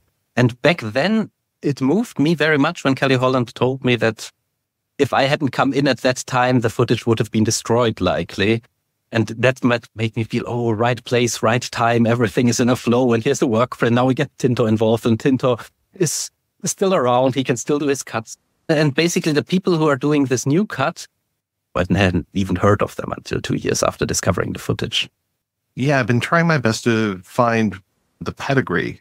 Obviously, you've put in decades of work on this project before you even had the chance to really dive in and complete it. But yeah, I'm just trying to find how the project got put in the hands of someone that I could not find any sort of restoration background or history at all. I have no ideas, to be honest. This new project appeared out of the blue for me as well. And again, I don't want to go into much detail, but initially I had assumed these are people who are supposed to assist in my restoration or something like that, until I found out that basically, yeah, this is what it is. Now, I had also read that Nathaniel Thompson knew where this footage was and was able to provide that information to Penthouse finally. Is that true? He was the one I contacted when Penthouse said there is no footage and so on. And he had worked on the Imperial Edition, and I get along with him very well. I remember the first time I went to LA in 2011, I met with him. He was one of the people I really admired for his work on the Imperial Edition. He had very little time back then when doing it, so he couldn't put more together. And so I contacted him and asked, oh, do you know where the footage was and so on? And then he had some memories, and all that led to the rediscovery of the footage, which is why I'm also saying, yeah, I helped to rediscover it so that Penthouse was aware where it was.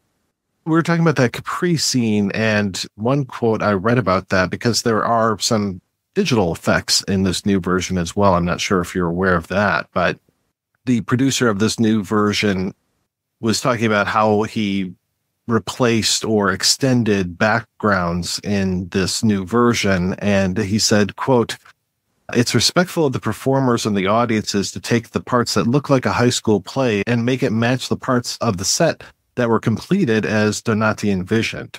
For the transition to Capri, we drew the shoreline as it looked from the real Tiberius's villa. In other scenes, Donati painted elaborate backdrops and would never have just hung a pink curtain to represent the landscape. So we're keeping in line with both the rest of this film, but also the set designs he'd made for other films. I'm a fan of Danilo Donati and wanted the audience to see what he intended for them to see."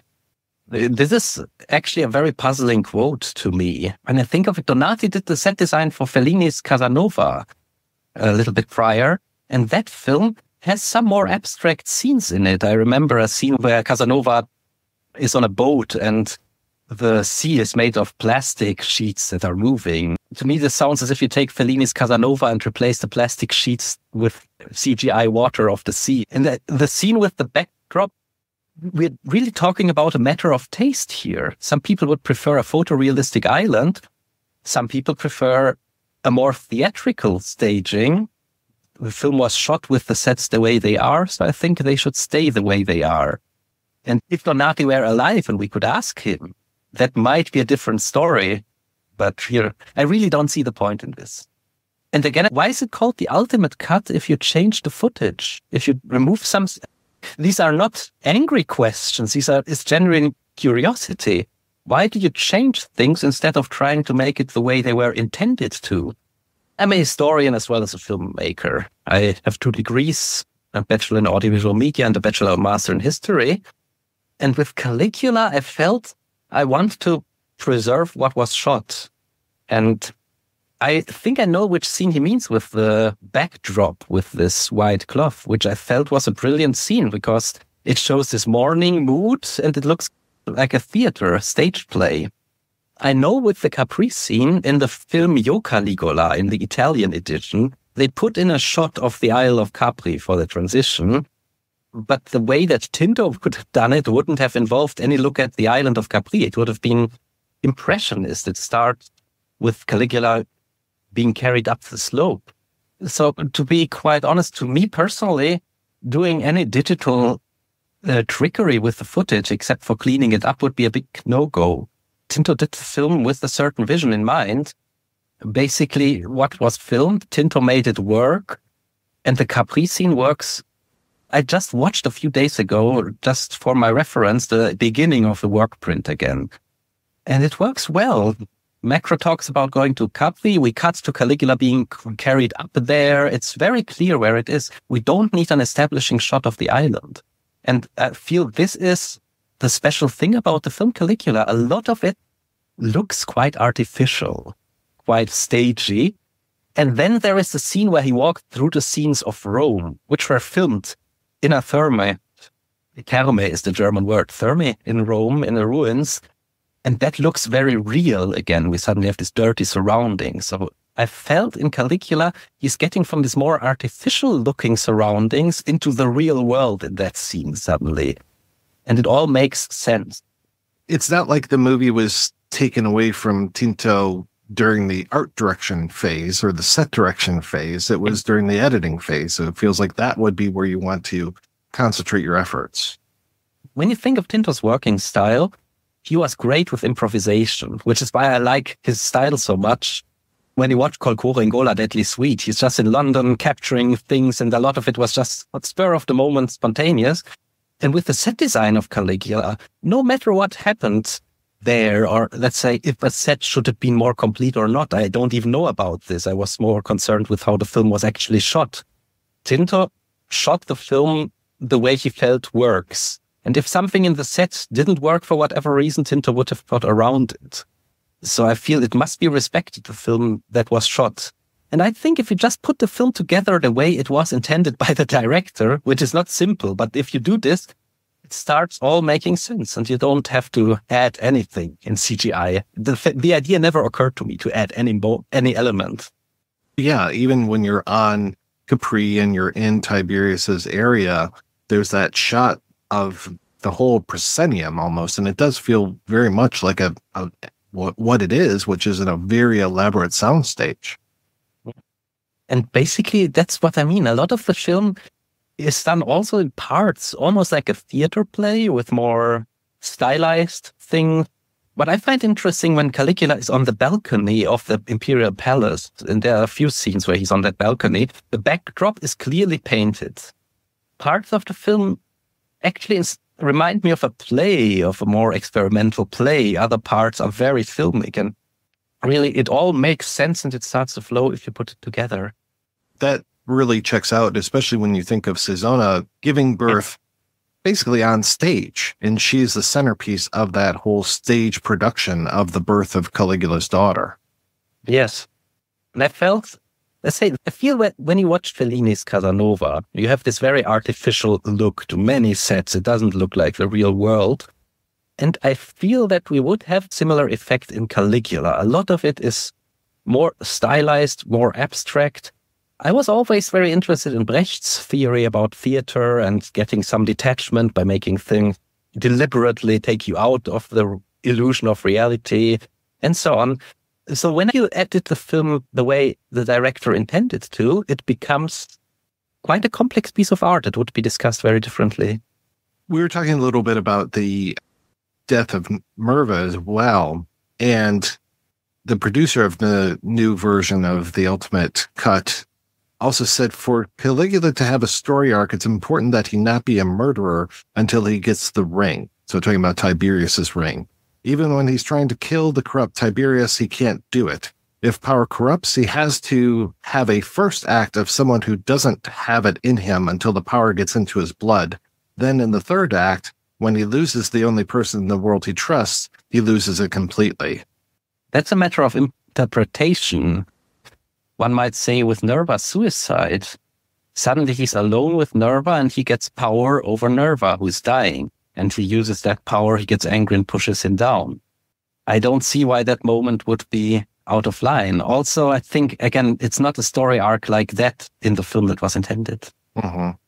And I guess Merva's going to die anyway. So I don't know if it's murder or assisted suicide. What did you think of the CGI? It wasn't intrusive. The most intrusive thing was that opening dream sequence that just felt so tonally off. But then, yeah, just there were still things like in my notes last night when I was watching the Ultimate Cut, I was just like, that was a weird fade out. That was a weird cross edit. There were a couple things, and there's one shot in particular where I was like, oh, wow, the quality just degraded significantly. I was able to see some things from Mission Caligula, things that you had talked about, where I was like, okay, this is good to finally see this. And then, yeah, weird things where, yeah, we fade out before we have Caligula talking with Nerva. We've got the treasury scene is missing. So it's just, yeah, it's very weird what he chose to keep and leave out. So the one thing I found very, let's say, disheartening about this is that even the producer of the ultimate cut seems to not necessarily take Tinto Brass and his talent and his reputation very seriously. Someone on Facebook posted, if you were to make a movie called Oriana, the Secretary with a Great Ass or something like that, then listen to Tinto. Otherwise, no. And then the producer responded, okay, that did make me laugh out loud. Excellent point. To be honest, I find these words quite hard to hear. And I find it sad because I feel that every film restoration has to respect the director's talents, abilities, and style. And to accurately gauge the director's talent, abilities, and style. That's also very important to me. This quote basically is making fun if a film is an erotic film, it's not to be taken seriously or something like that. I think this is about Tinto's reputation as a maker of erotic films. He did a lot of erotic films since the 80s. Tinto's reputation as a filmmaker in the 60s and 70s, he was very highly regarded, his talents. His very first film, Chi lavora è perduto, screened at the Venice Film Festival in 1963, I believe. Then Umberto Eco, who is very famous, obviously, people know, he commissioned Tinto to do 2 short films for La Triennale di Milano called Tempo Libero and Tempo Lavorativo, which were screened in LA in 2012, where Tinto basically tries his hand as a completely new experimental filmic language, which worked very well. When I think of how highly regarded his films were, his film L'Orlo screened at the Berlin Film Festival, and Tinto, a few years later, became a member of the jury at the Berlin Film Festival in the early 70s. His film La Vacanza screened at Venice Film Festival in the early 70s, and it received an award. I believe it was a Critics' Prize. So when you see Caligula, at that time, people regarded Tinto as an avant-gardistic filmmaker who has done this provocative film Salon Kitty, and Caligula would have continued this. And it's something for years I try to make people aware of Tinto's filmic career, that there's basically 2 phases, erotic films in the second half of the career and different films in the first half of his career, even though there is a lot of overlap and his style continues and so on. And I feel if you research Tinto and his filmography, you immediately find all these films that even at their time of release were artistically very highly regarded. And I feel that the footage for Caligula that I watched and the work print, it would have continued that legacy of Tinto and his often experimental editing that flows. I would say that's something that all of Tinto's films have in common. His early films and also a lot of his late films is just this free-flowing style. When I approach any kind of restoration, I want to approach it with a respect for the artist's intentions and for the artist's talents. And it never once occurred to me to, in quotation marks, improve upon anything of Caligula. That was something I was very aware of. When I'm working on this, Tinto would have had the last word. If he were involved, it would be clear. If he wouldn't have been involved, I would have made a film informed on the work print and on his intentions without putting my stamp onto it, so to say. I felt Caligula would have been released the way that Tinto Brass wanted it. It would be seen as a very different film. It would be seen as a huge, provocative, political film, anarchist film. I think it would have been taken much more seriously, artistically, because a lot of the violence in the film and a lot of the unpleasant scenes, they do make sense in the context that Tinto put them in. And this is something that makes me very sad that this vision appears still unrealized. The silver lining on all this is that I was able to release Mission Caligula, and I remember when I edited that film, and when you and I had our long conversations about Mission Caligula back a few years ago, I want to put as many interesting moments in there as possible for people who like the film, who are really diving deeply into that film. Of course, Mission Caligula stayed PG. I didn't put any of the violent scenes in it or any of that. But if you really study the editing of Caligula, and then if you go through Mission Caligula, you will see in the black and white work print some scene transitions and some things that people just speculated about prior. So at least I find in Mission Caligula, you can still see where this project would have been going and what those intentions were, I think. I think the only thing I really want people to know is that Mission Caligula and the idea to do a director's cut of Caligula, to reconstruct one, is entirely different from what has come out now. So how about you? Are you able to put Caligula behind you, or do you even want to put that behind you because you've spent so many years invested in this film? This is a really good question. Let's say if someone approached me today and said, I want to make it possible to do this cut, we'll try to get Tinto involved and so on, I would be as excited as I was years ago, though I don't know the condition the archive is in. A few years ago, someone sent me a picture of the footage being scanned, which was apparently put up on social media, where you could see a half frame in the beginning being sliced off, a half frame in the end sliced off. And I'm very thorough about getting every frame.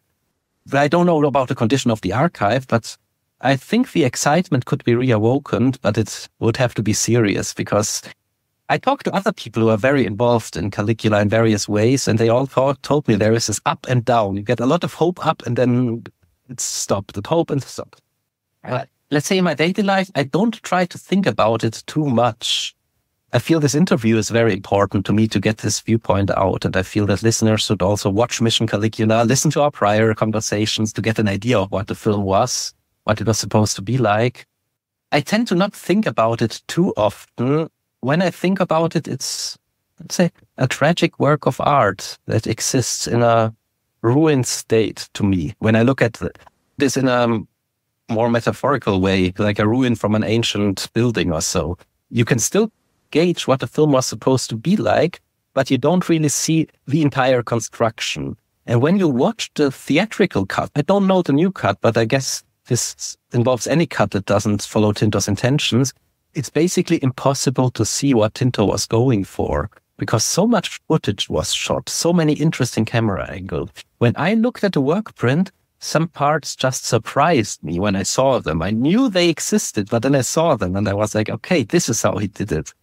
But I guess with Mission Caligula, there is enough out there so people can get an opinion. Though I find it sad that you can't just intuitively watch Caligula, the director's cut, or Caligula, the reconstructed Tinto Brass work print. I know you are never one to not be busy. What are you working on these days? I did a documentary, which, when I did my film Fetzenleben in Paris, we did a lot of behind-the-scenes footage. And I did a lot of documentaries about old artists. Some of them have since passed away. There was Roger Ball in the Mojave Desert. That film was actually running for the Oscars in 2018. It was in competition. It didn't get to the shortlist, but it was in competition for short documentary. And I realized I have so much footage of friends of mine who have since passed away and so on. So I decided to do a documentary called Cutting Squares, which is not yet released. It did have its world premiere in LA a few weeks ago, which is an autobiographical look at my filmmaking and at the people I met there. And I got very positive feedback about it. It features a lot of encounter with interesting people, including Helmut Berger's very last time in front of film camera. I did a film with Helmut Berger called Revolution, which stalled for various reasons, but I put a lot of footage into this documentary. So that is getting quite some interest, and it makes me very happy. I think you might have been working on Revolution the last time that we talked. Exactly. Basically, that film, it started in 2017. I had written the screenplay in 2009, and normally I do my films very quickly. But this film Revolution, there were a few roadblocks happening, scheduling-wise, and so on. And I had to recast a role, and then the Caligula thing happened, and basically I put that on ice. It's the only film of mine that I've ever put on ice. Parts of it I did as a film called Gas-Shaped Light about a toxic relationship. Gas-Shaped Light I did shortly after the Caligula project fell apart. It's about a relationship where a man is together with a seemingly nice girl who keeps twisting his words around and making it more and more difficult, which kind of was a darker film than my others. I don't know if I'm going to continue working on Revolution, but now the footage with Helmut Berger is out in the film Cutting Square. So I'm happy about that. And I'm right now actually working to get potentially my PhD in history, I started some family history research. My family is from Bukovina originally. This is a completely different chapter. I started to research my great-grandfather more, and I found so much that I might be able to turn it into a PhD thesis. So I'm working a lot in archives these days. I just combined several weeks over some stays at the Vienna State Archives, finding so many documents about my family history, about who was related to this, and so on. This is very exciting work for me. I don't want to put words in your mouth, but I'm curious if the experience you had around the new cut of Caligula, if that informed Gas-Shaped Light. Let's say it informed my mood at that time. Let's put it that way. The one thing in Gas-Shaped Light, the lead character is called Alex. When people watch it, this happened to you. I got to say, this was a joke on set that kind of got out of hand, where I was like, how do we name... I love to use improvisation in my films. I thought, how do we name the main actor and the main character? And the actor was joking, let's call him Alex. And I said, that's funny. And then we shot the first season, Alex, and then it stayed. I would say Gas-Shaped Light is a look into my mood those days, but there were different things happening. When I did the film called Fetzenleben the year after, which is also about a relationship breaking apart and being toxic, at least there the lead character doesn't have a name and he looks completely unlike me, which I found nice, so people want to treat it as human as me. Basically, I often put my moods and my thoughts into my films. But I never put it directly. I never make a film that says, this happened to me, now I'm going to show you what happened to me. It's more a general gist, a general mood, some thoughts and so on, and things I observe and all get condensed. You can pretty much see what I'm up to or what my mindset is when you look at my films of each respective time. Alexander, where's the best place for people to keep up with you and your work? Well, you can follow my Facebook account or on Instagram, and I have a website. You can just type in my name and you find my website, and when something new happens, I'll just post it. Alexander, we need to get you back on the show for something else other than painful memories of Caligula. We need to speak more than every 6 years or so, but I look forward to that next time of being able to have a better conversation with you. Thank you. Me too. It was a pleasure. Even though it was a topic that's unpleasant, it felt very pleasant to talk to you still. Well, I'm glad you went there. Thank you so much. Thank you.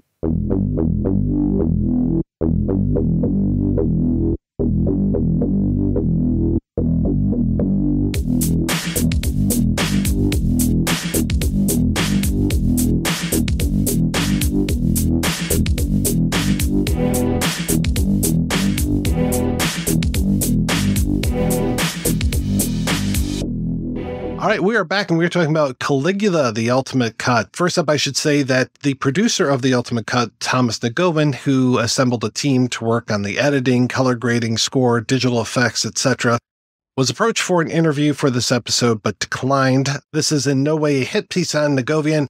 I've never actually met him, and we've only had limited interaction on Facebook Messenger. He may have sent me an email back in 2019, and his email address pre-filled itself when I was trying to write to him about this episode. So that definitely holds some water. I know that he emailed Rob, so it makes sense. And he said in his email that he was going to email me. But yeah, I even donated to his Caligula book on Kickstarter, and we can discuss that a little bit later in the show if we feel like it. But yeah, let's talk a little bit about Thomas Negovan and what we know about this guy. I was going to mention that my interactions with him was a bit more than you. Okay. So he had emailed me after we had done the 2 Caligula episodes. And he told me that he was working with someone notable and wanted to put together this book. And there were some other things. And so I actually had a phone call with him. I think I may have had 2 phone calls with him. And it was actually before this, I even knew that this new version was coming together because I didn't know anything was happening.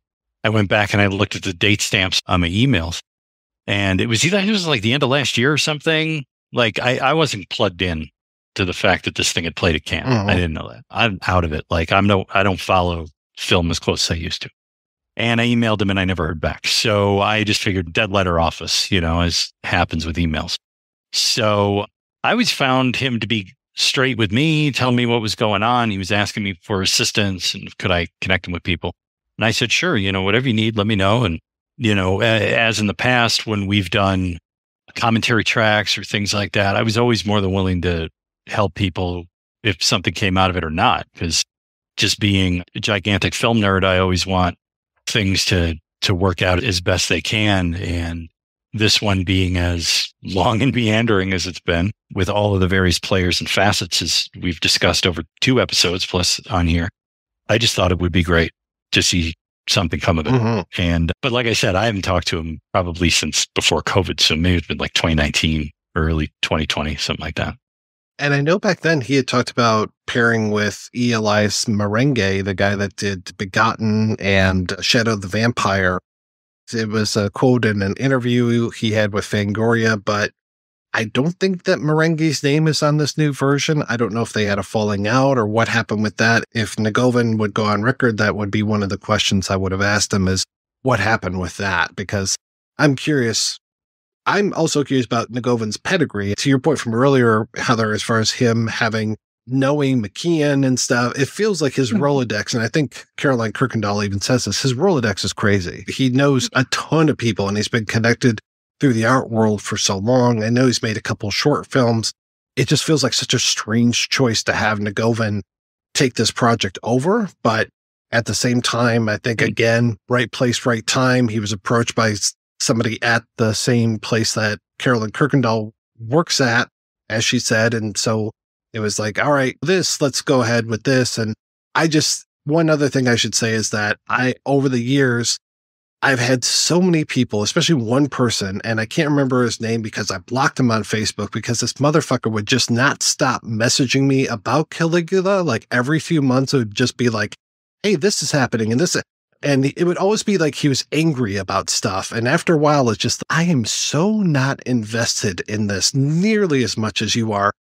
Please stop sending me this stuff. And then it was just more and more. And after a while, I was just like, I got to block you. Sorry. Yeah. That's crazy. Yeah. Also, I forgive you for blocking me, Mike. No, I'm joking. No, people obviously get very passionate about it. Sometimes too passionate, though. So that's yeah, no, I was so curious researching, because now Thomas has a fascinating career. I mean, he's even done music and is recorded on like a wax cylinder, which is a very old school format, and is definitely an interesting guy. And he's not the most obvious choice on the outset, but it is an interesting one. And the thing I really did admire researching when I was working on the commentary is the amount of time him and Aaron, and he gives his editor a lot of props. Yeah. And as he should, but he does. And I love that, because I think sometimes it's easy for people, and because I don't even know what you call him. He's a director of sorts, but it's almost, a film in some ways is like a motherless child. Realistically, just it is what it is. But if anybody tell me anything, I guess I should say, usually don't give their editors props, but the editors are the ones that build the spine of the piece. They build the rhythm of the piece. I think editors get vastly underrated sometimes. So it's cool to see that. And I know they'd worked together on some of his short film projects beforehand. I do hate it that he's not a part of this. It would be cool. It would have been cool to have that, especially because I know there are some people that have some confusion about this project. And yeah, it's not the Tinto cut. And it's never, unless something magical happens, to me, it's basically having the Tinto version or anything close to that. It's like Tears in the Rain. It's gone. It's gone. I think Mission Caligula probably would have been that cut, just because Alexander studied Tinto and worked directly with Tinto and had him on board with that. And I'm not really privy. Yeah, I'm not, obviously I wasn't part of any phone calls or anything like that to know what machination, how the deck of cards fell down and got restacked on that. It's the closest thing I could find. And I found this actually from one of my original note cards, as far as Thomas. I found this from an interview Thomas did for Synapse.co, where he said a friend of his who worked at Penthouse Global Licensing, which is a division that handles legacy materials, had changed hands a number of times, including Penthouse itself, which is an allusion to Kelly Holland which sounds like that was messy. She's a fascinating lady. She's one, the more I've read up, I would love to talk to her. I just find her really, especially as she was one of the very few female directors in adult before she was in Penthouse. She also has done a ton of animal rights stuff. And the fact that, just a quick aside, to give her some major props, because I feel like she gets disparaged, like when you do find her online about her Penthouse run, is that she entered that company loving Bob Guccione. And even with that, when she entered this project with Alexander, recognized the flaws of what he did. And to me, it's like, I almost felt like maybe her working with Alexander was like doing an alms or something, like trying to atone for the sins of the father sort of thing. And I don't know. I have a lot of respect for people who can look at their heroes and be that objective. She's great on the second episode. If you go back and listen to her interview with us, she's just a fascinating person. Ranjit did write an article called It'll Never Happen on his Caligula.org site. At one point, he talks about how she wanted him to write about the history of Penthouse, and he said, well, it's not going to be pretty. And he basically told her what a jerk Guccione is, and she's, oh yeah, no, that's okay. I want the full truth. And I was like, that's very admirable. It's extremely, it's sad to say that's admirable because that's how everybody should be. But we all know that is so rare. So yeah, no, I have a lot of respect for her. And she's somebody I would love just to have a cup of coffee with and just talk with. She's cool. Basically, attesting what you were saying, Mike, it just sounds like in the interview, he got hit up by this contact at Penthouse Global. And I can't imagine anybody, it's a huge thing to undertake, but God, what a fascinating thing. I don't know if I could blame anybody for taking such a gig. Right. But I do wish we had, of course, I think we all do. If you love cinema, if you would want that Tinto cut, just we all dream about, okay, where's London After Midnight? Like finding that print and somebody's at it, having the full uncut green. Dreaming is free, at least. Yeah. Yeah. One thing about his background that I think really comes through in this version, for good or ill, is because he has that visual arts background. I feel like we get a lot of wide shots. Yeah, I agree. Like he wants us to be immersed in these sets. And while that's fine, it just feels, as we've talked about many times here, one of the technical aspects of making film really is all in the editing. And so the length of the shots, why they're there, when you're cutting to something else, and what does the order mean? What does the order mean within that section? What does that order mean within the whole? And the thing is that while it wasn't complete, we at least had a 90-minute work print to work from. So he could have at least looked at that 90 minutes. And like I say, I have no way of knowing because I've never watched the 90-minute work print that Alexander has. And to compare it against this and to go, okay, this is where it is, and this matches, and this is what it should be. But at the same time, the question becomes, if he's basing it against a script, the script is not final film either. For example, you had done Graduate recently, and this was something I didn't know, and I can't remember if it was on the show or if it was what I picked up from the Criterion when I rewatched it and listening to the commentary, was there were voiceovers in there where those Simon and Garfunkel songs are. And Mike Nichols is, I don't need these voiceovers. Get rid of the fucking voiceover, put the Simon and Garfunkel song in, and that works better than having all these voiceover and off-screen dialogues going on over these driving scenes. Ultimately, even if it's in the script, even if it's on the page, it doesn't end up on the stage. That's the difference between film and a play. So there's part of me that I give him his props for going, okay, we're going to work from Vidal's script and we're going to try and be as faithful to this. But even that is now guaranteed that you're going to come up with a completed version that is what was intended either. These are all lots of things to think about. And as I was looking at this, one of the things, and I don't know if we got a truncated marketing packet or if it was just 2 pages. I want to hope that it was bigger. That's what the PR company sent to me.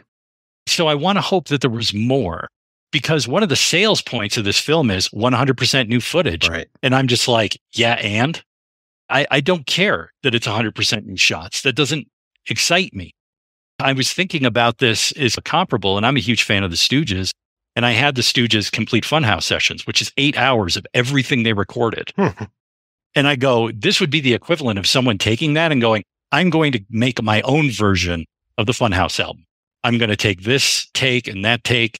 The band already, say if they couldn't have completed it, maybe they said, okay, they sequenced the first 4 tracks off the album as an equivalent and said, okay, these 4 songs. And I don't care about that. I'm sequencing this entirely the way that I see fit based on what I see fit.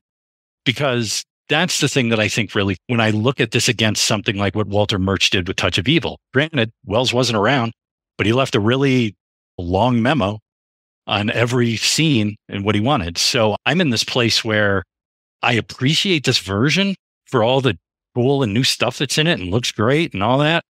But I don't know if it gets us any closer than the Guccione version in certain ways. It's confusing at times.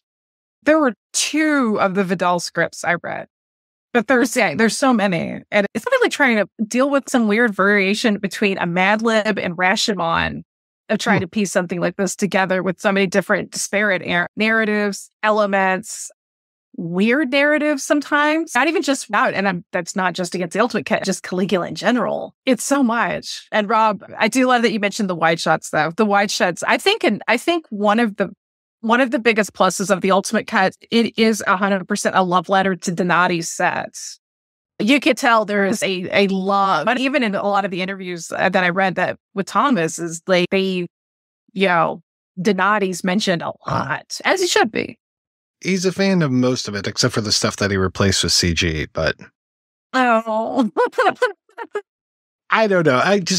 Negovan strikes me as bratty with some of the stuff that he's said, and I've people sending me stuff like crazy. So there's just quote after quote. And he even told me in our very brief Facebook conversation, he's just, oh, Tinto Brass, he's got dementia.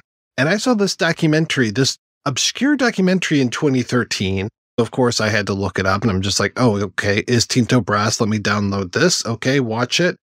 All right. Oh, yeah, Tinto seems fine, but everything that Negovan says is just, I watched this documentary in 2013 and it shows clearly that he has dementia. And I'm just like, what documentary did you watch? Because that's not the version that I saw. I saw Brass acting, recounting stories, very clear, very lucid. Of course, it's 2013, right? That's 11 years ago. But I know other people that have talked to him and they're just like, okay, that's great. He's doing fine. Of course, Alexander talked with him very recently, and it's not that recently because now apparently Tinto's wife controls all the communications, but a few years ago when this project was kicking off, and that's very different than the story that Negovan tells where he's just, the first thing I did was I reached out to Tinto and I tried everything that I could, and I was told over a year later that he received all these things, but his wife dismissed it. I was in contact with her after that. She was open to the idea, but I had been told and later learned from a documentary on him that he had dementia. I asked if I could speak directly with Tinto. The answer was no. So that's where it stalled. I couldn't encourage the rights holder to send money to somebody who couldn't get on a phone call. I suspect that it's partially his health, but it's also likely that it is just a terrible sore spot for everybody involved, which I completely agree. And Brass talks about that on the Orgy of Power documentary, that I don't know what I would do. The ship has sailed, but I don't know what the truth is around there. I know that Michel Lefolco, Brass's lawyer at the time, was saying that Tinto Brass did not participate in the new version and was not made any offers. He is old, but very lucid, and any involvement in this new edition is false. Here's Thomas Negovan from the Team Human podcast. The first thing that I did was I contacted Tinto Brass, and the very second person I contacted was Malcolm McDowell's manager. And I said, look, I have this project on my lap. I'm a tourist here. This is before I started forming any opinions on anything. Right. I said, I am a tourist here. This is your art. You should dictate the course of this. This is before I understood how much everyone hated each other and all of this. And so it was such a traumatic thing for Tinto. My understanding is that that's why that got ignored. I didn't hear from them until like 8 or 9 months later when I kept kind of pummeling and other people were trying to bridge that gap. This is where it gets interesting for me. Why am I interested in doing a third episode with you on this thing? I'm going to start with this thing. It's just going to sound like I'm victim blaming, but I'm not. And what I mean by that is that every filmmaker has their own way of how they create. And I feel like he was a victim of his own method on this. True. Yes. Because the way Alexander talks about, he was rolling multiple cameras, he was doing multiple takes in various different ways. Like I say, when we look at that ending, compare the ending of how Malcolm acts versus this new version, two different characterizations. Some of the other scenes within the films, obviously. But the thing is, that's all commendable. I commend him for going, you know what? You know what the most cheapest part of this entire production is? Blowing film. Because blowing film in that era was cheap. Film stock was cheap compared to paying salaries and building those sets and all that. And when I think about his process up against other filmmakers, so for example, a guy who's very controlled, Martin Scorsese, he knows exactly what he's going to get. He storyboards everything. He doesn't really shoot extra coverage. Another guy like that is Clint Eastwood. He's like the king of the one take. He knows exactly what he wants. He shoots exactly what he wants. He does not do all this coverage. And so there's part of me that feels like Tinto is just a victim of his own process here. And I just think about how there's famous stories throughout film history. One of my favorites, one of my heroes, Melvin Van Peebles, who gave the finger to Columbia when they told him, hey, you're going to shoot a different ending to Watermelon Man, right? Oh, I got it. I'm going to shoot it. And then he didn't, and turns the film and they go, where's that ending? And he's, I'm not shooting that fucking ending. Fuck you. I'm out of here. And forced him to release the film the way he wanted it. So really for me, what I think why I keep coming back to Caligula, why I'm so fascinated by all these various cuts, and I give Thomas his credit for putting this cut together, is that it ultimately comes down to the idea of like creative expression within a system for filmmakers. And how do you do it when there's so many things going on? Do you really need to have like Orson Welles' ironclad Citizen Kane contract where even Ted Turner couldn't colorize it 40 years later? Do you need to be so strict that you only shoot what you shoot and get rid of everything and force them to release your thing? Granted, he had this film taken away from him. I know that. I know the history of it. Or is there somewhere in the middle where you just got to go, you know what? This is such a big process with so many money men and everybody's got their hands in it that even if you try to make it your vision, I don't think it's possible because there's just way too many chefs in that kitchen. So many big egos in there. I completely agree with you as far as the way that Brass shoots left him open to this, which is a horrible thing. But he said very plainly in that Orgy of Power documentary, it's just like, directing is half the job. The other half is the editing. And I do all of my work in my editing. That's where I actually bring a project to life, which I'm like, yeah, okay. There's a great quote. I've got it in here where he won a lawsuit in Italy. And that's one thing that Ranjit definitely documents, all of those lawsuits. Oh my God. I think there were like 29 or 30 lawsuits that were all around this. Wow. Just crazy. And so he won the lawsuit in Italy where the director's right is guaranteed over the producers. And he said, I had a hard time convincing the judges that I couldn't be responsible for a film for which I had shot about 160,000 meters, but only 4,000 or 4,500 were ultimately used. And this is very prophetic what he says. One could have made so many different films depending on who chose the material and utilized it. Oh, Jesus. Yeah. Tito is such a fucking brilliant editor. Look at any of his films. Look at So Long Kitty. That film is a masterpiece. The way it is pieced together, it's one of them. It's a film I visit, even though some of it is so unpleasant, but it's such a fucking beautiful film. Look at The How. Tinto's a wonderful editor. And I feel like anybody would have been open, though, to being preyed upon because Guccione, I don't think Guccione knew what he wanted. I think he thought he knew what he wanted with Tinto. I think it's almost like he had a devil and an angel on his shoulder. And Art Angel was like, So Long Kitty, it's a great film. Oh my God, Gore Vidal, Malcolm McDowell, Danilo Donati. Oh, Franco Rossellini. This guy's produced. Yeah, he can produce with us. He's worked with Pasolini. Sir John Gill, just getting all of these pieces. But then the little devils, some of these extras, they're unclean looking. They're not sexy. They're not pretty. We need that penthouse sheen. And I think he also wanted some of that porno chic pie, because that was the thing. This was about at the era where people, if there was ever going to be a crossover, it was going to be in the late 70s. And because this film started principal shooting, I believe, in 76. And, 76, 77. And it never happened, obviously. And granted, there are so many adult films that honestly are so much better made than what resulted with any version. As much as I love the Ultimate Cut, as much as I love the film as a whole. And that's not at all a mark against Aaron or Thomas. It's just, like we've all said, you're trying to make a puzzle out of pieces that you're missing.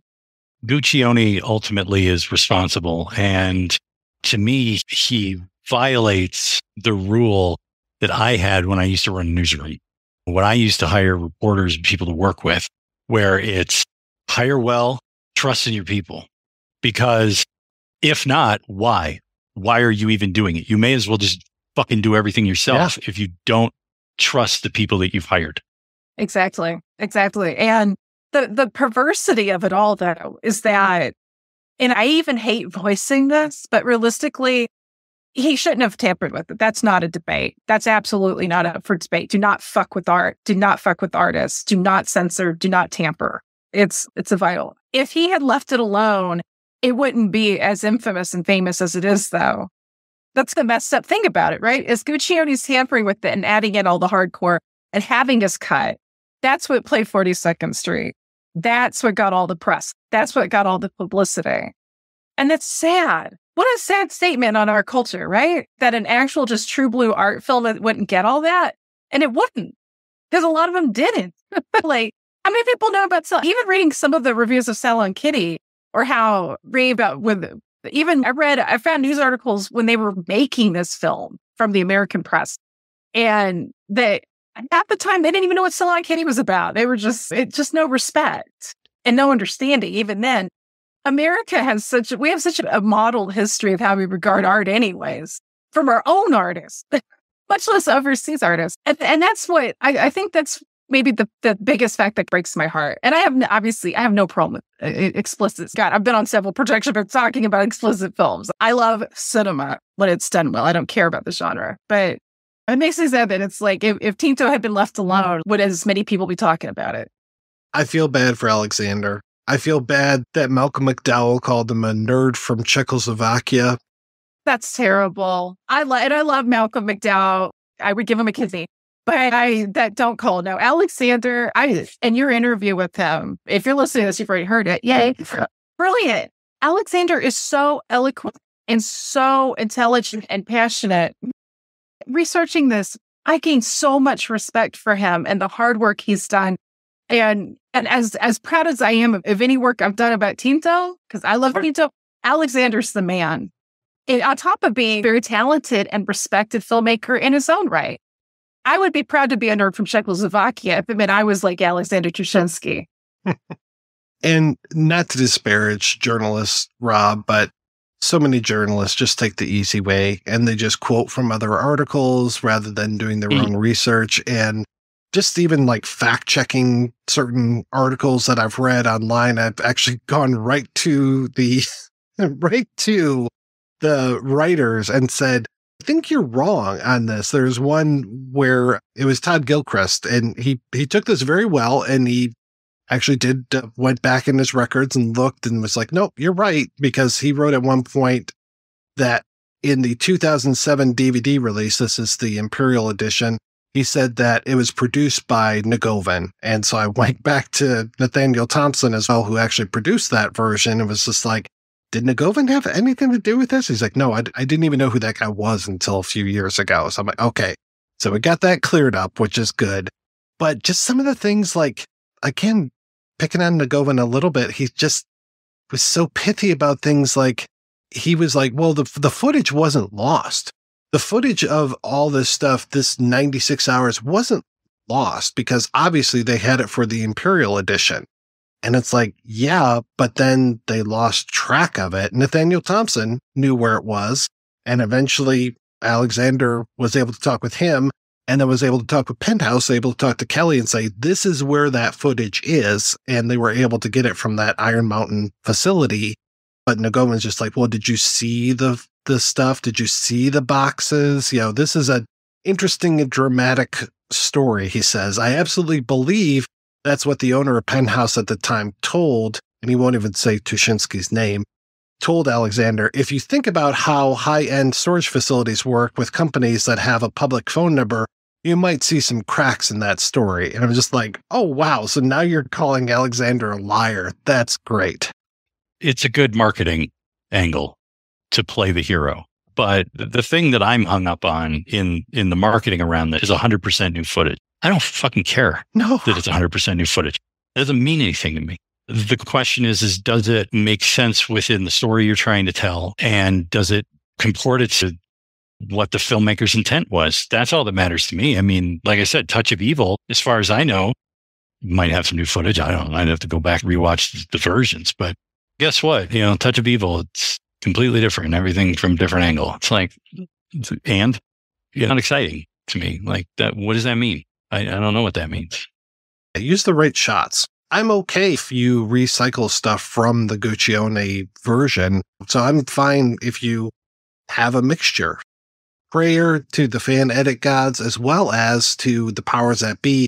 I hope this isn't the ultimate cut. I hope that this isn't the last time we hear about this, because I would really like to still see.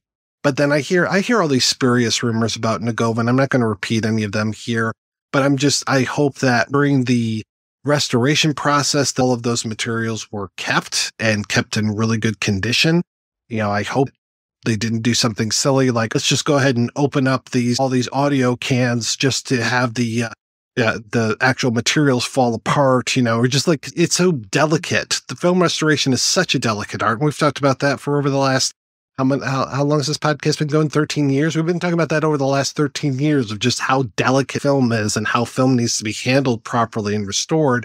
So I just hope that during this restoration process that stuff was kept safe, and that there is an opportunity, if we do want to try again with a version that is closer to Tinto Brass, that we can do that. And part of me is concerned that Penthouse, whoever runs it now, doesn't give a shit about keeping all of the outtakes and 90 plus hours, because that takes up a lot of space, and every special facility that can hold all that to catalog it and to hold it for years. And then you have tragedies like the Universal fire 15 years ago, where there was all these original master recordings. They're gone. You can't remix that. And you might be able to in an AI world, but still, you can't go back to the original digital magnetic masters of things that were 20 years ago. I know all three of us are definitely agreed. And anybody listening to this, obviously you're a film lover too. Press is so important and so key, especially because film is such an infant format compared to other types of art, not just silent films. But when I was researching Michael Finlay, who's one of my auteurs, he's got lost films in the 70s, like that long ago. It's heartbreaking. Well, I just recently heard about this biopic on Gore Vidal that sounds like it's lost now too. Some of it is deliberate. Like, what is there? The Coyote versus Acme. Yeah. There's the Batgirl movie. Like, they just create things to destroy them so that they can do a tax write-off. Yeah, it's terrible. It's horrible. Yeah. But like I said, one of my degrees, I got a graduate certificate in archival administration. And even before, it's probably because I watched fucking Indiana Jones too many times when I was a kid. But it belongs in a museum. Like, I honestly have this feeling there's so much stuff. We're going to end up hundreds of years from now, if we won't be alive, but will continue, and chunks of our culture, because we don't care enough, because it costs too much. That's why it's important to fight the good fight. And I think that's actually like something like doing a podcast is part of that, because you're keeping it fresh in people's minds. If people aren't informed about stuff, then how can they know, like, this is something we need to preserve? And that's why I think it's cool about talking about the different cuts of this film. That's why I hope all of the materials are preserved. I'm glad we have this cut. I'm glad we have the Guccione cut for all of its flaws. There's great stuff. There's great stuff in all of them. I wish there was a meeting of the middle. It's part of me wishes we had that too, because man, like getting to hear Teresa's voice, getting to see more of the performances, not having to seeing sex scenes that were shot far worse than what Guccione did, and to some give him faint praise on that. It's the faintest of praise. That shit didn't belong. And especially reading about, according to Lori Wagner, he had the girls use egg whites to look like they were excited, which I don't think is very sanitary to put in your nethers. That seems like a very good way to get a yeast infection. So see, everybody's learning from this podcast. preserve film and do not put egg whites on another's. But seriously, I hope to God that they preserved it too. And especially because a lot of companies, anything that the corporation automatically does not have the best reputation when it comes to film preservation. It's honestly amazing that we even have this, or that even Mission Caligula got as far as it did. And that was thanks to Kelly, for them having a CEO at the time that actually seemed to give a shit about art. It's cool. I don't know. It's cool to have the variations of it. I mean, so I think the minute Tinto got pushed out of that film is the minute, realistically, we lost the chance to version. You can't go back. Like Lot's wife at this point, too far back. It's all just going to be little piles of salt. So I don't know. It does. I think to me, what makes me sad is just all the people that have been hurt by this film. When I say the film, I don't mean just the ultimate cut. I just mean this whole thing. And but I'm glad, at least with those who are still with us, we can still hail them. Don't write off Alexander Tuschinski. Don't necessarily write off the ultimate cut either. Like, don't write off anybody, give everybody, but especially give people like Alex, give Ranjit, because he did all that work. Thank God for his website, which is an exhaustive tribute and so exquisitely researched perfectly. And to Tinto, who I feel like even stuff I still see written about this film now, about this particular cut, I feel like still gets disparaged. I think that's utter bullshit. All of the beauty, all of the good stuff in here is because of having a director that had that vision and that had faith in his performers. And that's why all of the actors loved Tinto. I mean, Steiner ordered them multiple times. Malcolm McDowell got along with them great. Helen Mirren, in that 2013 documentary, goes on camera and raves about him and Tinto, his wife. And honestly, is Tinto Brass a documentary? It's hit or miss, but yeah, he seems lucid. He seemed lucid to me. I had some narrative problems with some of that documentary because I felt like part of it leaned a little too heavy into the persona. That documentary didn't know what side of the bread it wanted butter, because you'd have these great interviews with people and these great shots of some of his like really experimental stuff from the 60s. That was so cool to have, because a lot of that defined for Americans. And you're like, yeah, that's cool. And then it's like, there's Tinto with his hand on some girl's ass smoking a cigar. And it's like, wait, what? like, come on, movie. They turned it into the south of the equator version of a Russ Meyer documentary. Mm-hmm. Yes. I reached out to Nico B over at Cult Epics and was asking him, because I would love to see, Vacation and Dropout, those two films with... they look incredible, yes, don't I would they? love to see with those. Vanessa Redgrave and Franco Nero. Yeah, they look so good. I would love to see those too. Yeah, Nico would do... He's done such a great job with so many of Tinto's films too. I would love to see him do that. Nico B is so cool. I have a lot of love for that company. And they've got a brand new version of Cheeky that's coming out within the next few months. And he said that in 2025, they're going to have restorations of The Key, Action, and Yankee. And unfortunately, no Dropout or La Vacanza. So I was really hoping for those, because you can find those in real shitty versions with no subtitles, all dubbed Italian, which doesn't make a whole lot of sense, because I don't think Vanessa Redgrave's speaking Italian. And I think since they shot those in England, that Nero was probably speaking English as well, because we know he can do it. Yeah, no, his English is fine.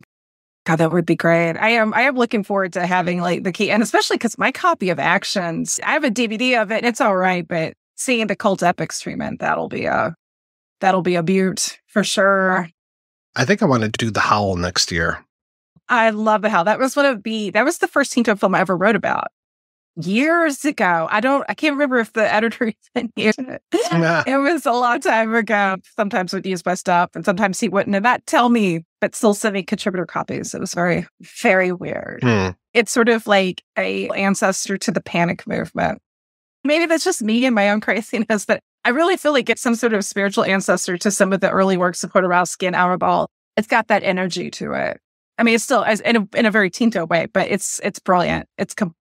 I've seen the greatest films of my generation. Disemboweled. No, sorry. Wrong Howl. Right? Yeah. Boo that man. Yes.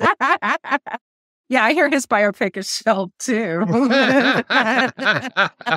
Mine, yes, indefinitely. Nobody wants but that's good to hear. At least, and that's maybe a good silver lining. In the sadness, we still get fruition. We still get to complete Tinto films that weren't tampered with by Bob Guccione. out there. Hopefully we'll get more. Hopefully some, cult epic stuff. Maybe somebody else could get a hold and do restorations proper for La Vacanza. And all of that. Make it maybe a cute little set, because both of them, Vanessa Redgrave and Franco Nero, what a fascinating couple. And the fact that they did these 2 films with Tinto is so neat.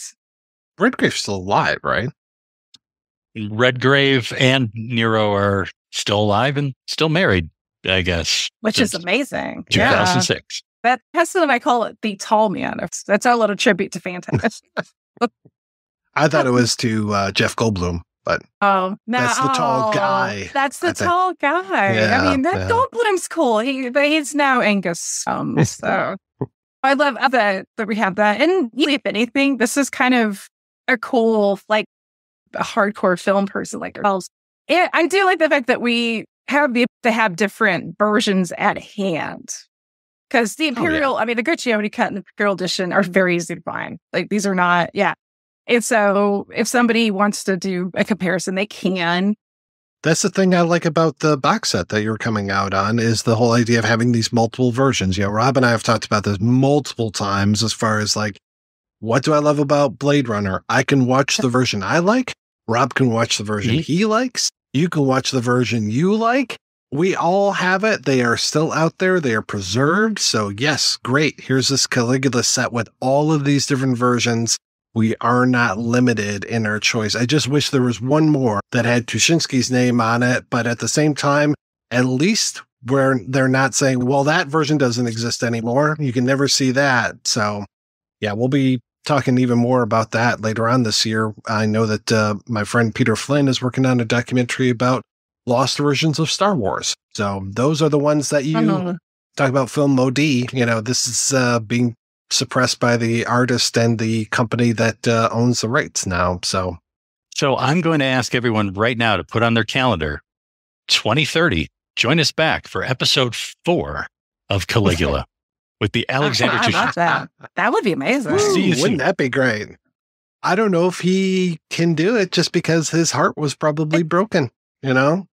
I imagine being in that position. We were so hopeful. We recorded that Mission Caligula episode. We were just like, this is going to be great.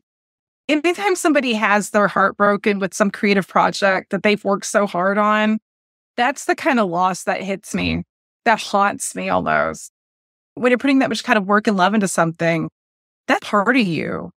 That's your DNA in something almost. Having outside interference in whatever form, it's like an invasion. Kind of like an invasion way. That's I think about how Tinto, his wife's probably taking over, so he doesn't have to hear it anymore. She's like, I'll block it. He's like, I'll be the first. Because God, the man's on a time. Let him enjoy his golden years. I can't even imagine. But but I love that Alexander has channeled everything he's gone through into art. And that's what artists do. If anything, if there is a positive thing to be gained from his story of this, is that to anybody, especially a creative, always create. Don't let it stop you. Don't let, if it's okay, this horrible, shitty thing has happened, your heart is broken. Okay, let's make some art, dude. Let's channel that. Don't let it fester inside you. Don't repress it. Don't let it make you bitter. Don't let it become like a cancer. You make art. That's what you do. And that's what he did. And I love that. To me, it makes me respect him even more. That's what we all need to do. It's sometimes life is getting us things and you can't always control it. And some of it hurts really fucking bad. But let's go make some art. Let's go make something. Let's create something. Let's preserve something. Let's talk about it. That's healthy. We're all healing in this beautiful mess together. And, make life your own. Senate and the people of Rome. There's my TED Talk. I can't imagine talking 3 hours about one movie when it comes to a commentary. Now, talking 3 hours with you two or close to it, that is easy. But doing a solo commentary for 3 freaking hours, Heather, that's nuts.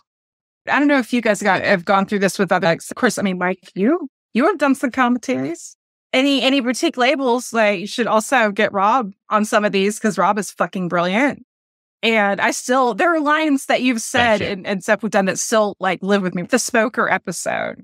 I mean, go back and listen to that episode. It's still one of my favorites ever that I've been a part of. But it was hard. And I think the hardest part was trying to not sound like the Micro Machine, but also keep it, because I was trying to keep like things in a natural, because I wanted to be conversational. Anything I do, I told you guys that in text prior, but even like with my writing, because I feel like if you talk at people, if you write at them, you're not writing with them, then you're going to risk of being condescending and talking down. And I hate that. My favorite writers write with you and sometimes make you do the work because of it, but it's a sign of love and it's a sign of respect. It was definitely the most challenging commentary I've ever done. And there were still things that got left out because I really wanted to make it fresh too. You don't just want to be repeating the same shit other people said, but there's so much that's already out there about it.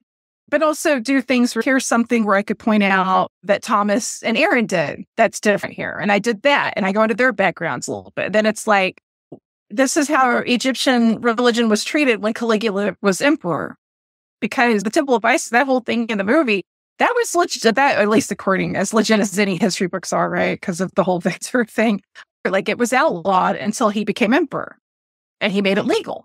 So, and in fact, there were moves like on in Caligula's reign that made him initially very popular. Because there were a lot of rulings that Tiberius had done people did not like. Yeah, so trying to do that. Also give credit to a lot of the actors that I don't get like Teresa, like even some of everybody's been very sweet, like when you read from the other main actors, but even they sometimes sound a little dismissive. And I'm like, she held her own. Like, let's give her some, and she did not do that much after this movie. And she died kind of young. It was very early. Yeah. Definitely an interesting actress. I think she's a lot better than people give her credit for. I thought she was great in Salon Kitty too. I always try to uncover layers that others looked at with any kind of film research. So I hope I did that and hopefully did this. Oh my God. Okay. Good journey out. That's how it felt in my head. It felt like a marathon. It felt like a race. But hopefully I kept it cool on the outside.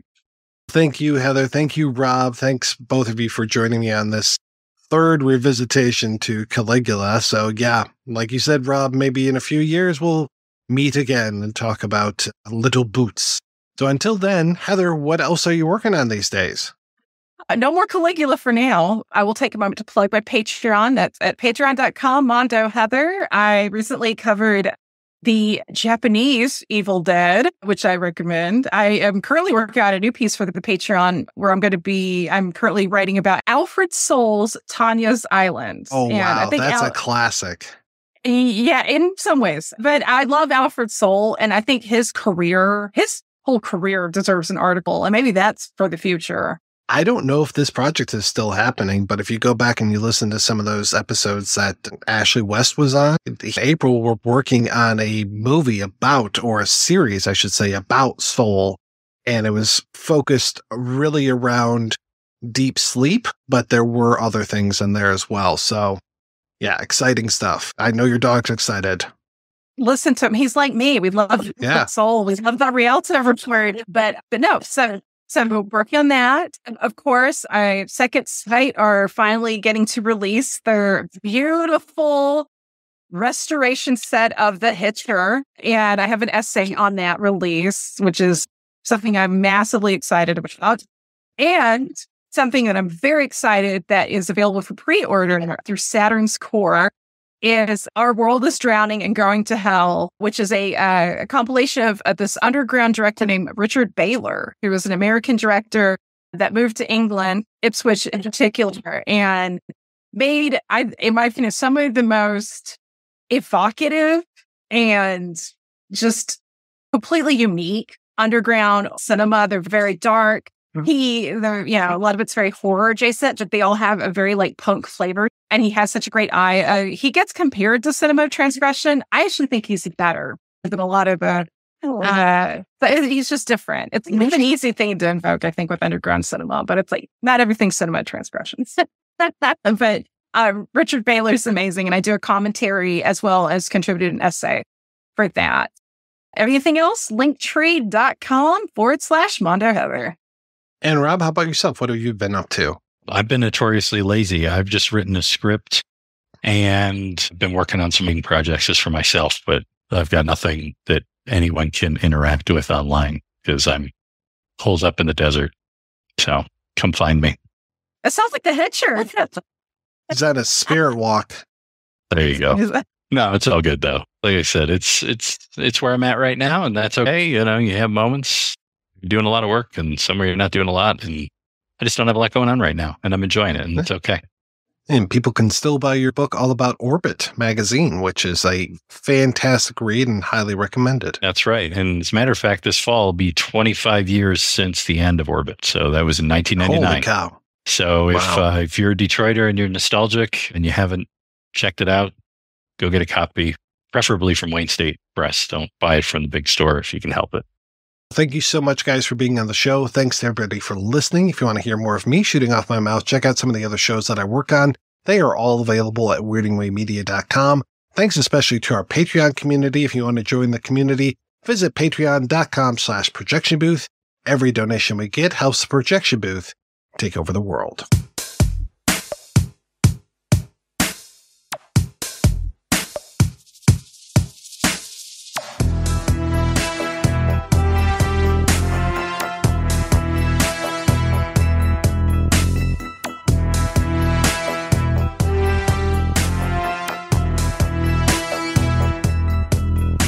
To see you crawl as I drive by in my big black car with police outriders and 100 guards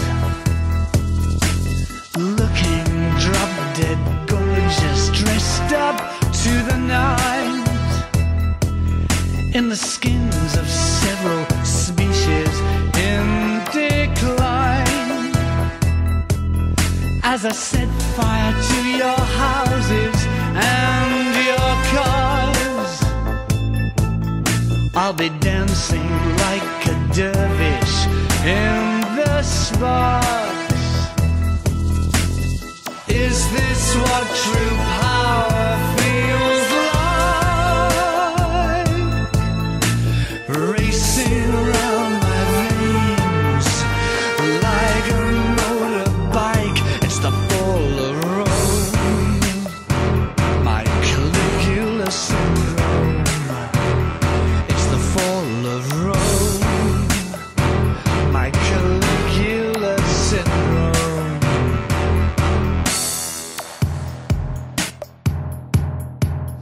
I'll display you in my game show on TV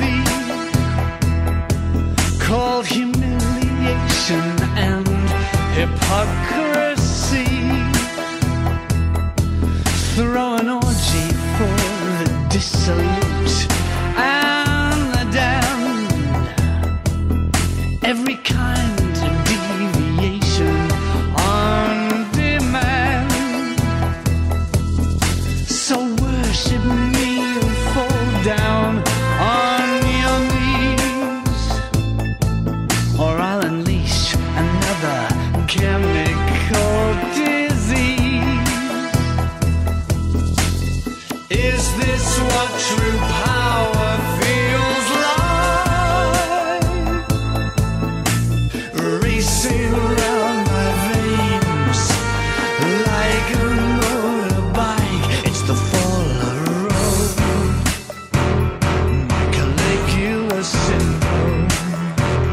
It's the fall of Rome, my Caligula syndrome.